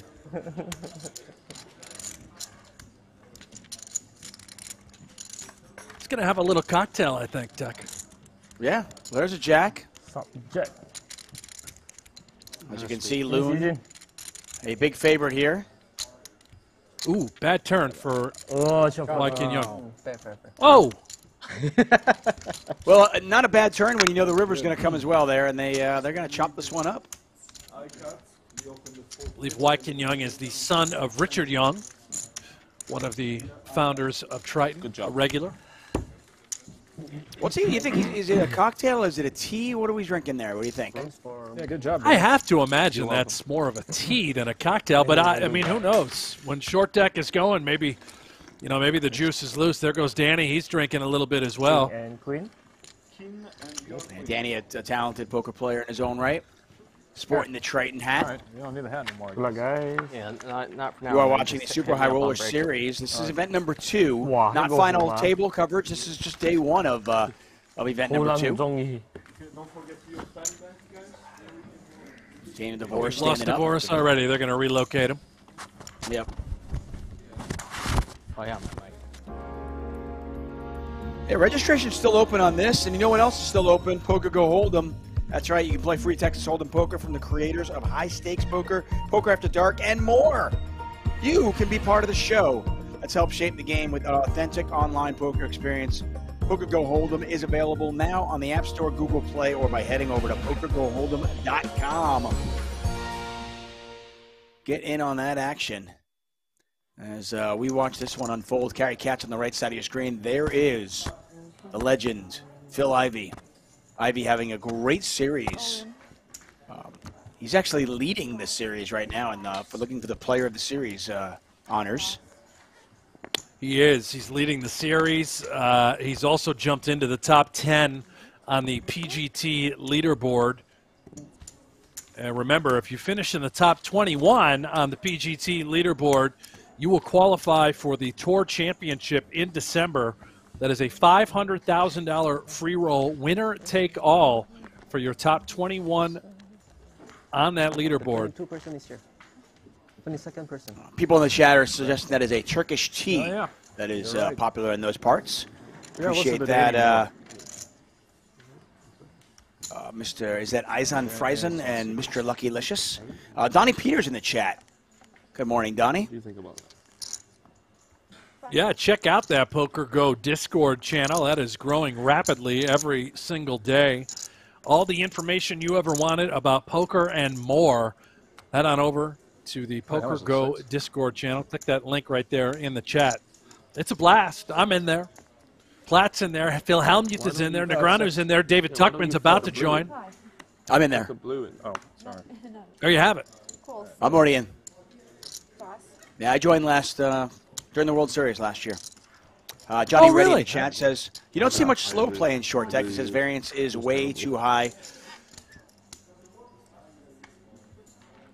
Cats with Jack 10, Danny Tang with the King Queen. When you do that 25. You get very paranoid in your. I do, right? Your older age. Check this.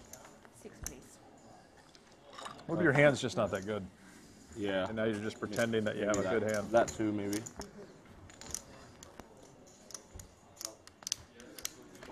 You check?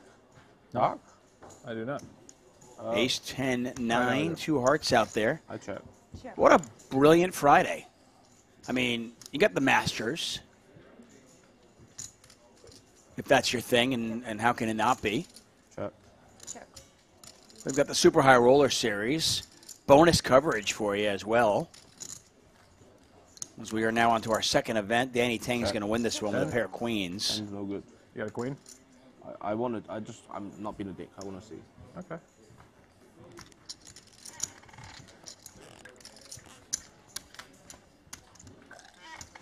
Tang wanted to see that hand, making Kerry roll it over. I guess curious what he's playing a little defense with out of the big blind. Jack 10, clearly. Was it good information, Dan? Very good hand. Yeah, I don't know. You mix your live shit up, you know. You do. You know, sometimes you're like, I'll give you a free card. Yeah, good luck figuring out El Jefe, Danny Tang. I don't know what hat that is that he's wearing, but that is not the normal PokerGo or PGT hat that we're so accustomed to seeing Kerry Katz wearing. Yeah, it's just a stylish black hat. I can't tell either. Monterosen is going to call. No more after this? I don't know. They'll probably have to throw some in there. Yeah, we probably changed something. I thought we moved something King up. high flop here. Danny Tang with a king. Monterosen with the ace king, though. Is it just me, or does that clock on the table sort of look like a mini bomb of sorts, like something you see in a movie that he didn't play the 75? You know, you got the red and white, the red and green wires. They're Yeah, intimidating, aren't they? You can ask him after the hand. You know, I hadn't thought about it, but I think you're spot on. That thing looks like it could go off at any minute. Hopefully, stop the timer. I'm getting nervous. Yeah, I mean, hopefully Carey or Monterosen can defuse that thing.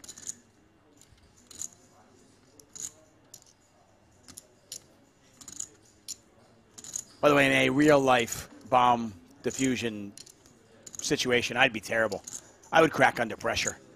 The red wire, the green wire, I don't think I'd see colors. I'd cut them all. Are you colorblind, or you're just saying in general you'd just be? Does it make a difference? I'm not for you? colorblind, but I don't 75 think I would do okay? very well under pressure there.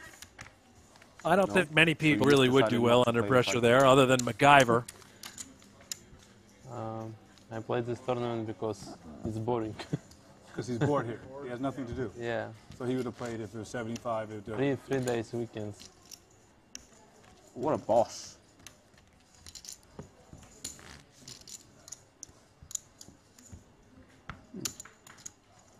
But I like the game. Yeah? Yeah. More action. Your English is much better than 2 years ago, huh? Yeah. There was none. Yeah. Wow. Sorry. Call. Call. I need to. I think I'm going to learn Mandarin. I think Ken probably has another just let's ram it home sort of candidate. 24,000 out there. You're going to see a lot of this today. Why Mandarin? 2 hours. I don't know what else. Our circles small country. Yeah, we don't have any 1K chips. Learn that? If you're like starting completely fresh, it'd be easier to learn. I wouldn't know because I learned it from. That's what they say. You went all in here. They say it's much easier to learn. But Mandarin is more worthwhile to learn because I need 5. You need more, because there's a much bigger population that speaks that language. That's what I mean. And they say it's easier to learn, like by like a mile. Wykin takes that one down with ace king. And And by the way, the players are talking, especially for live. We'll do our best to lay out so you can hear them. Well, it makes no difference to you. 親切感咩語嚟咧？或者普通話？廣東話。Right, I know, right? Yeah.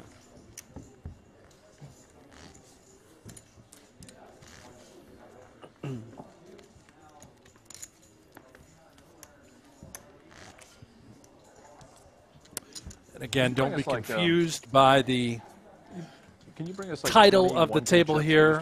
The PLO event has concluded. That was event number 1. We are now offering bonus coverage of event number 2. This is the 50K short deck event, day 1, featuring, of course, Phil Ivey.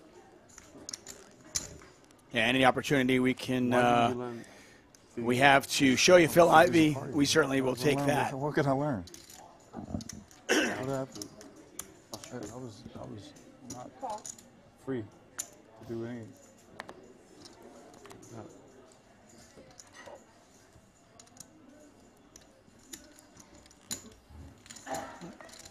3 ways to this one. Pot's 24,000.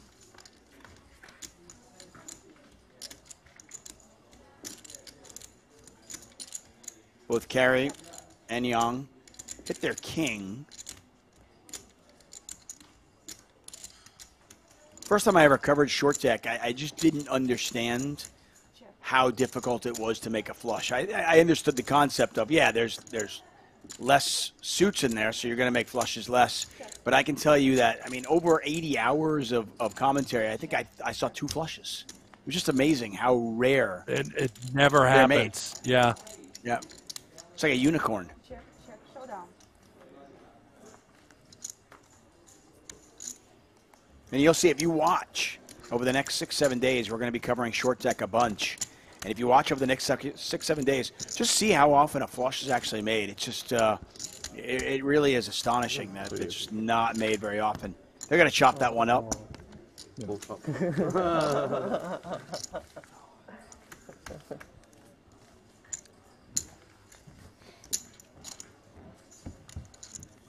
Welcome to the Super High Roller Series, event number 2, the $50,000 buy-in short deck event. We are in North Cyprus at the Merit Royal Hotel Casino and Spa. I want to thank our sponsor, Lux and Pay. Super High Roller Series going on from April 7th through the 15th. And it all culminates with our $250,000 No Limit Hold'em buy-in event. Corey Moe says, what's the difference between short deck and regular No Limit Hold'em? Well, first of all, we get rid of the deuces, 3s, 4s, and 5s. So it's a stripped-down deck. Flushes are better than full houses in this game. The ace can go high or low. You can make ace high straight, or you can make an ace 6, 7, 8, 9 straight, where the ace acts as a 5 in that spot. Yadig asking if Ivy already won an event. He did. He actually he did win a Triton event earlier this week. Check. At the Marriott Royal Hotel Casino and Spa. Check.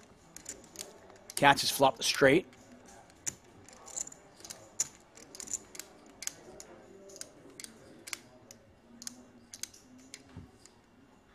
$25. Pass.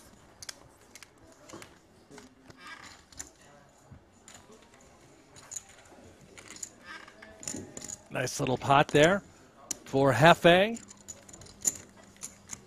Extends his table chip lead. Yeah, he's up over 400,000 chips. Make sure you guys hit that like button on the video and subscribe to the channel. We're at almost we're at 246,000 subscribers. See if we can hit that 250,000 mark this week.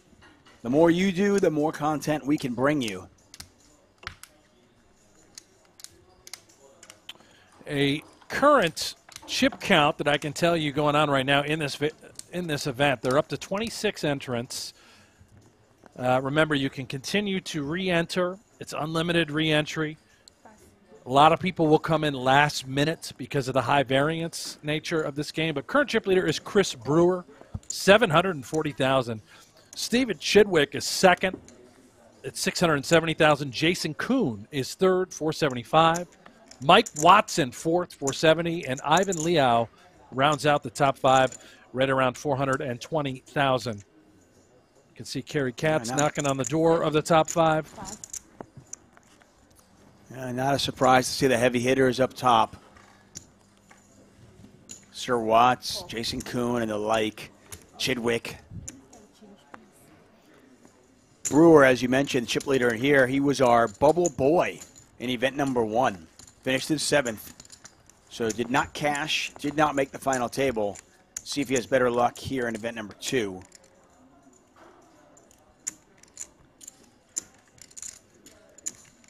Not much there for Katz, and you imagine this hand's not going to go much further.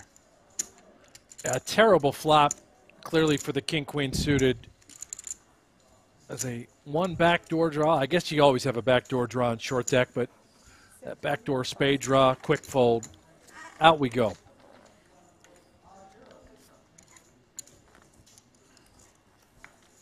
Day 1 bonus coverage from the Super High Roller Series. Event number 2, the 50K short deck.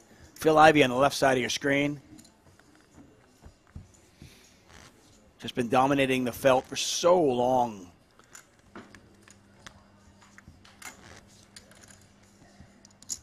Always exciting to be able to watch him play, and a privilege to be able to commentate on him.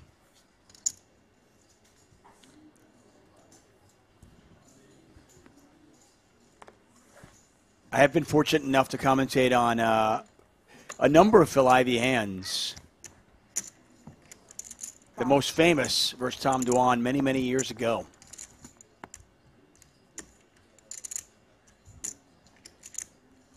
I'm trying to think what year that was, Tuck. Was that like 2000? Man, it was like 7. 10? No, 7? It was like 2007, dude. It was like 15 years ago. It was forever.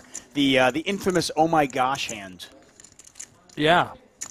Where Tom Dwan made a 7-high straight. Phil Ivey made the wheel. They were playing 3-handed. And when it was all said and done, $1.2 million went in the pot.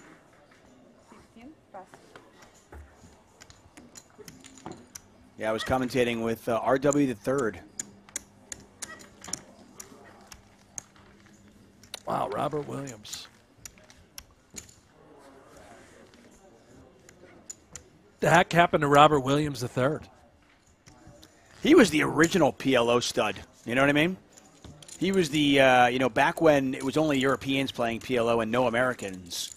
He seemed like the only American who could play PLO back then, and just always seemed to play well.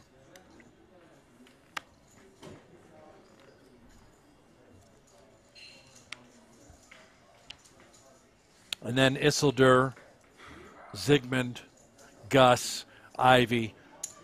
They had other ideas about PLO and just took it all over. Ivy all in for a little bit under 100,000.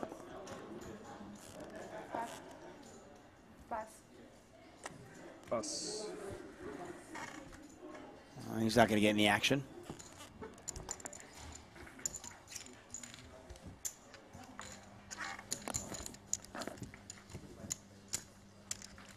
Matthias, is it going to be a huge Triton cash game? TBD, man. Not sure what they're going to do. I think if they organize a cash game, we would show it after the final table coverage that we start early in the morning. Hopefully we'll have more on that. Uncertain what cash games will run. Oh, really? Why? I don't know. Or who will play. Interesting. Yeah, the only thing we are certain of is there will be poker, and a lot of it, here on the PokerGo YouTube channel all week long, heading into next week. And the coverage will start each and every morning at 7 a.m. Eastern Time. So get up early, get yourself a cup of coffee, cup of tea, toast and Marmite or Vegemite if you're in Australia. Whatever suits you, okay? Wake up, join us each and every morning. What's wrong with a mimosa? A mimosa works too. What's the Bloody Mary? See, now you're speaking my language. I might have a Bloody Mary tomorrow morning. If you do, I will. I like the Bloody Maria better. Nothing better than a 4 a.m. Bloody Mary or Maria. Now, what's a Bloody Maria? Same as a Bloody Mary, but tequila instead of vodka. Ooh, all right. Yeah, See a lot of gambling going on here. Chop it up. That's my my way to go here. Yep, this is a gamble. And oh wow! What a flop hello. Here. Yeah. Ask for chop it up. I still lose. Punish him. 6 on the road. Fourth diamond out there doesn't mean a darn thing. And March Rosen is going to make the straight, flops it, and Danny Tang has been eliminated. He can rebuy, and I expect him to rebuy. Short deck tournament, so. I'm uncertain what the rebuy situation is, or if that is simply a reload. You may get X number of bullets for your $25,000 or your $50,000 buy-in. You notice the tickets there on the table. Perhaps you get 3 bullets that are all worth $100K in chips. I do not know. We will try and find out for you. Yeah, that's a good shot, though. A lot of times these short deck tournaments do. You'll get like 3 bullets, and you can buy in all of them at the same time if you want to, or you can save them. But that is a very frequent option in these tournaments. So it certainly looks like he had multiple bullets, each one being 100K. So I would imagine it's 3 100K bullets. That would make sense. And here's another, if he elects to, great hand to just simply move it all in. Deny that equity. If you run into another hand, you're always going to be live with ace-king suited. Yeah, and I mentioned this during the PLO coverage when I talked to some people who actually know how to play this game, and I'm not going to even pretend that I do, but just kind of regurgitating what I heard them say is this game is really about denying your opponent their equity.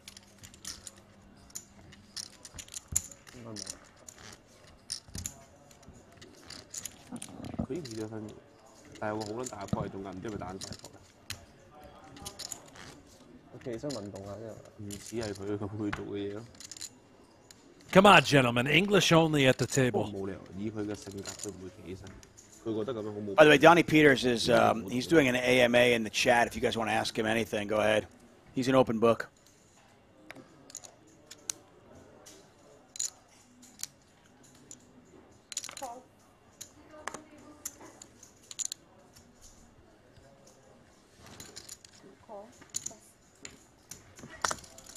Call.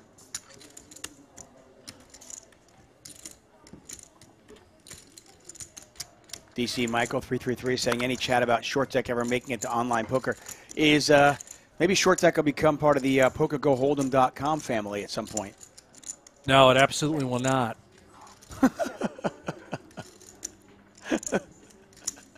Our IP, as far as Vegas is concerned, inside the studio, we have laid to rest the game known as short deck.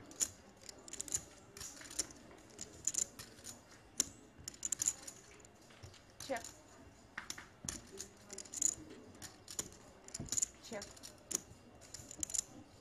I don't even think they offer it anywhere online, right? I know GG Poker is one of our presenting sponsors here, but is that I that believe a on part of their- Sundays. I believe on Sundays they run a game there. Is that accurate, or you're just making that up? No, I mean, somebody said it in the chat, so I can neither confirm nor deny that, but somebody mentioned that in the chat, and it seems like an odd thing to lie about, so I'll throw it out there. All right. So short deck on Sundays on GG Poker. Yeah, again, I could be wrong, but somebody said it in the chat, and it seems like it would be a weird thing to lie about. That is Daniel Kalkowski who mentioned that in the chat. Thank you, Daniel. I hope you're right.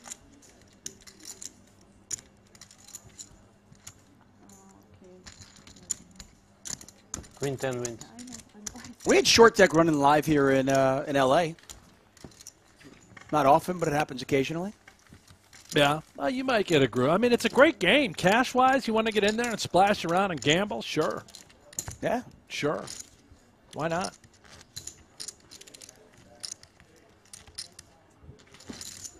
Johnny Red says that there are short deck cash games and tournaments every day. Oh. There you have it. Philip Corey, when is the 250K tourney? That would be the Super High Roller Bowl Day 1. Will happen on April 13th. 3-day event, April 13th, 14th, and 15th. That'll be the final event.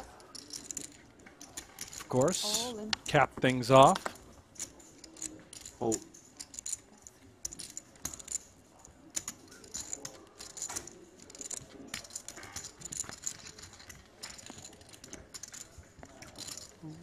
Ivy with a shove. Ivy takes it down.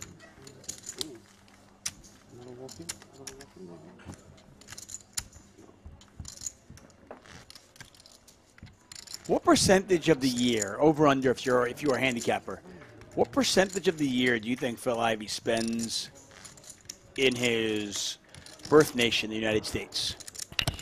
There's 3% not rebuying. Oh, I would easily take the over 70%. Oh, really? Wow. You think he spends over 70% of his time in the United States? Are we talking now? Are we talking throughout the course of his life? What percentage has he been in the U.S.? Or are you talking like just right now? Right now, I mean, current. Right. Yeah. I mean, clearly the first 25 years of his life, he was probably in the United States 95%. Yeah, I'm talking about now. The last few years. I think he's been here quite a bit. Unless there's large events running overseas. I hear stories about the golf course. Ivy getting out there. I know he lives in Las Vegas. But yeah, big game's going off somewhere. He's not going to miss it. Yeah. Okay.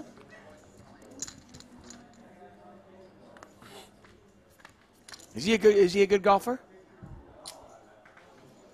There's a difference what do you between. Here's what I would say. I think there's a major difference between being a good golfer and a good gambler on the golf course. Oh, 100%. My assumption would be that probably not a great golfer, but absolutely a terrific gambler on the course. Oh, yeah. I mean, there are some rumors. I remember stories I've heard about Puggy Pearson. And they say that Mike Sexton used to say this. He said that Puggy Pearson, when it comes down to, making a putt for tens of thousands of dollars, he'd rather have Puggy Pearson taking that putt than a PGA golfer. Wow. Yeah. Some people, man, they just ice in the veins. They don't feel pressure. They just go, and even if they know there's big money on the line, they live for those moments. Ivy's one of those guys, lives for big money opportunities and moments. I've heard a lot of stories about the golf course with Mr. Ivy. Well, all I Peters, want to do is caddy. I have a full caddy suit. In fact, it's for the Masters, which happens to be on right now, ironically. Masters hat, Masters white suit. I've offered. I just want to get out there and caddy for the round and partake while carrying their golf clubs. That's it. I don't even have to help them. I just want to be there. You should offer that as a charity. I think like an auction charity event for PokerGo. I think people would bid for that. I would bid for that. Having you caddy me, that'd be great. I know that's not. I know that's not what you put out there. I know you want to caddy for IV. I would do it though. Yeah. Let's take a look at our GG Poker leaderboard. This is just a featured table. As you saw, 25 players entered this. We're down to 19. Registration's still open, though. Carry Cats with 352,000. Ivy with 106,000. But the players also have some bullets behind. As you saw, Danny Tang lost. He lost an all-in and just put a bullet in there, so we got an extra 100,000. Got to run I am good. not privy. It's short Yeah, I'm not privy to. I mean, Katz might have bought in for all 300 right away. I doubt it. No, he's a one bullet kind of guy. I'm sure. Okay. Probably just ran hot. Got some good spots. Yeah, there's a lot of gamble. I mean, you're seeing all the all-ins. It's not hard to wake up with 2 kings, 2 aces, and there's an all-in in front of you. In fact, I would suspect we'll see it multiple times throughout coverage here today. Yeah, pairs especially vulnerable in this game. Donnie Peters, by the way, agrees with you. Said he would take the over 70% on Phil Ivey being in the United States. He says, I don't think the big Macau games run as much as they used to. Yeah, and you know, those types of games, those size of games, they're happening now more in the U.S. than they ever have. You hear about that. Here's another all-in. Ivy 2 jacks. I have to imagine Marty Rosian's going to call with ace-queen suited. There it is. And we've got ourselves a short deck coin flip. Let's see what the percentages pull up. I have to imagine ace-queen suited might actually be a small favorite. I would think so, although the jacks do block some straights possibility. There's a queen. Straight. So we didn't have it up pre-flop, but we can see that Matrosian is a massive favorite post-flop. Oh, yeah. Oh, Ivy. Oh, Ivy. You ask, you get. Never a doubt, huh? why you don't ask That often, little you know? I asked. slim with the That's tilted why grin. What's my name? Phil Ivy. When he knows he's gonna win. 100. Oh, maybe I ask too often, huh?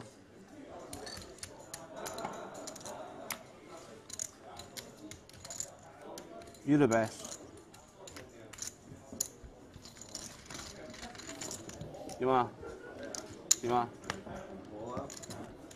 誒，股東，同你報下先，呢度冇嘢㗎，第3槍啫嘛。Ivy looks good, doesn't he? He's in great shape. 都係。你係咪尋日 I understand that he's in a great place mentally, working on the mental game along with the physical game. Danny Negreanu's talking about how Ivy is back with a vengeance. Will we see the return of Phil Ivey on a much grander scale? Yeah, he's top 10 PGT, but is he coming for the World Series of Poker? Is he coming for that bracelet race against Phil Hellmuth? And if Ivey's going to play a full schedule, watch out, Hellmuth, because Ivey's got 10, and he will catch you. My money's on Hellmuth. Well, I said this 5-6 years ago. I said this 5-6 years ago, and people were. I remember I was talking to a couple of guys, and they were saying, "Yo, Ivy's going to do it eventually. He's going to." I just don't think for Ivy, I just don't see the motivation there to put those kind of hours in when you're talking about smaller buy-in events. You know, this is a guy who plays the highest stakes games in the world. I don't see him grinding 3-day 3K 6 maxes. Yeah, that's fair. We just don't know what the motivations are. If he has some big bracelet bets, perhaps it's simply just pride and for all the glory, which was what Ivy was known for back in the day. You know, there's also something to be said for just, serving it to Hellmuth, right? I mean, who doesn't want to take him down? Trying to tell me Ivy doesn't want to just shut up Phil Hellmuth? I think he'd love to. It's just a question of, I mean, as good, as great, we're talking about the greatest of all time, Phil Ivey, still winning a bracelet. So much has to go right. So much has to go away. Winning 6 bracelets, even if Ivey played a full schedule, that could take him 12 years. Certainly could. And that's assuming Hellmuth wins no more. Let's say Ivy plays. I'm going to throw it to the chat. I'm going to throw it to you, Tuck. Let's assume Ivy's going to play a full schedule this summer at the World Series of Poker. I'm not talking about every event, like the 250s and all those he's not playing the small events they ones. put together. But let's say he plays a full schedule based on Ivy's terms, right? He's going to play 25-plus events. What are the odds of him winning a single bracelet. Give me the betting odds for Phil Ivey to win a bracelet. Assuming he's going to play all the 10Ks, the 25Ks, all those, maybe some of the 5Ks. Everything. Yeah. Maybe plus 180. Seems fair. I was thinking right around plus 150, plus 180. Yeah, I think that's right. I mean, somewhere in that range. Now I'm going to throw you a part two. Okay. And I could be totally off base, by the way. I have no idea. But we know Helmuth would play. Well, maybe. Let's go plus 180, but here's part two. Go ahead. You've got Ivey's line. What is Helmuth's line? Who's the favorite to win a bracelet? In an equal schedule at the World Series of Poker, let's assume they play the same number of events. That's a big assumption because, Helmuth will truly play all the small events, too. Well, Ivey does not. I don't think Ivey would, but let's assuming they play the same amount of events. I'm going to give Ivey the edge. I'm going to give Ivey the slight edge. Maybe your line's a little bit better. Maybe it's plus 165, plus 170 for Ivey, and maybe plus 200 for Helmuth. I think that's right. I'd go Helmuth plus 250, and even if Helmuth played the smaller events, that's not saying much, right? Because those are harder to win. You're talking about like 15,000 people in some of these small events. I'm not talking about the $1,500 no limit events. Which Helmuth and Ivey. I don't care how good you are. You've got to just, the deck's got to hit you in the face to win one of those events. Big dogs. I'm talking about the $1,500 Raz event because that's the one where Helmuth's going to play that, and I don't know if this man here is motivated to play in a $1,500 3-day Raz event. Where first place, first place in a $1,500 Raz is what, $180,000? I mean, is Ivey going to grind 3 days for 180? Unlikely. But what we need to happen, clearly, is a big bracelet bet. We need someone to step up, and Ivey, Ivey's out there firing. That's a totally different thing, right? If somebody makes a 7-figure bracelet bet with Ivey, and he's got to win X number of bracelets in X number of years, then all bets are off. Who knows? I think there's one guy in particular that could, do a bracelet bet with Phil Ivey and motivate him to want to play. That one guy is Daniel Negreanu, his good buddy. I don't think anyone else would put in the schedule or the volume like Negreanu does at the series, challenge Ivey like Negreanu would at the series. We know a guy like Jason Kuhn, for example, is not going to be out there bracelet hunting. We know this. He's going to play the biggest buy-ins, and that's it. Not going to play these 5Ks, not going to play these 1500s, but Daniel, he would. And I think even more so now. The ante now up to 4,000. The button is 8,000. For those of you new to short deck, everybody antes. The button puts in a double ante. You can call that. Going around, you can raise. It's no limit. Put as much in as you want. I think even more so for Kuhn now. I mean, you're talking about a guy who got the monkey off his back. He won a bracelet last year. And he won it in an event he really wanted to win it in, the 25K heads up. Put on a great show. But now he not only is this a guy who's made a ton of money and had the accolades and won a bracelet, but he's also a father. I just don't see him putting in that kind of schedule during the summer either. I agree with you. But Negreanu, Helmuth, you're talking about players who the bracelets mean something to them. They want those bracelets. They want to win. And the money is secondary. The bracelets are everything for those guys. I mean, listen, we'd all love, as a fan of the game, as somebody who's worked the World Series of Poker for many years, I would love nothing more than to see Phil Ivey go for it. So hopefully somebody does step up and give him that motivation.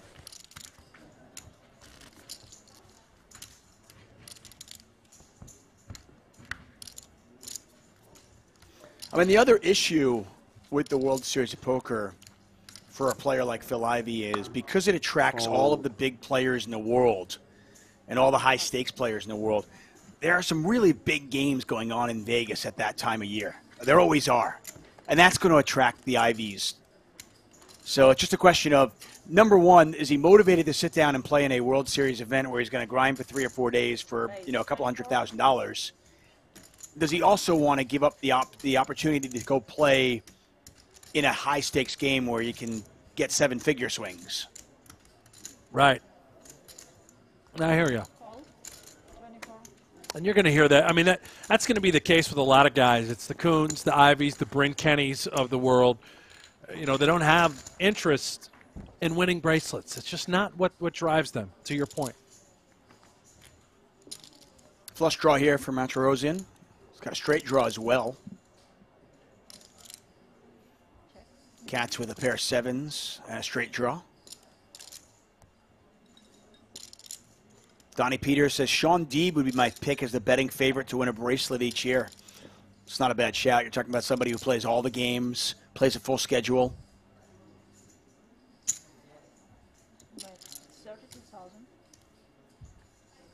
Doesn't seem like it was too long ago where Sean Deeb was one of the considered the best player to have not won a bracelet. But I think he has 4 to his name now. Yeah, you know, Jason Mercier is another one. He came up on the first show we did today. From what I understand, he's going to come back for this year's World Series of Poker. He's notorious for having bracelet bets as well. Let's see what kind of schedule he does put together. It'll be nice to have the return of a guy like Jason Mercier. Yeah, he and Natasha they just keep putting out babies. What do they have, like 11 now? I think they have 3. Yeah, 3 kids. Crazy. Who does that? Bang, bang. Oh, wait. I have 3 children. You have 3 too? My gosh. Yeah, we do. Yeah. Free roll here for Martirosian. He's got that flush draw. Yeah. As it stands, we're chopping, but you can see that extra percentage next to Martirosian's name. Yeah. Flushers never get through, though. Cats has got to play a little bit of defense here, though, right? Absolutely. You're worried about being free-rolled in these spots. You're also still very concerned about just Jack-10 being out there. Right. For Martirosian, he doesn't really care. He's got 130 behind. There's 128, 130 essentially in the middle. I mean, the money's going to go in. It's a matter of can he find another heart or not. Interesting. That's 52,000.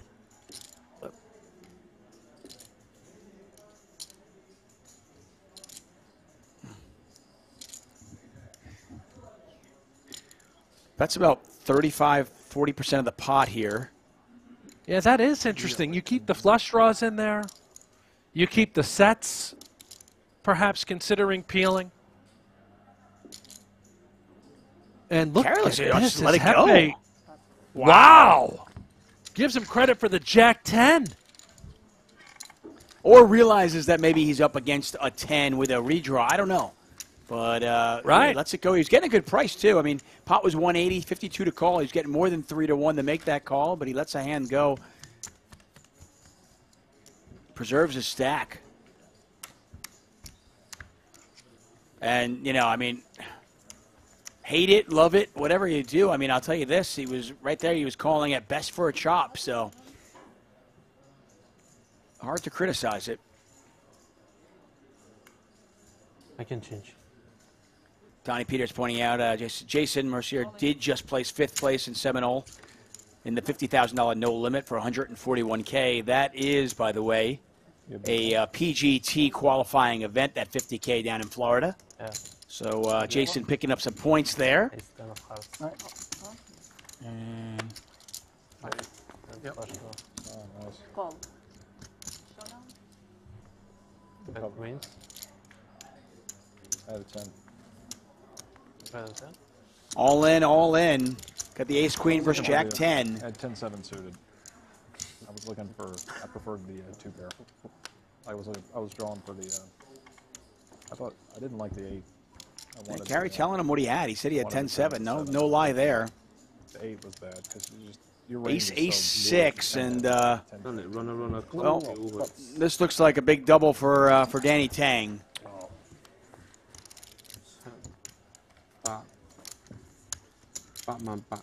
Just wasn't excited about putting 150 in to make. I'm going to count that one out, and Danny Tang picks up 100,000 chips.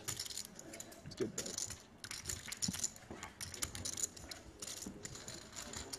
What's up, Ebo?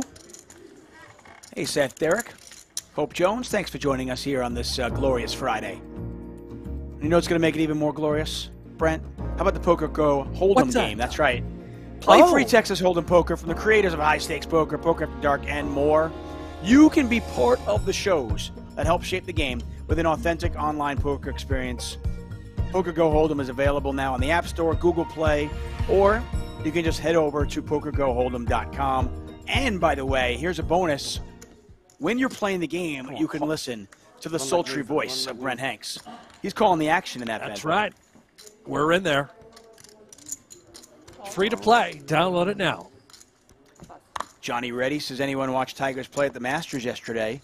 Nice to see the greatest back at it. When does Tiger tee off today? I believe it was around 11 a.m. Pacific time, so he's going to get out there when the weather is cleared up, a little bit warmer. You got a nice draw as far as tee time was concerned. Just have one pair. Yeah. Gotcha. All in. No, I didn't. We'll get another all-in here. Cards on their back. 10s versus ace-jack suited.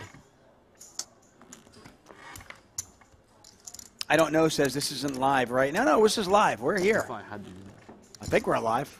Brent, you're alive, right? Yeah. I'm alive, and we are We're here. live. There's the ace. Tell you somebody else is alive. Martirosian's barely alive. Yeah. This is just going to be a small dent to a stack. No big deal. Looking for a 10 on the river. That is not a 10. And Yang will double up to 98,000. Martirosian still on a healthy 211K. Matt Plumley lets us know it is a 140 Tiger tee off. There you go. This is perfect then. So we're going to go right into basically Tiger. Yeah, we're going to end today with Ivy and then go right to Tiger. It's a perfect day. It really is. It doesn't get much. I mean, the only thing that would make it better is if somebody brought me a Bloody Mary. You know what, Tuck? Can we order each other a Bloody Mary off like Postmates? I was going to say, can you DoorDash that? I'll buy you one, you buy me one. You know, there's got to be a way, right? Done. All in. You know what I DoorDashed the other day that was absolutely brilliant? I just didn't feel like going out. Fried chicken and waffles. How much is it? With 71. Yeah, with maple bacon. Oh. That hit the spot. 171 all in. So good. Yeah, it really was. Ivy all in for 177,000. Just a crazy game. Hear the chants in Northern Cyprus, everyone up on their feet. Ivy, Ivy, Ivy. Everyone pumped for day one of short deck behind here. Northern Cyprus. Maybe I will win once versus you. Maybe. No, you net rolled him. You net rolled him, so I don't think you're winning. Net rolled.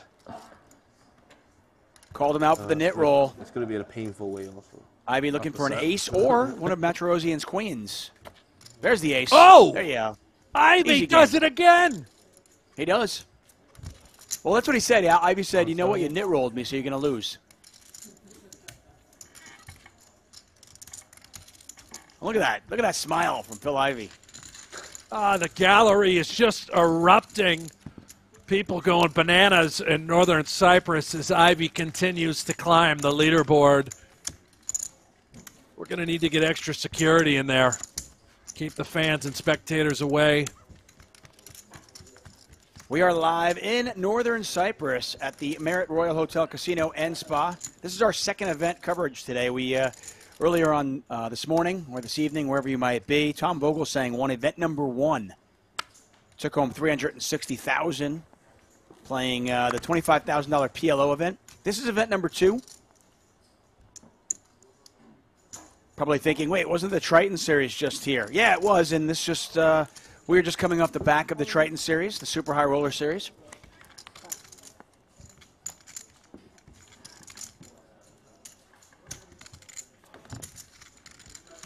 We're just seeing an all in every hand, Brent. Well, that is the nature of the beast. Just always premiums dealt. It's inevitable in this game. And even when I say premium, that extends to hands like Jack 10 suited, 9-10 suited, Queen 10 suited. All these suited hands are just going all in if there hasn't been any action yet in front of them. Fold. If you are just stumbling upon the PokerGo YouTube channel, hit that like button. It helps our self-esteem. Hanks is suffering from low self-esteem, so those thumbs ups really help him. And while you're at it, please subscribe. See if we can get up over 250,000 subscribers. They say if we get over 250,000 subscribers, I might be able to keep my job. So please, let's do that. That's great news. Yeah, keep clicking subscribe. Man's got to work. Why do you feel like the underdog? You should. Queen 10, 10, 9. There's a queen. Oh, no, not this time. Pots. I see. I think this is okay for IB. He's like, listen, yeah, I'm going to win the. Listen, I'll win the small ones. I'll win the big ones. You win the small ones. That's fair, right? The man life of Phil Ivey.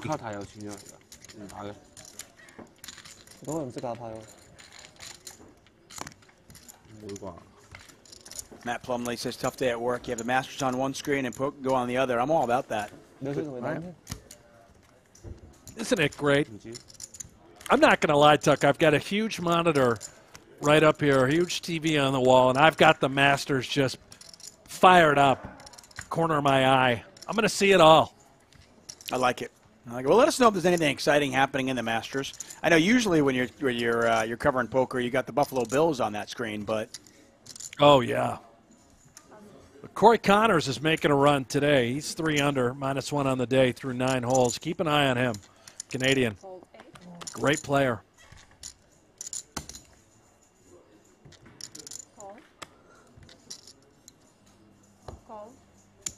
Sure.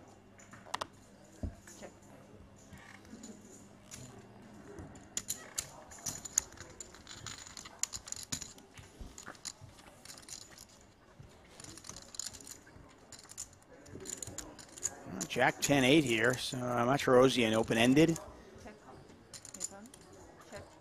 Cats with a pair, also open-ended. And look at the percentages. Martirosian's actually a favorite now, has a lock on it. Yeah.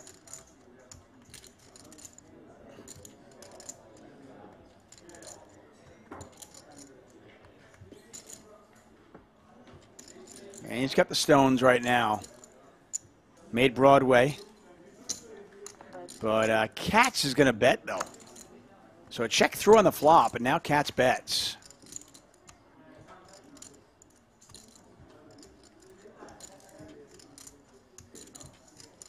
The only question now is your Matrosian, do you raise right here? Do you just call?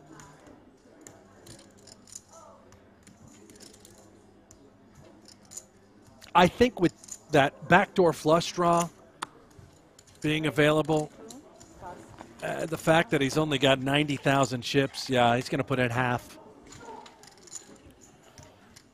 Ends the hand right there.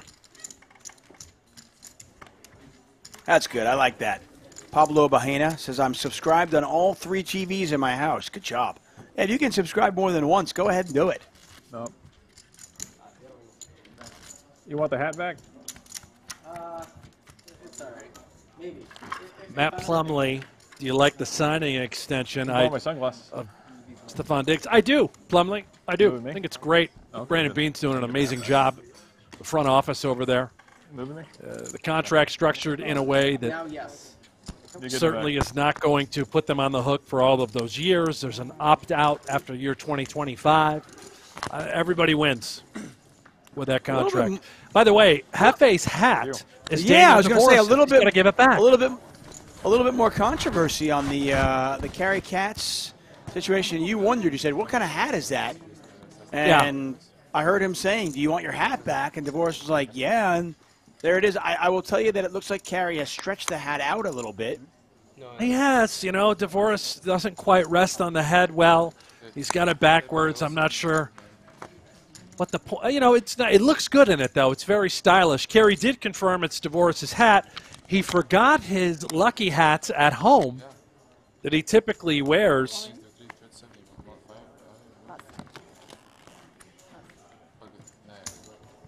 So is he going to go hatless now? Or is he going to borrow somebody else's hat? Can he buy a hat? I mean, I'm concerned about He this. can buy anything he wants. I think he wants his hat from home, and then he saw DeVoris's hat and wanted to borrow it. The lighting is difficult at these feature tables. Awfully bright. It don't affect this guy, though, Ivy. He's just used to it all these years.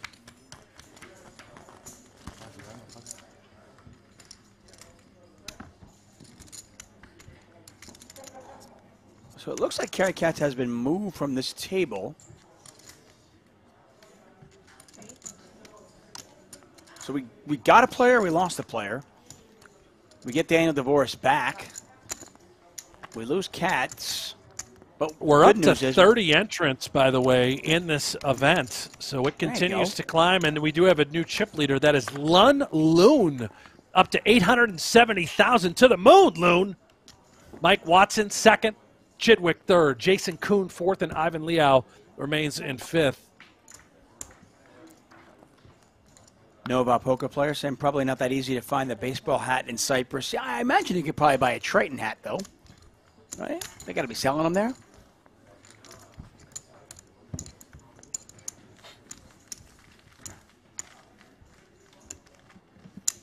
Look at Danny Tang. He has emerged as a threat at the poker table every time he plays. Played a lot in Asia. She plays a lot of short deck. But he seems to really love the game because he comes over to Vegas and plays in the World Series now as well. Yeah, what a moment when he won his first bracelet. I think it was 2018 or 2019. And just tears of joy streaming down his face, surrounded by his family and friends. Really a beautiful sight to see at the World Series of Poker. That's what it's all about.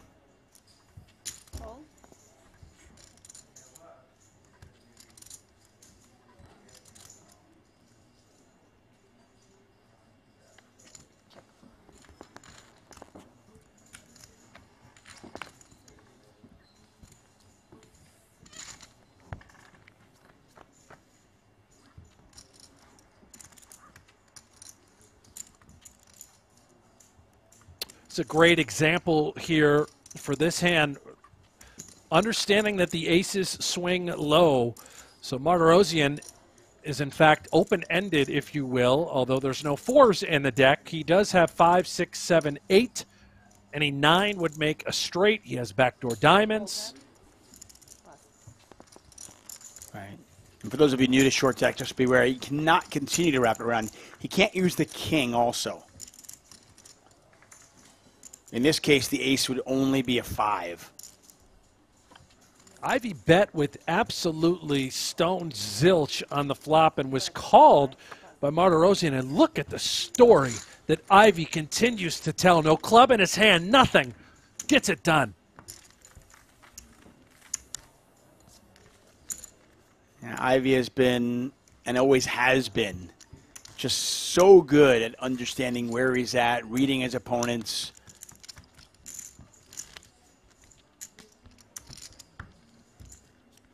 If you ask him about GTO or his range or all these different, like, you know, the poker vernacular, I think many times he'll say he doesn't even know what it is, but he does it all. But it's just intuitive to him.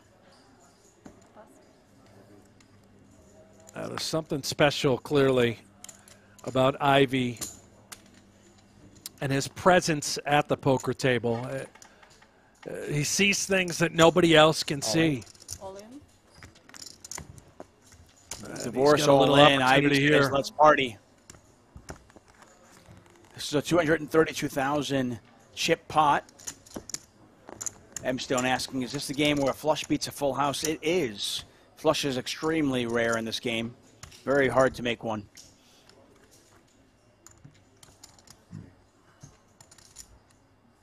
Jack, Jack, 7, 2 clubs out there. DeVoris still with king high. Ace high is the best hand. Oh, there's a 9 for DeVoris. Running 9s. And DeVoris with the full double. For Ivy, that's clearly annoying. But it is so hard to win these 60, 40s, and 55, 45 types of scenarios. All in, all in, all in. You have to call. You just have to hold.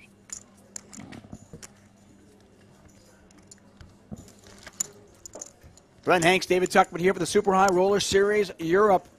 We are live in North Cyprus, the Marriott Royal Hotel Casino and Spa. Event number 2 in front of us, the 50K short deck. They're approaching 30 entries. Registration is still open. So if you've got $50,000 to burn and you're happen to be in Northern Cyprus, jump on in.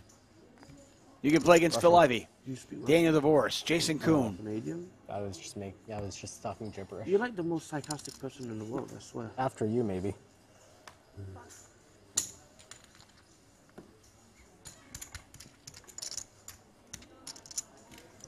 All in? All in. I didn't even want to. I just wanted to punish you. Punish you. Yeah.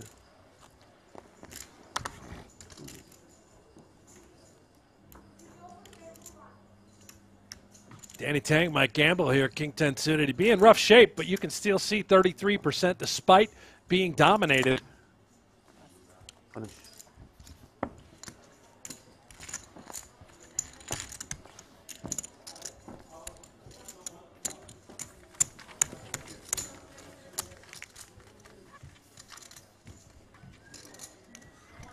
A lot of gamble in this game. If you like gamble, stick around. Short deck no limit, short deck hold'em is a game for gambler. A lot of variance in this one. UK, Hong Kong. You get a lot of all-ins and a lot of calls.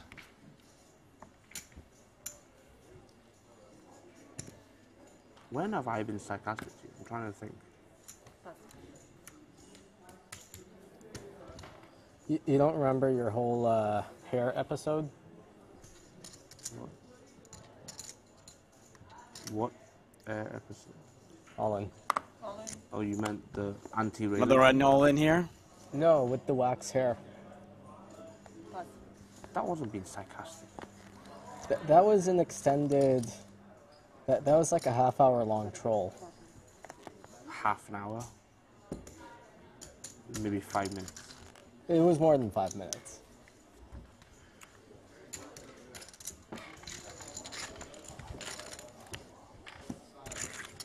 And I'm still not sure, like, what the answer is. Winfred used colored wax. Is the truth. Look at his hair now. Is it as grey as that day? It's not. Is he the talking about Winfred Hughes' hair? Is that what they were talking? I was wondering. I don't know if we're going to get a shot of that. That would be classic. His hair is nowhere near that grey that day. Way more grey that day.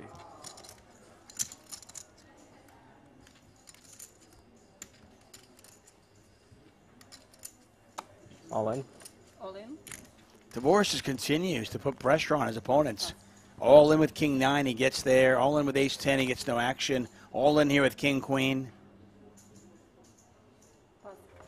I mean, he's not picking up many chips. I mean, he's only adding 20,000 to his 268, but just 20,000 here, 20,000 there, and now suddenly he's up to 288.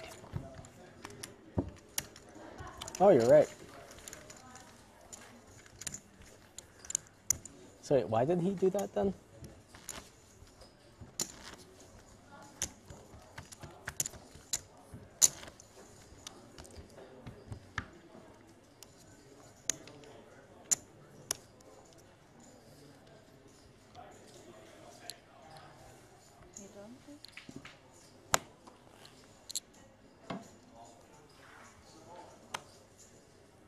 Ivy picks up Ace King.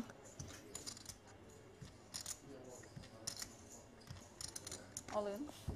Looked like he dabbled with a couple of other thoughts there. Do I want to raise small? Do I want to play it this way? Let's just go stick it all in and see if I get some action.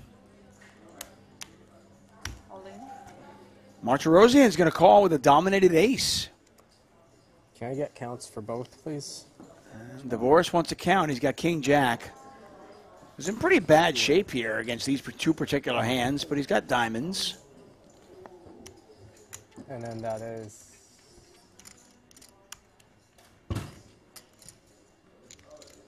90.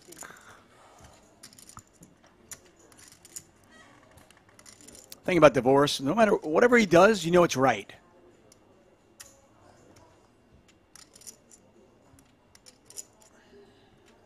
Well, he certainly has studied the game. He's talked to the right circle about the game.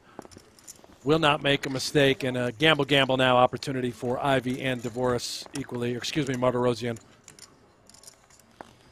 Yeah, Martirosyan in there with the dominated ace. Well, Yeah, it was my button. I had 208 to start, so there it is. Oh, yeah. Okay. Oh, mine's already in there. Yeah. Pot just under 222,000. Well, all right. Never mind. An ace hits Yeah. both Ivy and Martirosyan. Ivy's king, still good. And it continues to be good. And Ivy up to 329,000 chips. Martirosyan loses all of his chips. Not sure if he has any bullets left. It looks like he does. He's not getting up. And if you're wondering, why is this happening? All these all-ins, it is the nature of the game. You just simply are hoping to be in a heads-up situation with a reasonable hand, which is often, and moving all in, trying to accumulate. Ivy's in a sort of a safe zone. You're up over 300,000. Remember, each ticket that you have is worth 100,000 in chips. And I believe whatever tickets you have remaining at the end when the registration closes, I think they'll then convert, Tuck, to 100,000, another 100,000 chips you would add on to your stack. I believe. Yeah, you don't lose those. You can cash those tickets in at any point, from what I remember. And yes, when registration closes, you just have to redeem them then. So you'll see some players just, their stack will just automatically go up by 100. Some players' stacks might go up by 200, depending on how many tickets they have used before that. Danny Tang effectively all in, as he has put 140 of his 144 in the pot.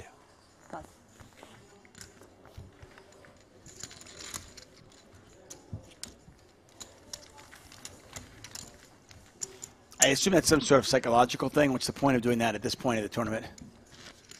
Putting in 140 of your 144 in it at this point? I guess, but it also, you're obviously committed to the hand.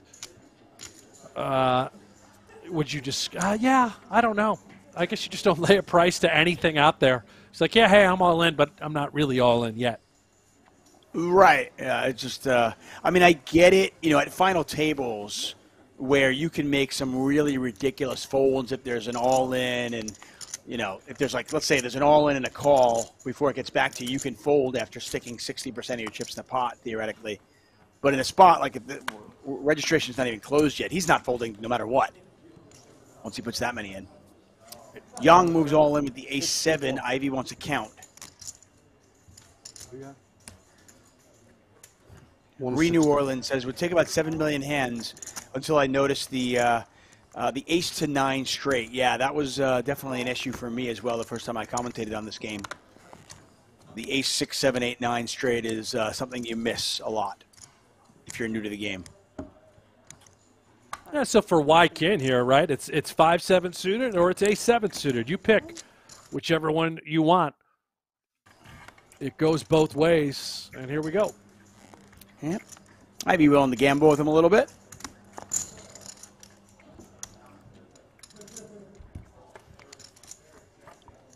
Equities run pretty close in this game in most spots. And now that 5-7 suited comes into play, right? You see what I'm saying? Yeah. Now the 8. Ivy hits a jack, though. Ivy also has the queen of spades, by the way. Ooh. And the ace on the river. Oh, hello.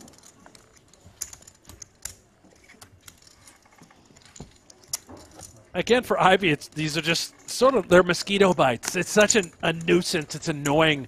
You lose these little all-ins. You're trying to build up a healthy stack before registration and the rebuys end.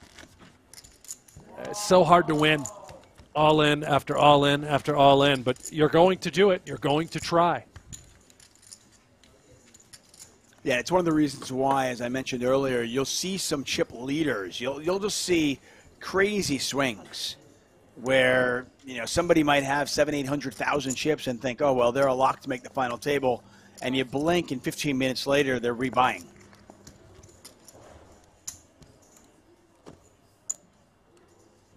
Hold 8.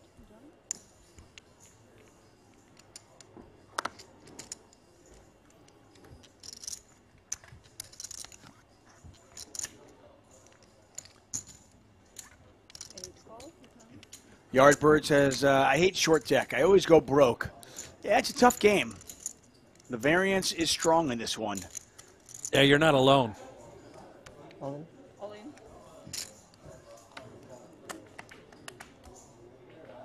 Young all in, all again, and he's going to get this one through.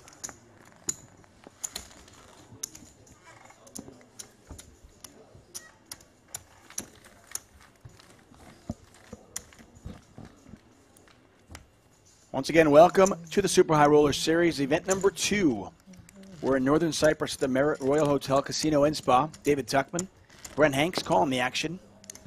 And thank our sponsor, Lux and Pay.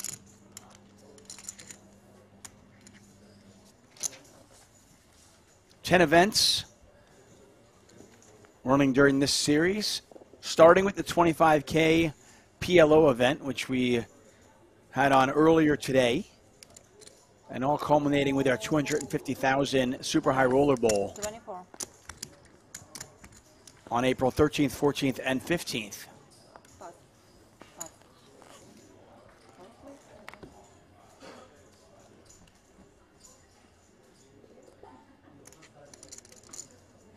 Young's got queens, and I expect this to go all in.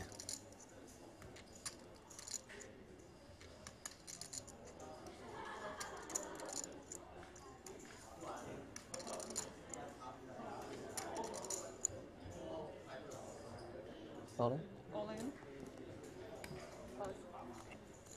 How much is it?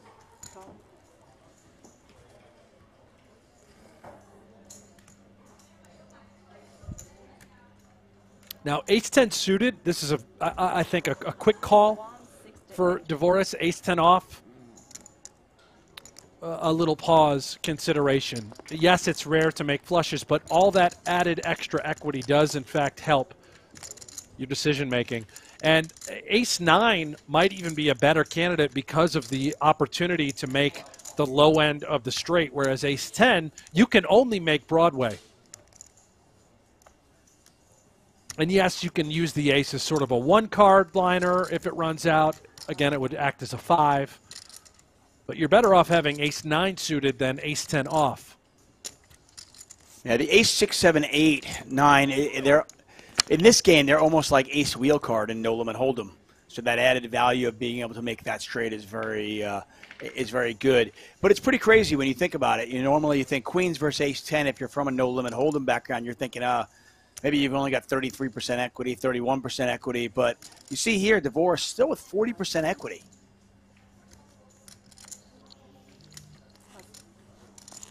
And Dvorak is going to find the better spot. He lets it go, and that's a nice little pickup for Young, who's up to 220,000 chips.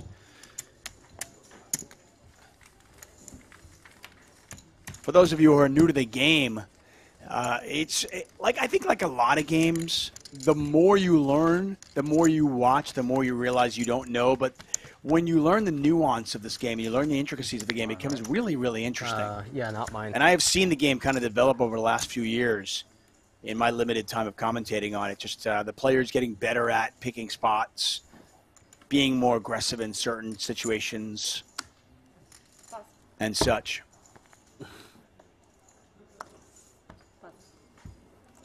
Taboo, short deck is great. You just don't understand the intricacies of the game, it sounds like. No, I mean, yeah, both are true statements. Tuck and I are not renowned short deck commentators. We don't really get it as well as the players involved. And certainly there's a lot of gamble. There's a lot of skill. I wouldn't disagree with any of those statements. 3 minutes. Long day. I just find it intriguing when you kind of wrap your head around what each game kind of what strategies you need to employ in each game to be effective and to be profitable. There's a great deal of thought that these guys put in, a great deal of study and learning, and you know that we know about the solvers, the sweet science of solvers when it comes to no limit hold'em. Certainly they're out there readily available for the masses. Now short deck is sort of its own animal. Do they exist? Yes. Does everybody have access to them? No. It's not busy. It's the folks that do have access that are able to run sims, that are able to look at these spots, that are clearly going to, you know, flourish and take off in this game.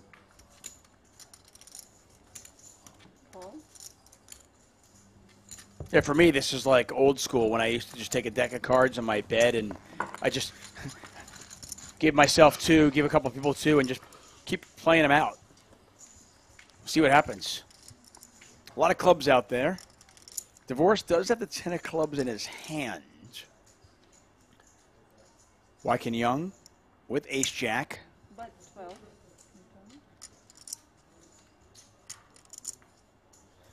So Divorce does have, and you don't really see it, but Divorce has 40% equity here.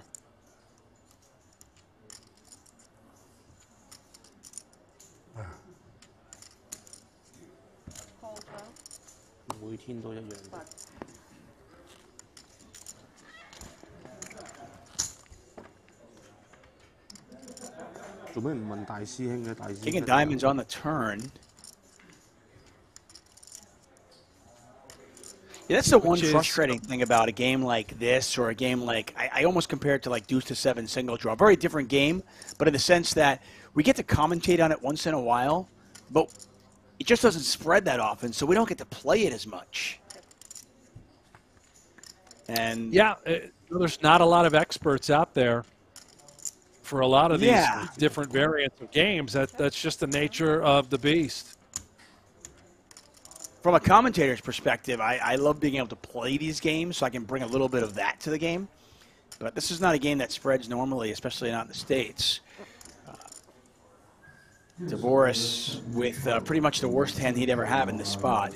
He's going to bluff. Yeah, he's going to try and rep a queen here. Obviously, we have the 10 in our hand. Could have 10-jack. Likely would have been heard from on the turn if it was 10-jack. This is really designed to look like some sort of queen with a club that would have made sense for Divorce to peel on that flop. Divorce has one of the only few bluffs he could ever really show up with, right? It's the 10x with the 10 of clubs in his hand. This might work. Look at this. Yeah, I think it's gonna. Divorce just so good at picking his spots, understands the situation, realizing that he's going to have so many queens in this spot, and really well played. And that is going to take us to a break, Brent. Player's going to go on a quick 10-minute break. We will as well. Daniel Divorce up to 272,000 chips, courtesy of that bluff. This is a look at our feature table. Nearly 30 players entered in event number 2 at the Super High Roller Series. Back in 10.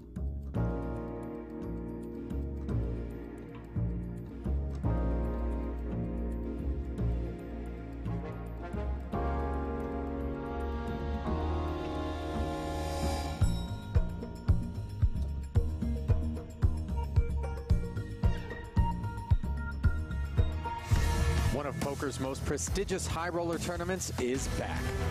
With a $300,000 price of admission and a $3.6 million first place prize, luring 36 of the game's elite to a 3-day fight on the felt.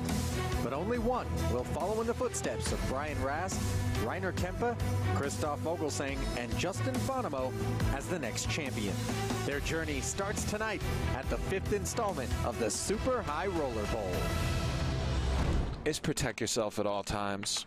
I got to bet yes. That was grimy. And I feel like it's grimy in a cash game to say you got me or you got it or I can't call or any of these sorts of things. If you look somebody in the eyes and you're like, you got me, and then you get a read and you're, no, you don't call. Yes, it's a little grimy, but at the same time, I wouldn't do it. I'm not advocating for angle shots, but it is protect yourself at all times. So fair or foul? Foul in an icky moral way.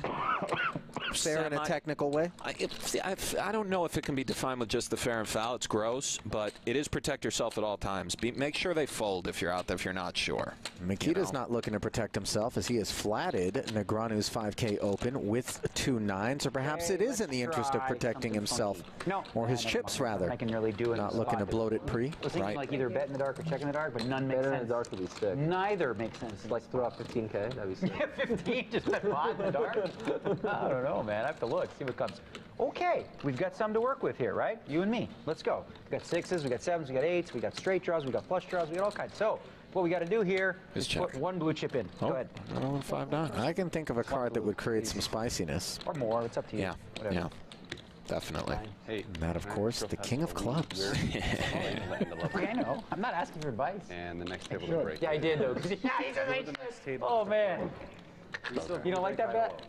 So, I can't ask table's him. the next to break. It is the next to break. So in the event that we break it, It's against the rules. Rules. Bads weighs his options. You should. 16. Comes with 16. Fine. 16,000. This guy, I knew it. I knew this freaking flop. Daniel calls. No, Daniel under the gun do it to me, here. man. Kind of Come on, I got repping good a pair. cards. He can have some of the stuff like this, but Give me what I need. does have some big pairs here, given this line. And Wow. in she comes. And Negranu knuckles, by the way, turns the stone nuts, and it's going to look a lot like he's worried about the 4-liner here with his range. Of course. Negranu can have 10-10. He can have the Jack-10 suited. Feel it. So good. I think Bats bets this, Nick. Right now. Oh. It's a great hand. We see. Yeah, buddy.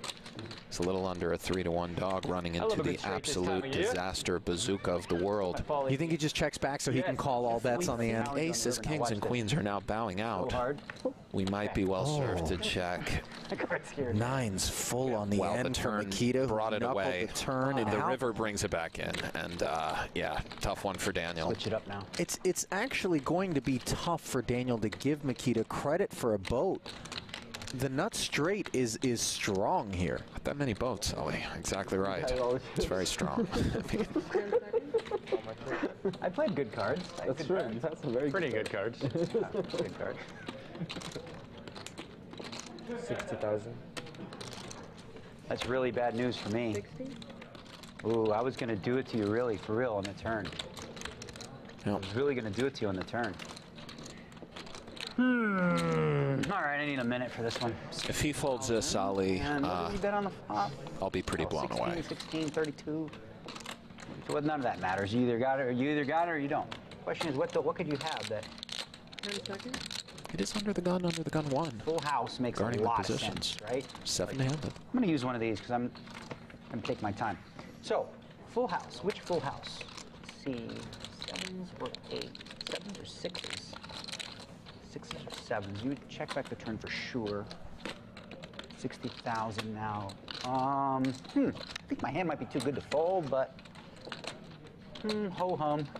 Let it go one time, Daniel. What do you have, though? To raise me on that flop. Not that, because you bet that. Yeah, I think you just have a full house, bro. Whoa. Or a really solid, crazy next level bluff. Or maybe you just have a 10.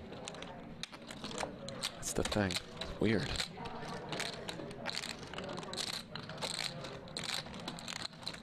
Caesar Deering. 10 seconds? Does he come with this? I still haven't made up my mind yet, so I'll use it. No, he comes with All the right, second take my time shot. extension. Why not? So, get on in. 6. I raised, that was the button, so I was under the gun here. So you don't have.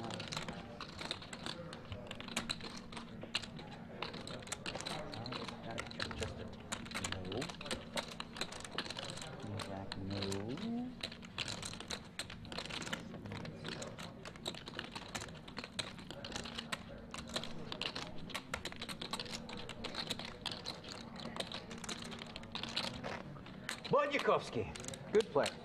Good player. You bet less, I would have paid a long time ago.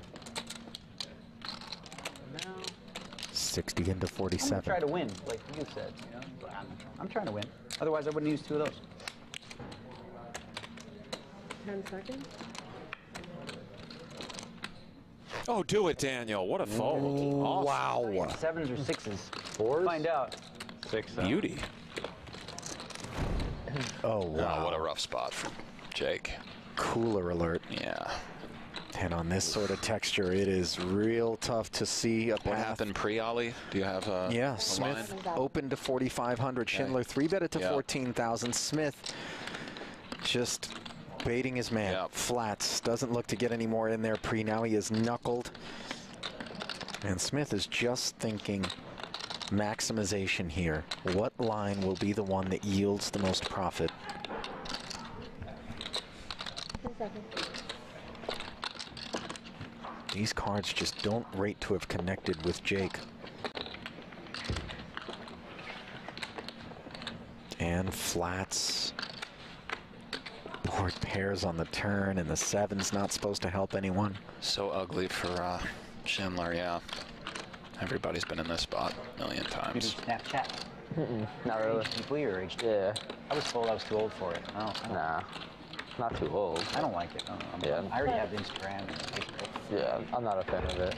I mean, Instagram has all that anyway, if you want to do that, yeah. They stole it, right? Yeah, they did steal it. There's 30 pairs above the 7 that we beat. Facebook has stolen it, too. Yeah. Snapchat's useless. 6 that we What don't. One of the markets, nothing. Oh, they have filters. Yeah, One that we chop with. Some hands that have an 8 in it that aren't even paired. A little bit.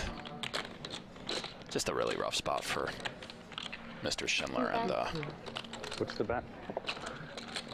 you empathize. Been there. But he's done pretty well for himself, and maybe he'll hit a king. But yeah. Well, the bell tolls for Jake Schindler, who has no add-ons.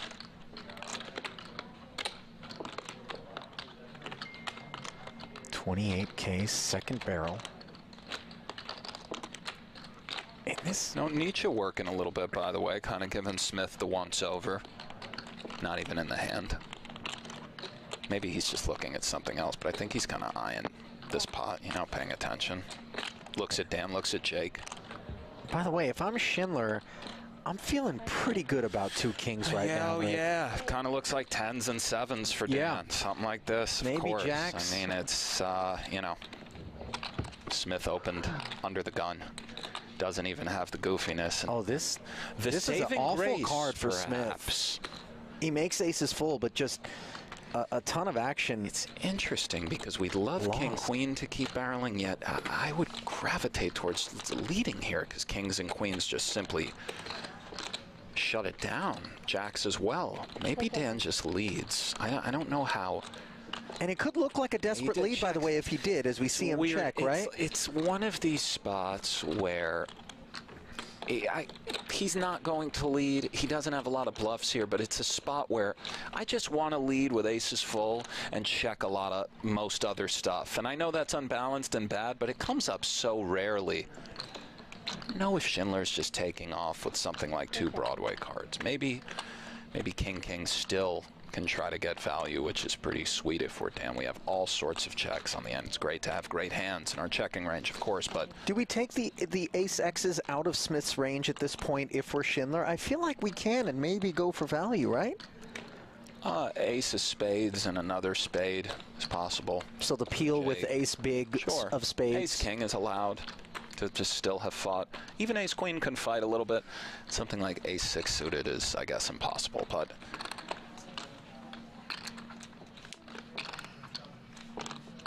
Schindler's weighing going for value. What's unfortunate for him is things like jacks and 10s. Might check fold.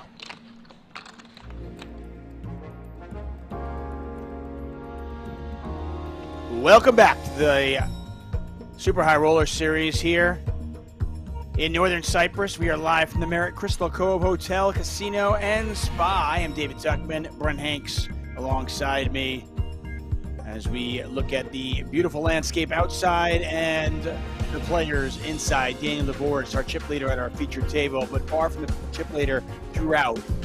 Ivy, yes, that Ivy, Phil Ivy, is there in second place right here at 221,000 chips. In fact, our featured table actually, not a ton of chips in play here. So we're going to get Now a that lot of you're all used to it, ins at it's this like, feel table. naked. Yeah. Yes, we will. I can tell you right now, Tuck, looking at the live reporting, which you can check out at pgt.com, Ivan Liao is the current chip leader with 1.3 million. That's right. Yeah. 1.3 million already for Ivan So he Liao, has- up to 34 total entrants. He has more chips, by the way. Ivan has more chips than our entire feature table. Just to put that in Incredible. perspective. Yeah. So you're going to pretty much have an all-in almost every single hand here at our feature table. Brent Hanks, David Tuckman here for the Super High Roller Series. Once again, this is event number 2, the 50K short deck. The final table will be tomorrow. Queen 10, Ace 9, a 10, a 9, a little bit of something for both players. Queen 10 in the lead, though. Not anymore. A 9 in the turn, and Matrosian looking for the full double up, and will get it. Earlier on today, our broadcasts are going to start at 7 a.m. Eastern Time this week. And next. And our broadcast earlier on was event number 1. Tom Vogelsang from the Netherlands won event number 1. Earned himself $360,000 in the process. And we figured, hey, Phil Ivey is playing a tournament. Let's cover another tournament. Why not? Yeah, hit me with that low guitar, Tuck, huh? Little PokerGO Hold'em. It's here. It is here. You know what? You can play free Texas Hold'em poker. The game is Yeah. from the creators of High Stakes Poker, Poker After Dark, and more. You can be part of the shows that help shape the game with an authentic online poker experience. Build it up, Brent Tuck. Hanks' Come on. voice. PokerGO Hold'em is available now in the App Store, Google Play, or by heading to PokerGoHold'em.com. That's right. It's free, Hold'em. It's fun. There's really no reason why you shouldn't be downloading this thing and playing it right away. Let us know what you think in the chat if you have downloaded it and you are playing. Let us know what you think of the app.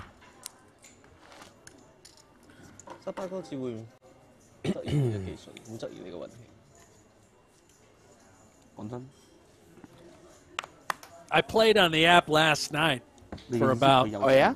I don't know, 3.5 minutes. Got all in. I was at the Poker After Dark table, got all in and lost. And I couldn't even get any more chips. I'm in the game, and I didn't have access to any more chips. I was just flat broke.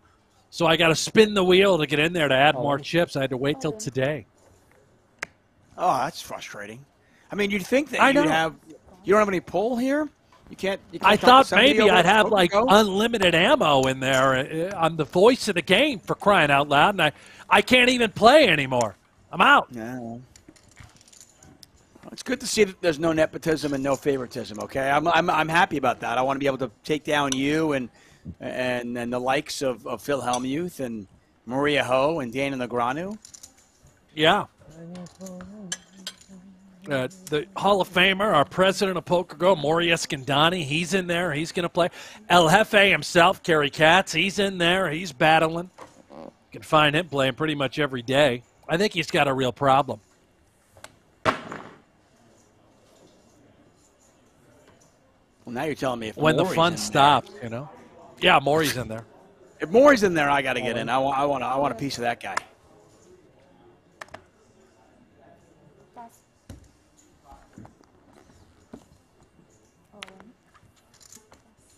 Dvoris all in here. Danny Tang all in as well. Jack 10, a very good hand in this game. Not as good when you're up against 2 jacks. Yeah, not a great spot for Dvoris. But fortunate that Tang really doesn't have many chips, 59,000. Half of a lammer. Yeah, you make a lot more straights in this game because there's no deuces, 3s, 4s, or 5s. If you're new to short deck, we'll explain all the rules in just a moment as we watch this heads up. All in. It's not a bad start for Jack 10. There's life. There is life. But a clean run out for the Jacks, and Danny Tang gets the double up to 138,000. So if you're new to short deck, very simple. We're going to play Hold'em, right? We're getting rid of the deuces, the 3s, the 4s, and the 5s. So it's a 36-card deck. I wish. Flushes, extremely hard to make in this game. We might see one all week, maybe two. I'll set the over-under on how many flushes we see at 2.5. What do you think? Over-under. I'll take the over. Okay. But that is a good line. I don't think we'll see many, So I need 3 flushes on the week. There you go. Flushes are higher ranked than full houses. They beat full houses. And the ace can be high or low. An ace can act as a 5 in this game. So if you have ace 5, 6, 7, 8, 9, that is a straight. There are antes in this game. You'll notice everybody's antes. The button is going to put a double ante in there, so there are no blinds. That's pretty much it.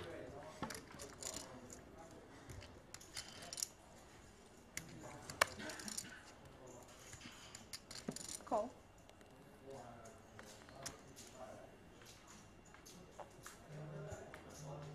Ivy limping in with the 7s. Danny Tang on 133,000, just doubled up. Is he going to move all in again? Well, not quite, but effectively he's all in.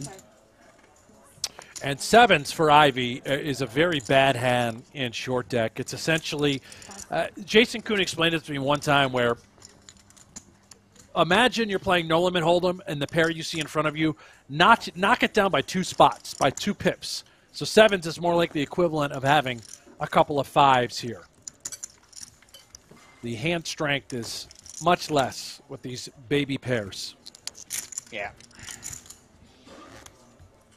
Yeah, Yeah, with no 2s, 3s, 4s, and 5s, there just aren't many, there's just aren't many cards that are going to be safe when they come out,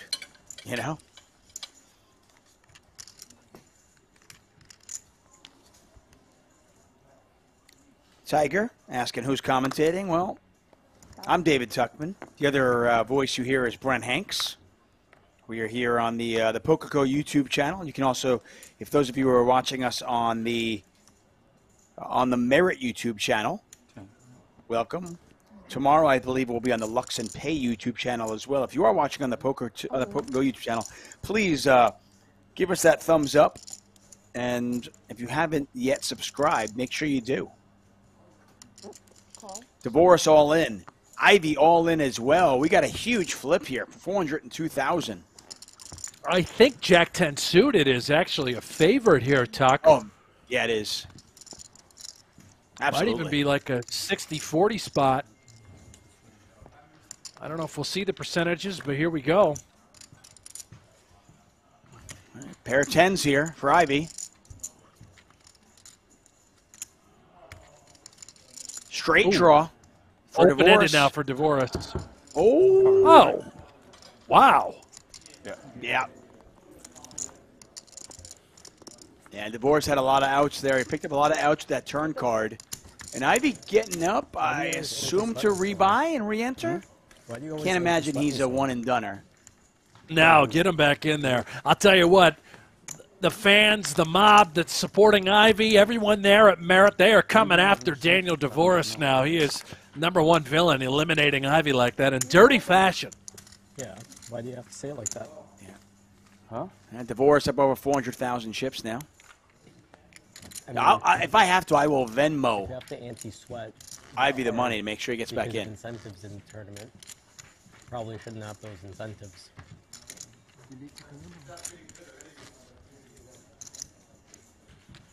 I mean, yesterday was completely understandable. Oh, thank you, Thomas Charter. I appreciate the love. I mean, if it was like the other way around, if it was like you, Sam, Seth, Timothy, I would be okay,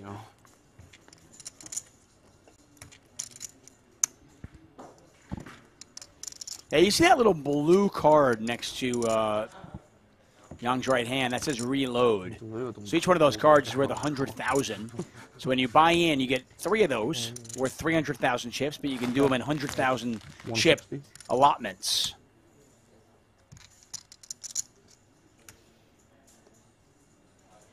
Players have 30 seconds to act on their hand, so they also have time extension cards as well. Cool. Zachary says, I like this short deck. Yeah, it's a fun game. As we mentioned earlier, a lot of variance, a lot of gamble in this game. the game is played much differently when you have chips as opposed to our feature table where nobody really has any chips. You'll see a much different game tomorrow at the final table. We will, and mainly because of the ICM implications in play, the payouts. What we won't see is a lot more of the day one coverage, where even after registration is closed, you're still going to see a lot of these hands pre-flop moving it all in, depending on how many antes. Again, there's no small blind, big blind. It's all about antes here. So depending on how many antes you have, you know, you're still going to see a lot of all-in scenarios pre-flop, if that makes sense. Queen 7 offsuit, probably, I think that's the 7 deuce in this game, isn't it? Queen 7, Queen 6, Jack 6, I believe, is the worst hand you can have. Yeah. Just a hand that can't make a straight, really. Just not much going on for it at all.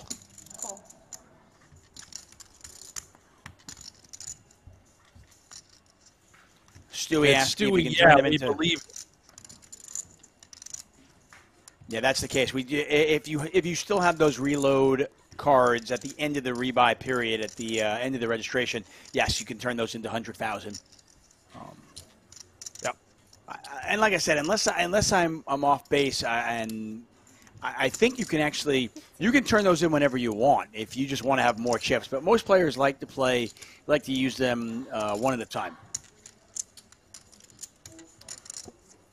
Look at Tang here. What is he thinking with the Queen 7? I can't imagine he's going to call with Queen high. Yeah, we do beat some high hands, right? 10-9, 10-8, 8-9. I mean, would he call? Would he have a raise here? That's a great question, Tuck. Maybe considering the raise, a call would be just... absurd. Oh, he my does gosh. Just call. Yeah, he called him with, I mean, he has nut no pair, right? Wow. I mean, certainly you've made a call with king high or queen high in a no limit hold'em game, right? Absolutely. The only difference... Probably not that ridiculous. Yeah, the only difference in this game is because there are no deuces, threes, fours, and fives, because there's only a 36-card deck, I believe, and my math could be off, but I'm pretty sure I've read this somewhere, that it is more likely to have a pair than not to have a pair. So if you don't have a pair... Yeah. If you don't have a pair, how much more likely it is that your opponent does have a pair? So, I mean, DeVoris could actually be bluffing there with just a 6, in theory. Oh, Tang now. He's going to wake up with the goods here. He's going to have Martirosyan in pretty rough shape. Yeah.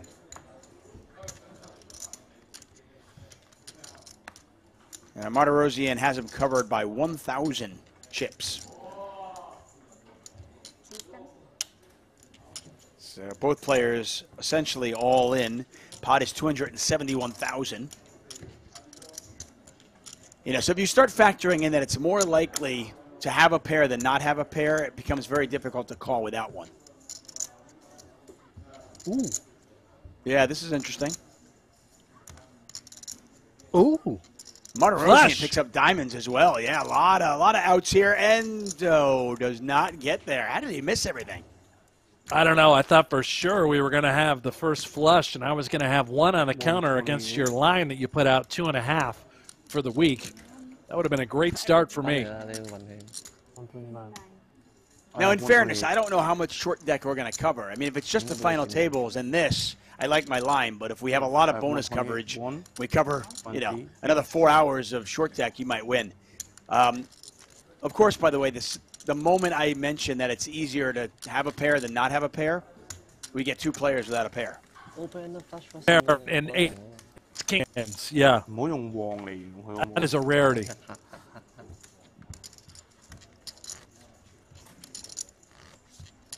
Zachary Duran says, how about a free PokerGo subscription of a flush on the next hand? You know what? I'll throw it out there. Is he entitled? If there's a flush on the very go. next hand, 4K, right? very next hand, I, myself, I will donate. a PokerGo subscription. There you have it. To who? To Zachary? To who gets it? To some, no. To Get a random. in the chat. I'll tell you what. They have to go to our Discord channel, sign up for Discord, and then we'll do a randomizer based on the Discord giveaway channel. How's that? Done. And I'll pay for it. Happy to do it. But it has to be a flush here. on this hand. And right the horse has got a chance. I hope you get punished for this, Tuck. I do. 18. We might not even see a flop. Martirosian's all in for 1,000. No, we're going to. See a flop. Martirosian's all in. Yeah, we're seeing a flop. Okay.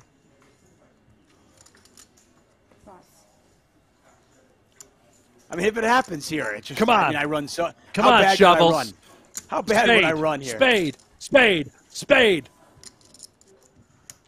Put the royal out there, too. Make it the greatest flush we could possibly see. I mean, if I'm going to lose, let it be a royal.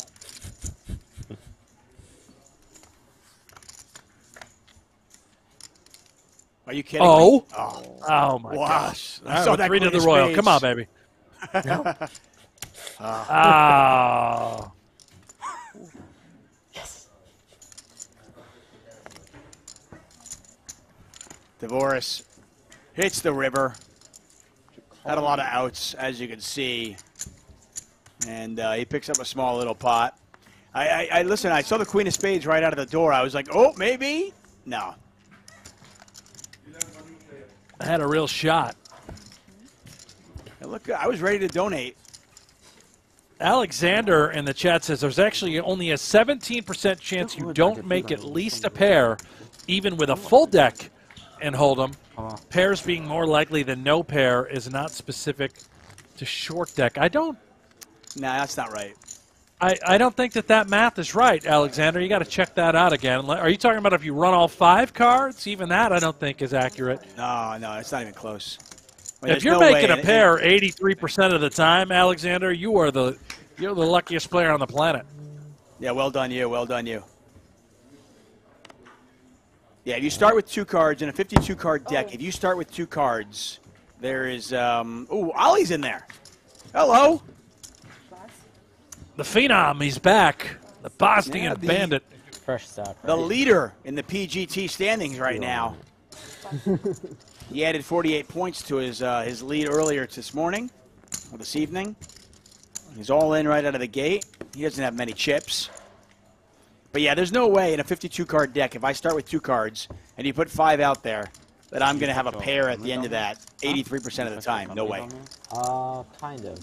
Yeah, I don't know. Maybe we're not understanding what he's putting out there.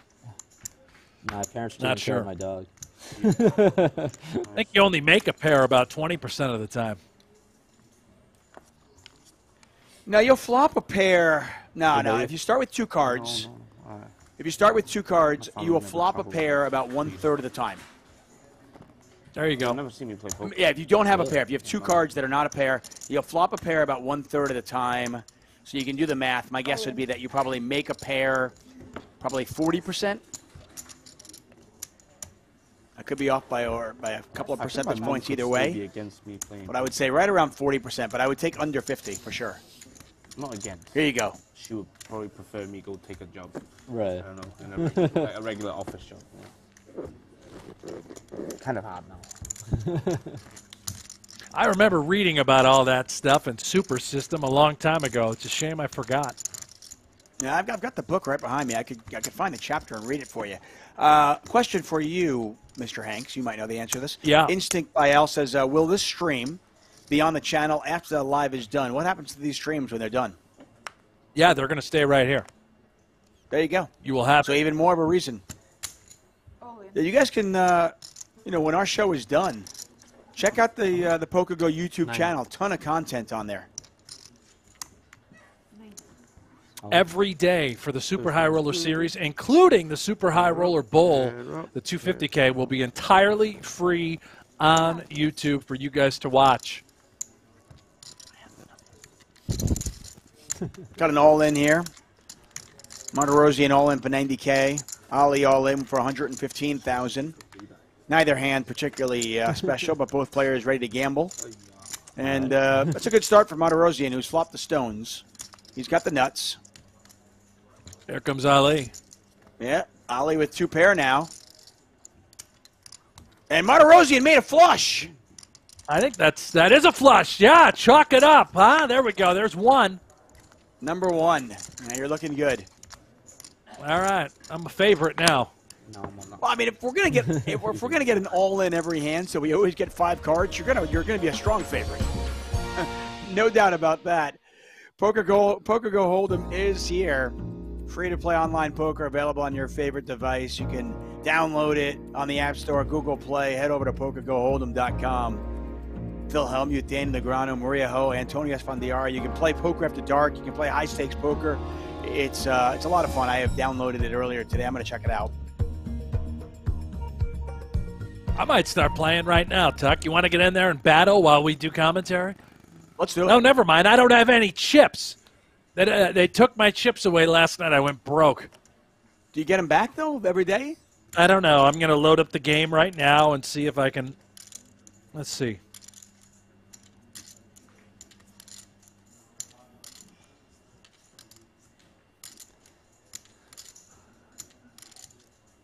Antes are 10,000 right now. There's an all-in from Devoris. Ooh. Ali's all-in for 25,000. See if Martirosyan wants to play ball. Nope. Ace King versus Queens, the classic flip.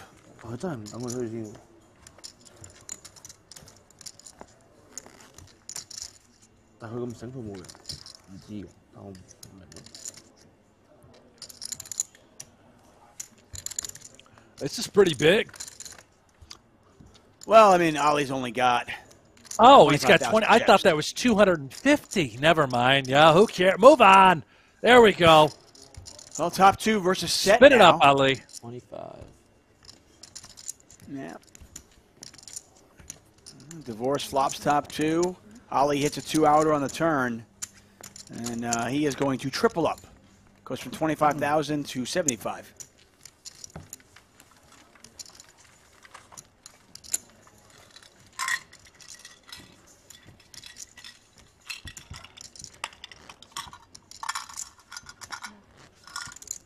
Anyone else? Yeah, please. Yeah, if we're going to see 5 cards on every single, if we continue getting all-ins and we continue getting to the turn in the river, then I think you are a strong favorite to win the over on the 2.5 flushes. I love when you set the lines. It's just mental. Well, I also don't know how, like I said, I don't know how much hold'em we're going to see. How much short deck, I should say. You can take it, right? Yeah. Got some New York Islander fans in the chat. There you go. Like that. How do you know they're Islander fans? Because they say, let's go New York? Well, it says, let's go New York NYI, which is New York Islanders. And then 2 I lines didn't later. see the I. And then 2 lines later, he says, Casey Cizikas is my favorite, who plays for the Islanders. Oh, that'll do it, Tuck. Yeah. Yeah. I'm a detective like that. I can figure it out. Ace Jack 10 here. You know, I was talking to one of the producers of the World Series of Poker main event and PokerGo, who called me out and said, Tuck, I think it's time you retired the Islander jersey next time you play the main event. No more Islander jersey. I got vetoed on that one. Really?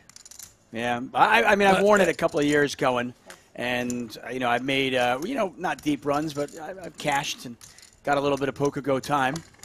And I was told, okay, time to retire the Islander jersey. Unlucky. I mean, I think it's. I don't know how to say it's unlucky. I just, I think I got to find the new jersey. Well, maybe I'll who's go. your Maybe I'll go football the Max. team again? I can't go there. I could go the Max Steinberg route and dress really. I could just like get a custom-made suit and dress real sharp. I think you got to go over to shop.pokergo.com and get yourself a nice hoodie, Tuck. Fit in with the rest of the kids. Yeah, I could get I've got the no gamble, no future hoodie, but maybe I can I've got it on right now. Look at this. Yeah, it's a solid hoodie. Yeah. It's comfortable too. Really is. Call. Showdown. All in a call. Queen 10 versus queens. Doesn't seem like a fair fight. Yang has brought a. It doesn't. Brought a knife Let's to see a what- gunfight. Yeah, well, not in short deck. I mean, any weapon is an asset. Here we go. Yeah, for sure. Yeah, not a good flop. Okay. The, Queen 10. Hearts? Running Yeah, hearts? Maybe. Oh, wait a second. Oh. Oh! Oh, no. Wow. How? How, whoa, how. I like it. Nonetheless, Young is going to double up to 326,000. Divorce down to 282. This game is sick and twisted. I mean, Dvorak had a little smirk on his face when the jack hit the turn, like he knew it was coming. Yeah. Tim He was Duckworth. about to lose his chips. Big hand, big hand. Tim Duckworth in the chat says, I cannot imagine Tuckman or Hanks in a suit. What is he saying about us? I run top vote against this quads twice. Hey, listen, we clean up well. 36 entries in this one now, 21 remaining. You can take Looks my like seat. we're getting somebody at our table. I want queen of spades. This is event number 2, the 50K short deck.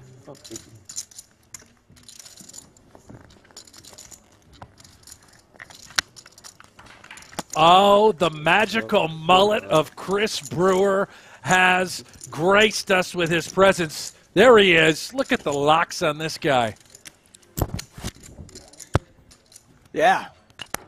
I mean, listen, we talked about earlier, I couldn't pull off the sweatshirt, the hoodie that Ali is wearing. We'll see that hoodie in a moment or two. I definitely can't pull off the mullet. I just can't do it. I'm trying. I mean, now listen, I keep referencing the Masters. We all do. It's the leader. He has a beautiful mullet from Australia. As far as mullets are concerned, you know, if we think about a top 3 mullet list, I got to imagine Kenny Powers is somewhere on there. Oh, for sure. You know, I'm not familiar with a lot of mullets, but certainly they're out there. Chris Brewer, his name now has to be on that list in some way, shape, or form. And look at that cut. Yeah, it's not something that I suggest many people can try or pull off. But if you can pull it off, then you're just an absolute star. You're a superstar. I And, believe Chris he's Brewer, the only mullet in the industry. He should be. I mean, who's going to follow that?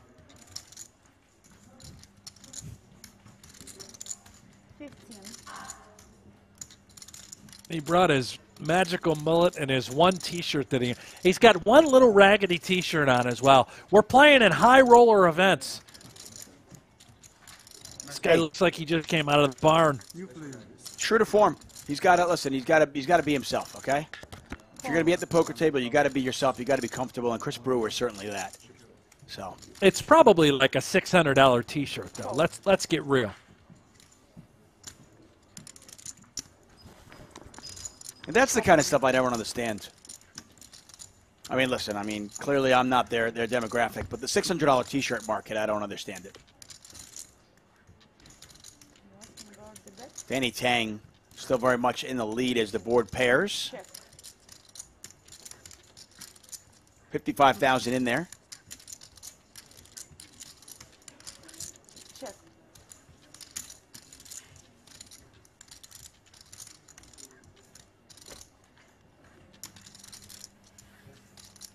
I think we're streaming for about another hour today. Is that correct? I have no idea, Tuck. We might be here for, the rest of the day and night for all I know. Yeah. Not a lot of intel. Thomas Charter says, whenever you see a mullet, an angel gets its wings. That's pretty good.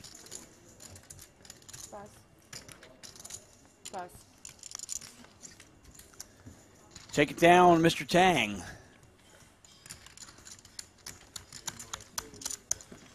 Billy Ray Cyrus, the mullet goat. But like I said, I think Chris Brewer's right in there.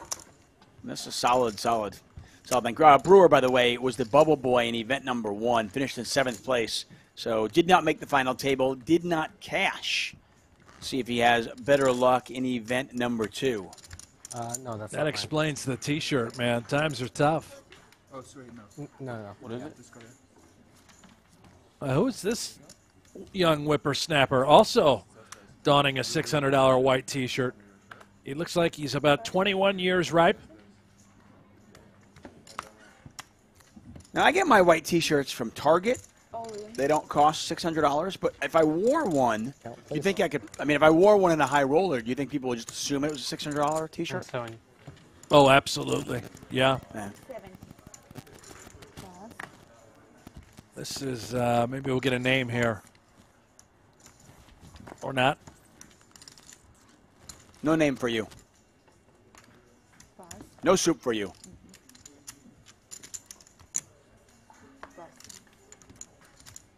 Martirosian all in. Not going to get any action.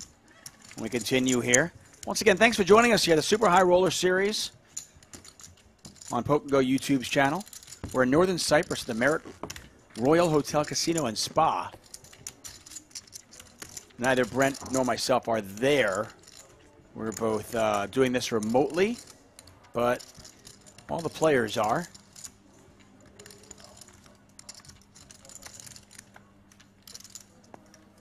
Cyprus certainly a place that I would love to get to at some point. Maybe if we were Ali and Rast, they'd fly us out, but we're not us, Tuck. We're not them. You know, they got that full treatment out there at the Triton event. They flew first class, private airline, probably some sort of Merit Pink Suite. They flew in first class? Well, Ali will only fly first class private. I think there's a picture of them boarding the jet. Oh, seriously? Brewer's all in. Have you ever flown first class in your life? One time, I believe. Way back in the day. But I think it was just a cheap upgrade. I flew first class once, and it was a it was a mistake. It was just an error.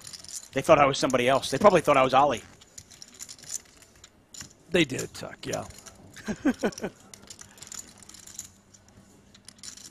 Yeah, no, I always I do follow Ali on Instagram, and I always see his private jets, and he's flying around the world, and I'm just thinking, man, I'm doing this wrong. I'm getting middle seats on my 12-hour flights to Europe.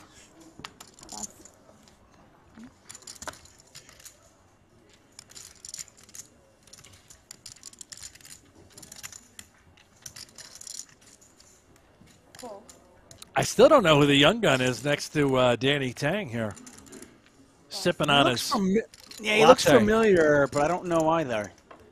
Hopefully we can get a name attached at some point. I assume he'll play a hand at some point. All on? All in. 220. I mean 120. All in. How much is that? Brewer's all in, and Martirosian is all in as well. He's got Brewer dominated. But as you mentioned earlier, Ace-9 has some hidden value as you can make that low straight. Pass. Slow down.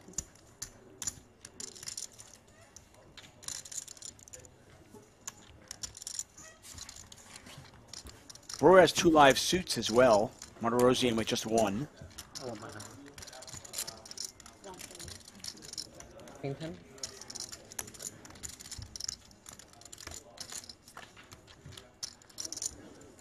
I don't want my hand. Well, both players hit their ace.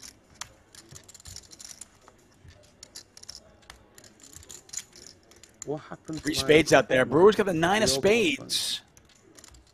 Outer in the top there. And he makes a flush too. Are you kidding me? What's going on here? Another one. There we go. That's 2. This is the easiest line ever. I mean, they're not even real flushes. These like 4-card, four-card backdoor, like accidental flushes that players are making. Yeah. He was the other guy. What's his name? Tim Duckworth in the chat has revealed his name. Yeah. So Winford got all the chips now? I lost some other pots too. But yeah. Javier Ramirez says this game is like a bingo game. Yeah, sometimes it feels like that. A lot of variance in this game. And the feature table, we just don't have a lot of chips at our feature table, so you're seeing a lot of all-ins. You might get the over today, the way we're going. Oh, I think I will. What a terrible line you set. Great for me, though, Tuck. Yeah. I'll send you the check. Tim Duckworth says that the young whippersnapper's name is Reen Van Krevlin. It's not Renee. Could be Renee. Or it could be Reen. We don't know. Probably is Renee. Maybe it's Rennie. Yeah. Reenie? Yeah.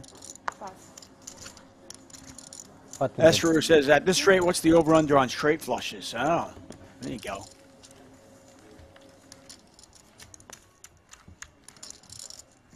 Tang wins a small one.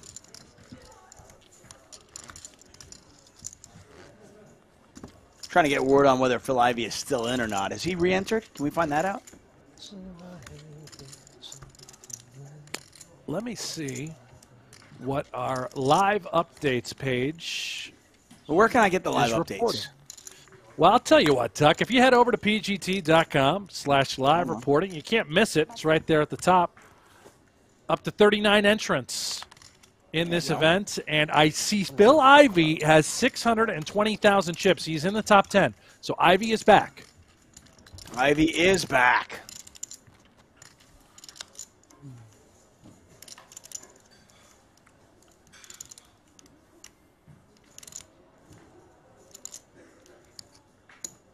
Cove. Check. There he is, Van Krevlin.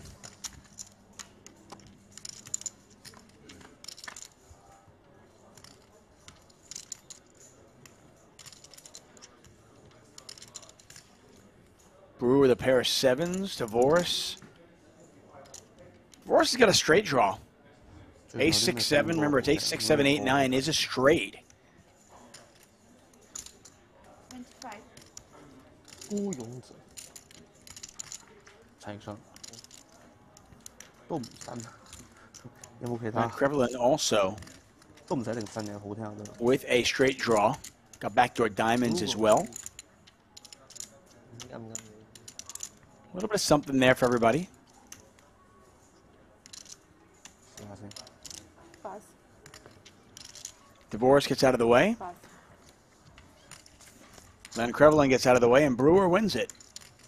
Easy game. Oh, you can have free reload? What? Oh, you can have free reload? It's free?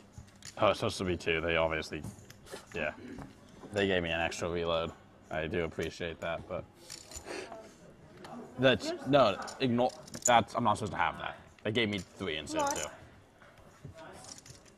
I'm good. You guys just gave me 3 reloads instead of 2. You gave me 3 instead of 2. So just thank you very much. No problem. Ooh, Chris Brewer. Honest Dave. Yeah. Yeah. I like that. I like that. There's some ethics. Yeah.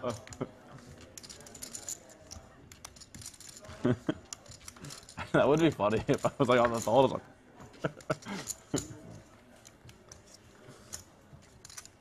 So at least that clarifies exactly what's happening here. So you buy in for 50,000 euros. You get 3. Well, you get 100,000 chips and then 2 reload cards. So that makes sense.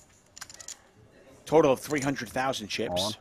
All in. Brewer's all in for jacks. Martirosian's going to give him some action with ace king. Pass. Wasn't Brewer our chip leader at some point earlier on? You mentioned. This game's quick. Things change very fast in this game. Right, will be 6,000, 12,000. All Here, in. please. We're going to introduce all the reload cards. Van Krevlin's all in as well. Pass. Well, he's going to gamble a Everybody's ready to little gamble. 10-8 suited. Yeah. Continue. Jack in the window. Brewer calling for the jack in the window. You're not even safe if that happens. You got to fade all the Broadway No. and Smaller straightening cards. Yeah, I mean, in this game, there are no bricks. It's almost, I mean, especially when you get all in against two players, there's just no bricks. Tell me what card is, I mean, there's two pair. A lot of things for everyone. Martirosian looking for a jack. Brewer looking for a 7 and 9 or a queen. Ace on the river. And Van Krevelen is going to make two pair. Now Martirosian is going to get the small side pot. Van Krevelen triples up to 185. Oh, he has only 60 of them. Yeah. Okay. And he wins an extra 10 from you. 70. Good luck, guys. What? Yeah. Seat open. Jimmy Bluffett in the chat. What's up, Jimmy? Good to see you on this Friday. What's up, Jimmy? I didn't think he'll hold in. So I didn't think he was going to hold, though.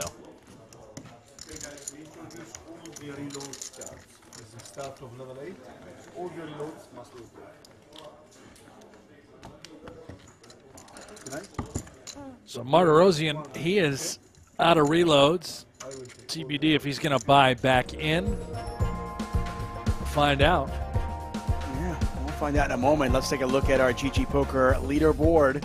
Danny Tang on 311,000. Brewer, 220. Van Krevelen, that young whippersnapper that you mentioned, tripled up to 215,000. As we watch our feature table. Again, not a lot of chips at our feature table when you compare it to the rest of the field. We have players with over 1 million at the outer tables. If you're wondering, well, why aren't we watching those tables? Well, there's a process. We can't just move a table. It not easy. That would take time. So usually takes about a half an hour at least to just get everything set up. Lun Loon, to your point, ship leader, 1.3 million. Ivan Liao, 1.1 million.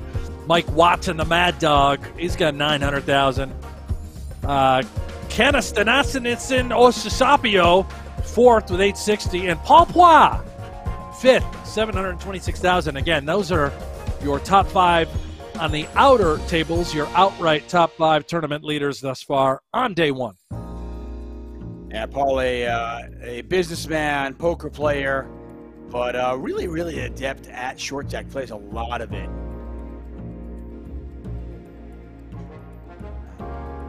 And Athanasios Polycro, I love that guy's name. I mean, I can just say it. I just say it over and over again. I'd fly at home for fun.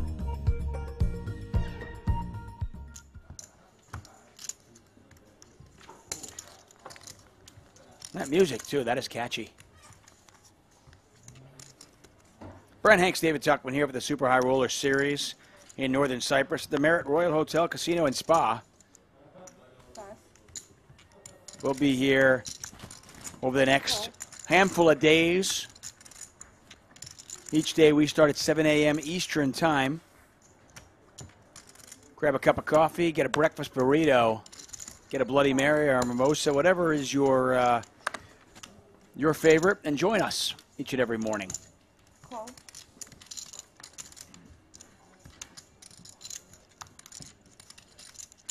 Check.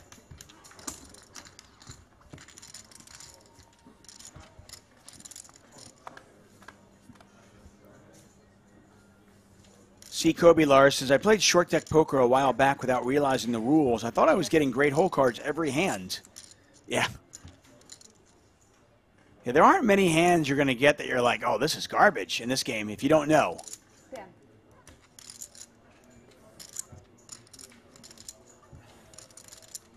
Pause.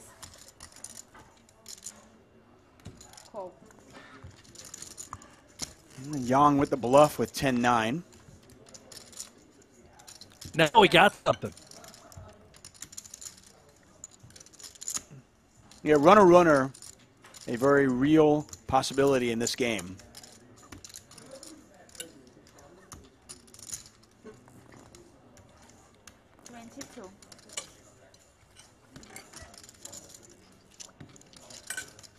For Tang, you have to be worried about, yes, certainly a 6.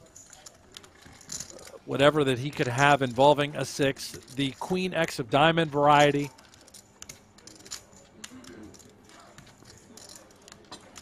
Yeah, the question I have is, and I don't know Young's game enough to know this. Young is not in the, he's not in, he's on the button. So I guess in theory he'd actually have a lot more sixes, right? You're not going to be limping in with too many sixes? Right. I mean, from early position, you shouldn't have too many sixes, right?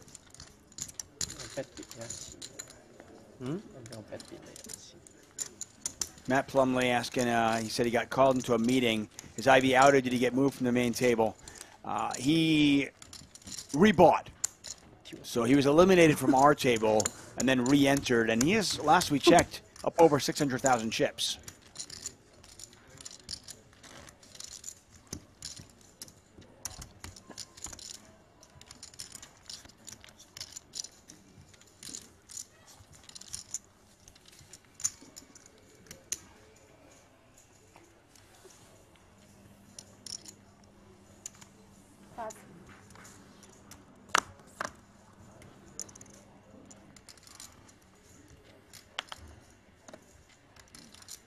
Cove. Pass.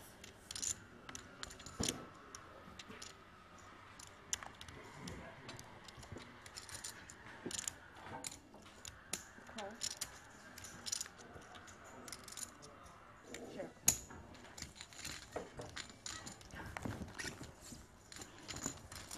Three-way action, pot's 48,000.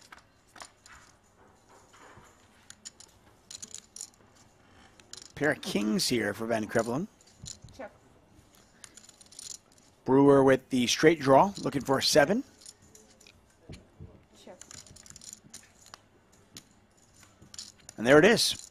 And there's the ace through 9 straight that we talk about. Yeah, first time we've seen this today. That is the absolute nuts right now. The 8-9, that ace swings low, represents a 5 in this instance. Yeah, you never get used to this, do you?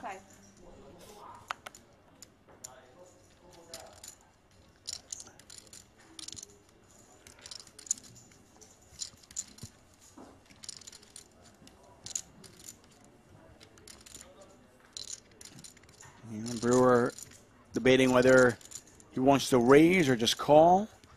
And if he is going to raise, the question of how much does he raise? These players all have some chips. I mean, all around 400,000. You do need to deny and protect your hand. It is vulnerable.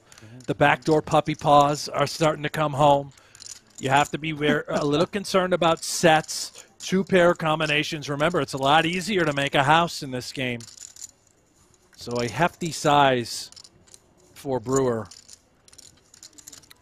Yeah, Young, unfortunately for Brewer, just doesn't have anything to come along for the ride. He lets it go, and Brewer wins a small one. Brewer, though, up to almost 500,000 chips.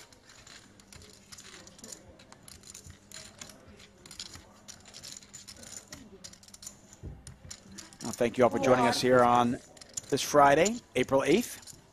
Masters Friday. Baseball opening day yesterday. The NBA approaching the playoffs, the NHL approaching the playoffs. It's just a good time to be alive, right? We got poker here in northern Cyprus. All good stuff going on as we hear more of that fancy music, and we can talk about PokerGO Hold'em because it's here. That's right, it is here. You can be part of the shows that help shape the game with an authentic online poker experience. Download it on the App Store, Google Play, or head over to PokerGoHold'em.com. You can play now, with speaking Brent of music, the music for that ad is not in the game, but the original music for Poker After Dark, High Stakes Poker, our shows, that's all built into the game. Wow. Yeah, how about that? Very fancy. Yeah, the original Poker After Dark music is my ringtone. Is it really? I love it. You still have ringtones? Yeah, you know, I've got different ringtones. You know, if somebody calls me, that particular ringtone goes off if a poker contact calls me. Then I've got one for my wife. I've got one for my mom. Like a little under 400. Okay. What's the ringtone for your wife, out of curiosity? Cold as ice. Amo. You have me covered, right? Yeah, I do. And your mother? I don't have one for my mother. I just ignore those. It's just automatic spam. There you have it.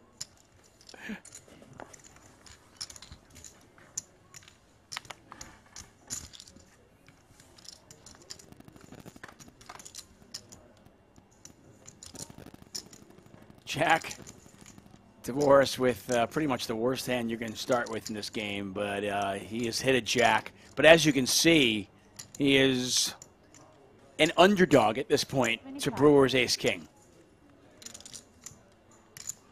And I think Divorce knows that. Again, Jack-6, the worst hand you can be dealt in short deck. You are never in a good spot. Here's a great example of that. Still slightly behind, even when you do flop top pair. Tread carefully, my friend. Divorce will do just that.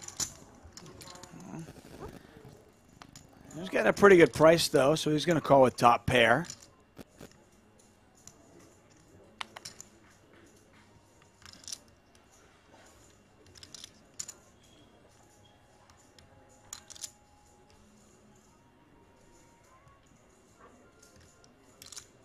Brewer has a fun one. Obviously, having the king in his hand is able to represent a hand like king-queen, which would be the nuts.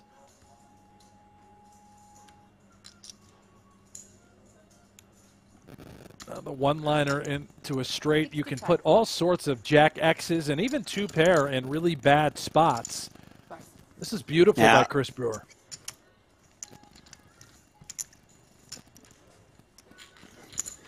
Yeah, and it's an interesting spot because I don't know if Divorce is calling that flop with many eights, just eights, because while he does have a straight draw, if the queen comes off, it's a worthless straight draw. Nice double barrel there from Brewer. 38 entries, half our field is remaining, so half the field has decided not to re-enter or re-enter it again and just got eliminated again.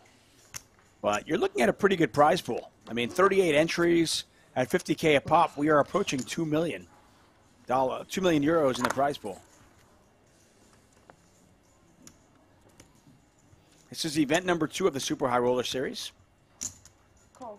Event number 1 already in the books. Tom Vogelsang. The very good-looking Tom Vogelsang. Took home 360,000 euros in first place in that one. He doesn't even wear pants when he plays. It's amazing. If you're that good at poker, you don't need pants. Beautiful dress shirt. He's got the nice jewelry on, the chest, the bracelets, the watch, the hair he's got going. He doesn't wear pants. Mr. Lucky Licious says Van Krevelen is the second best looking guy in the room after Vogelsang.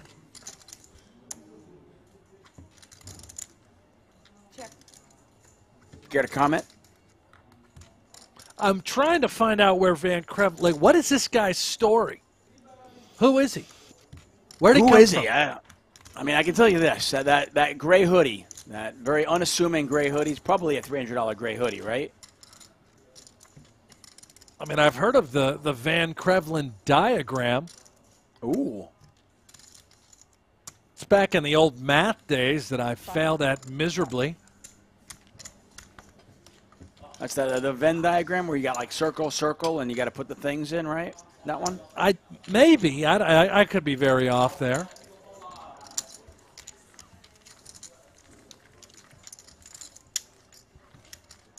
Let's see. Van Krevelen from the Netherlands. Another one of the Dutch, which explains because Vogelsang was also Netherlands. Good-looking guy. See, I always thought that if you're from the Netherlands, maybe you're not that, maybe you're average, sort of like an American. Like Remco is from the Netherlands. I would never associate Netherlands with good-looking people until today with Vogelsang and now Van Krevelen.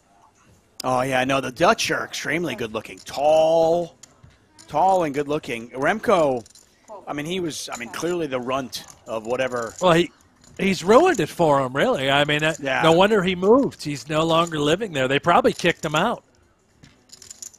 I think it's at least a reasonable assumption to make. Or he left figuring he'd have a better chance of success somewhere else. Right here in America. Yeah. A mutt just like the rest of us, Tuck. Yeah. I mean, imagine, walking amongst the giant, good-looking people in the Netherlands if you're Remco. Yeah. That must be tough. Well, speaking of the Dutch, Van Krevelen wins a hand with kings, no flop necessary.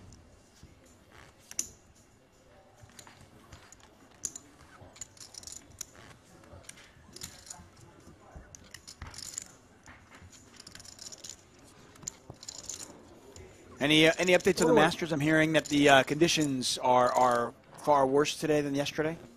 Oh, the wind just looks awful. Let me pay my attention over here at my monitor. Yeah, the wind looks terrible. Players are struggling. Tiger Woods has yet to tee off today. That's good news for him then. I have not seen any movement on the leaderboard. I know the Sung Jae Im is lost a shot. He slipped to 4 under, tied with Cameron Smith. The best round of the day so far belongs to Charlie Schwartzel, who's 3 under. And then here comes Colin Morikawa. He is now under par, 2 under for the day. True story. Schwartzel, by the way. I was watching golf one day many years ago, and my wife walks in and hears the name Schwartzel. And she was so just enamored by the name that we ended up getting a fish and naming it Colonel Schwartzel. Colonel Schwartzel. Yeah, that was our fish's name. And this was 100% my wife hearing the name, the golfer's name. Wow. Yeah. Colonel for those of you wondering, Colonel Schwartzel is no longer with us. He's in a better place. Van Krevelen, by the way, has flopped a flush draw. Not just a flush draw. How about a royal straight flush draw? Boy. The royal. Yeah, he's looking for the Make king it of diamonds. happen. Do it. Not so quick. Not so quick. And amazingly, Brewer's King 10 is still best.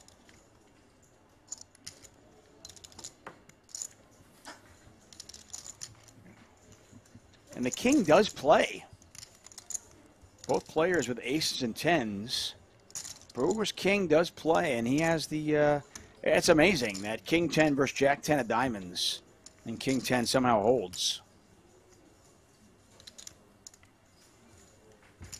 Check showdown.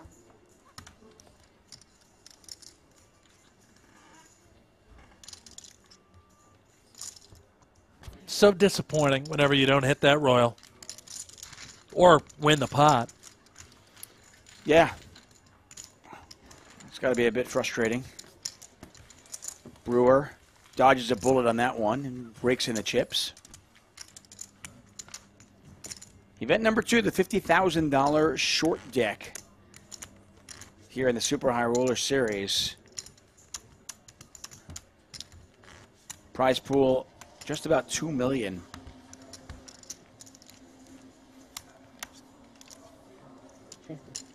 Yeah.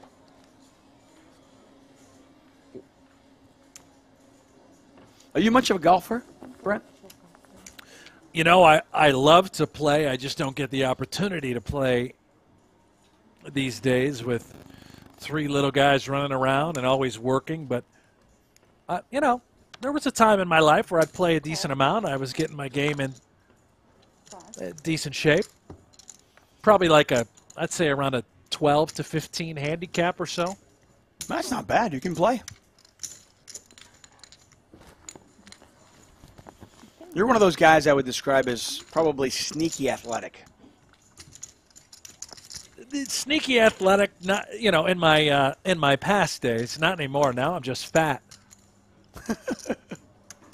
Jack 10-9, 2 diamonds out there. Divorce with ace jack. Check. Young also with a jack. He's got king jack.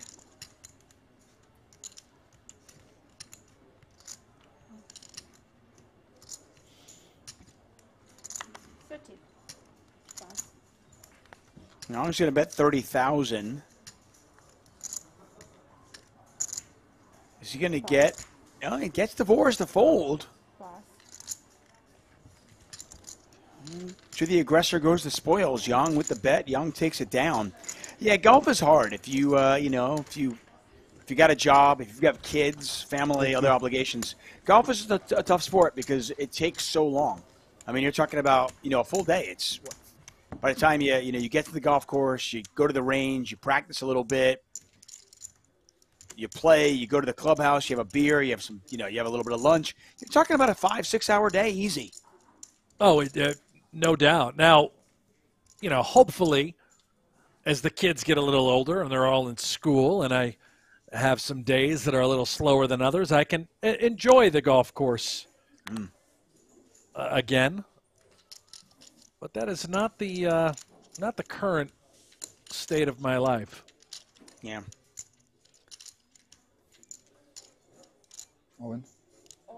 All in here from Van Krevelen. Can you play golf? Are you one of those guys? Can you play golf in 120-degree weather? I know I talked to Daniel about this, and he's all about it. He has no problem playing noon in the middle of July in Vegas, and I just think that's crazy. To me, I'm used to it I now. like the game, but I can't do it. I can't do it. I'm used to it now. It's hotter than hell, but you put a little lotion on so you don't get burnt to a crisp. Brewer, I'm all look about. at this. Listen, He's got a really wild spot here for a relatively big shove, 375, and Brewer's going to go with it, ace-king. This is massive here. Yeah, you can't be afraid to gamble in this game, and Brewer does. He is all in for 600,000. This pot, 774,000 chips. Ace-queen versus ace-king. Van Krevelen with just one live suit as well. So Brewer in pretty good shape to win a monster pot.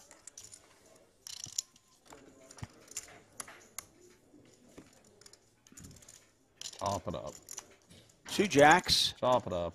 Every time, yeah. Well, now he's... now. I guess I'll just have to scoop. Yeah, Brewer looking for help. Does not get there. Ace on the river, and Brewer can just roll his eyes. Van Krevelen with the full double up to 774,000. A tough one for Brewer to lose, as he's down to 225,000. Brewer just, again, the unlucky streak sort of continuing here inside Northern Cyprus. He's the that would have put him bubble up over $1 boy million. in event number 1, and that was a huge pot for him to lose.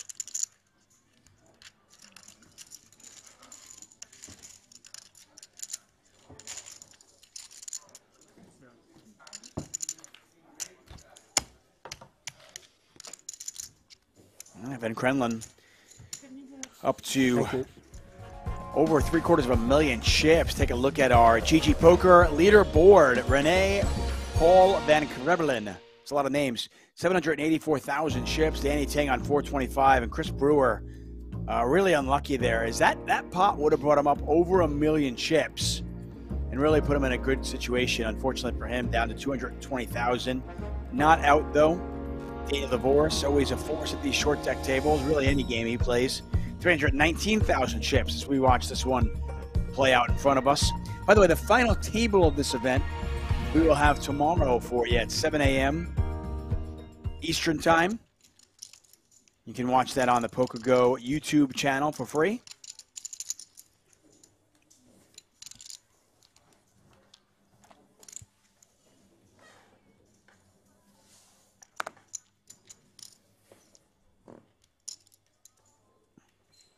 What you left with, Chris? A lot. That's no. This is 219 behind.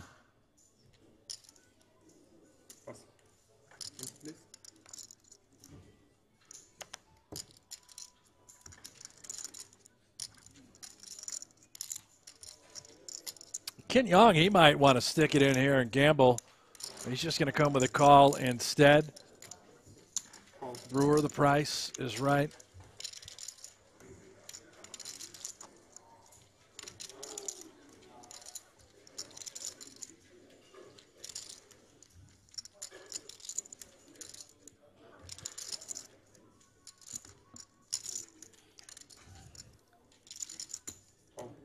Looks like DeVoris might be contemplating something there, but he decides just to call. And we'll see this one four ways. Pot's 54,000 in there. Ace 9-8, DeVoris with bottom two.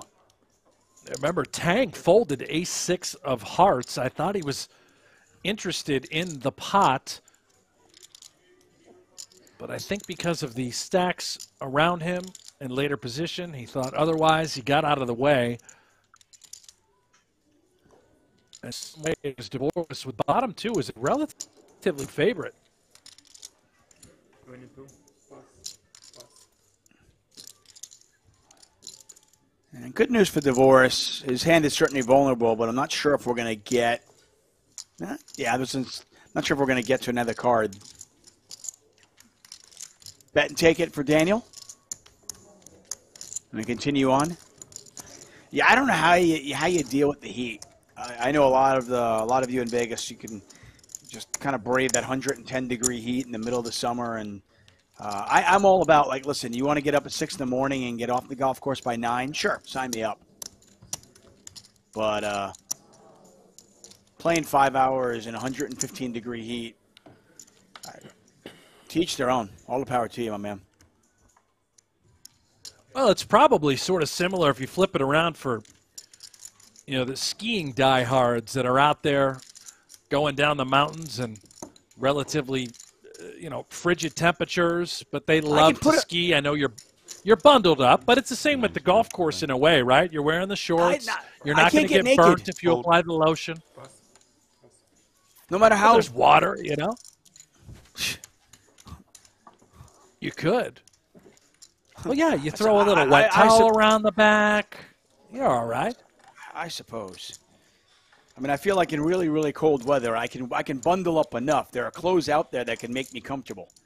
When it's 115 degrees out there, I feel like there's nothing that's going to make me comfortable, but hey. Well, you're still going to have, the snot from the nose freezing to the bottom of the nasal passage. Your lips are still going to be numb. You're going to get the wind burn. It's just about the love of the game, really. And people that love to ski in the outdoors, they're going to find a way to do it. Maybe that's it. Maybe it's just I just don't love golf enough. I think that could be the case. I just don't love it enough. I love poker, though.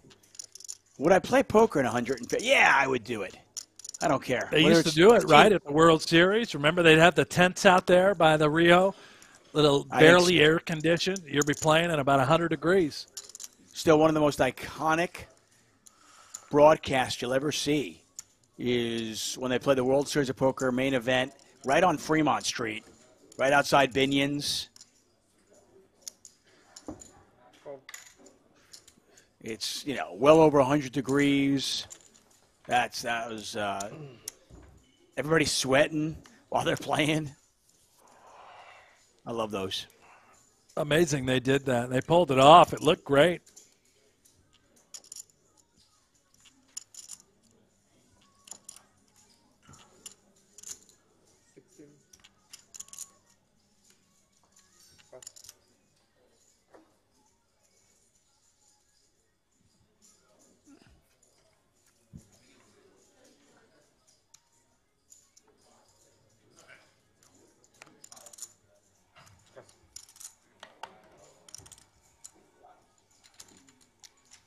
Yeah, Van Krevelen with the bet. Van Krevelen with the check mark. He's going to take that one down.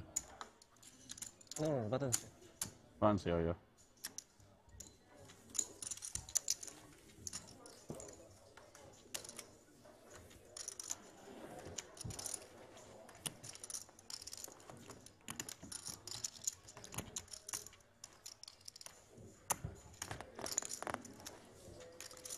Event number 2, the 50K short deck.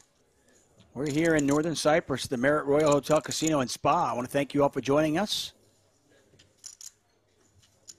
Kerry Katz was wearing that hat earlier, but it is Daniel DeVoris. All in. DeVoris all in with ace-jack. Van Krevelen with sixes, not going to play. See if DeVoris gets any action here. Oh, yeah, he will. Don't think Young's going to fold queens. Nope. We're going to get a big pot. 722,000 in there. And it's ace-jack versus queens.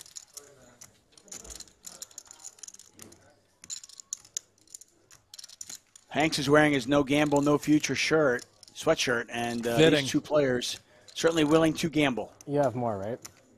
I have 344. Close, I think, very close. Queen's still good. Board pairs. That's good for Young, and the river is the 8. And Young's queens do hold, and he's up to 728,000 chips now. I think you cover by like 6. Divorce says, I think you've got me covered by just a little bit. 330. Let the dealer do their job. I'll figure it out. Okay. Divorce eyeing, is it worth getting back in? Should we do it? Should we fire again? I have a feeling the answer is yes. We are now up to 42 entrants in this short deck event. And how about this? New chip leader once more. Elton Sang has 1.7 million chips. Canastanacian Osiapio has 1.4. Lun Loon to the moon, 1.3. Li Wai Kiat, 1.1. And Ivan Liao, 940,000. That's your top 5. If you want to follow along with the live reporting here on day one, pgt.com. Click on live reporting. It'll take you right to it. Phil Ivey is inside the top 10. Stephen Chidwick is inside the top 10. But what a chip lead for Elton Sang. 1.7 million. Yeah, that is a hefty lead at this point of the tournament. A lot of poker to be played. We'll pick up the action tomorrow, 7 a.m. Eastern Time. We'll have the final table of this event. Ladies and gentlemen, on the tee, day 2 of the Masters. Tiger Woods about to tee off right now. I mean, where else can you have exciting poker action and Masters coverage all in one? That's right. Nowhere else. Only here. 3 clubs out there, not a club among the 3 players, though. Sure. Nobody with much of anything. Van Crevelen with a pair of 9s so far.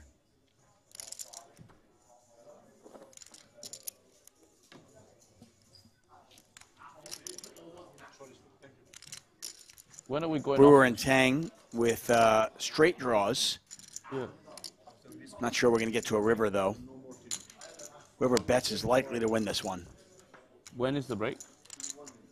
Oh, sweet. I think we've only got a couple more minutes of coverage.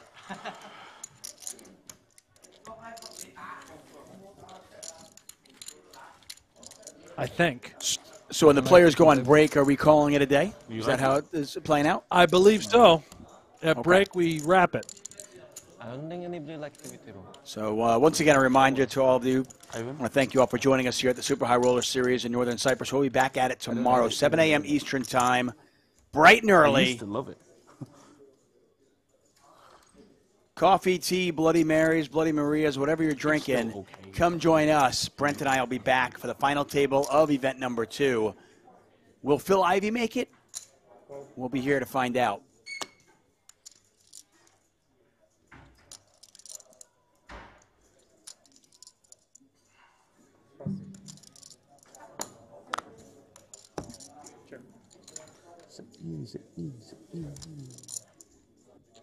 Ladies and players, in the short deck finish right now we have 15 minutes break, 15 minutes break.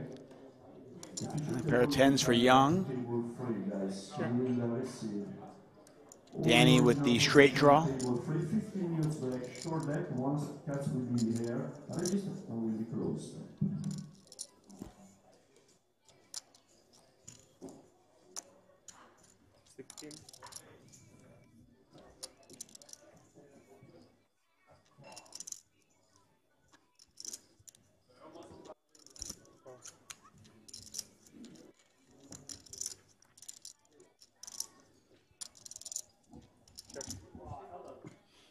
And board pairs.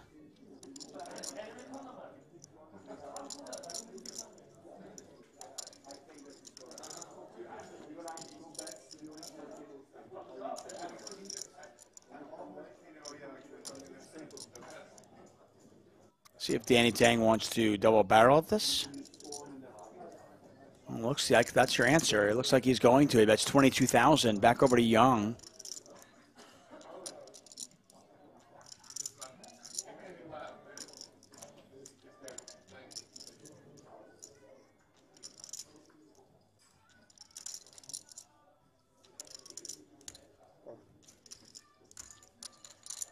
Makes the call. Danny looking for some help. Ooh. And he gets there. He really wasn't. And now he's going to check it back because. And look at that. He gets all excited. He's like, oh, got caught with my hand in the cookie jar and got lucky. Good one to end it on, huh? Yeah, for sure. Danny Tang bluffing and then getting there and winning that last pot of our day. And it's been a fun day, Brent. That's been outstanding. Congrats earlier to Tom Vogelsang, our Event 1 champion. Tomorrow we're going to be back for event number 2. Who will final table, Tuck? Yep, event number 2 will be here at 7 a.m. Eastern Time. I want to thank GG Poker, Lux and Pay, and everybody at the Marriott Royal Hotel Casino and Spa. For Brent Hanks, I am David Tuckman. Thank you for joining us. We'll see you 7 a.m. Eastern Time right here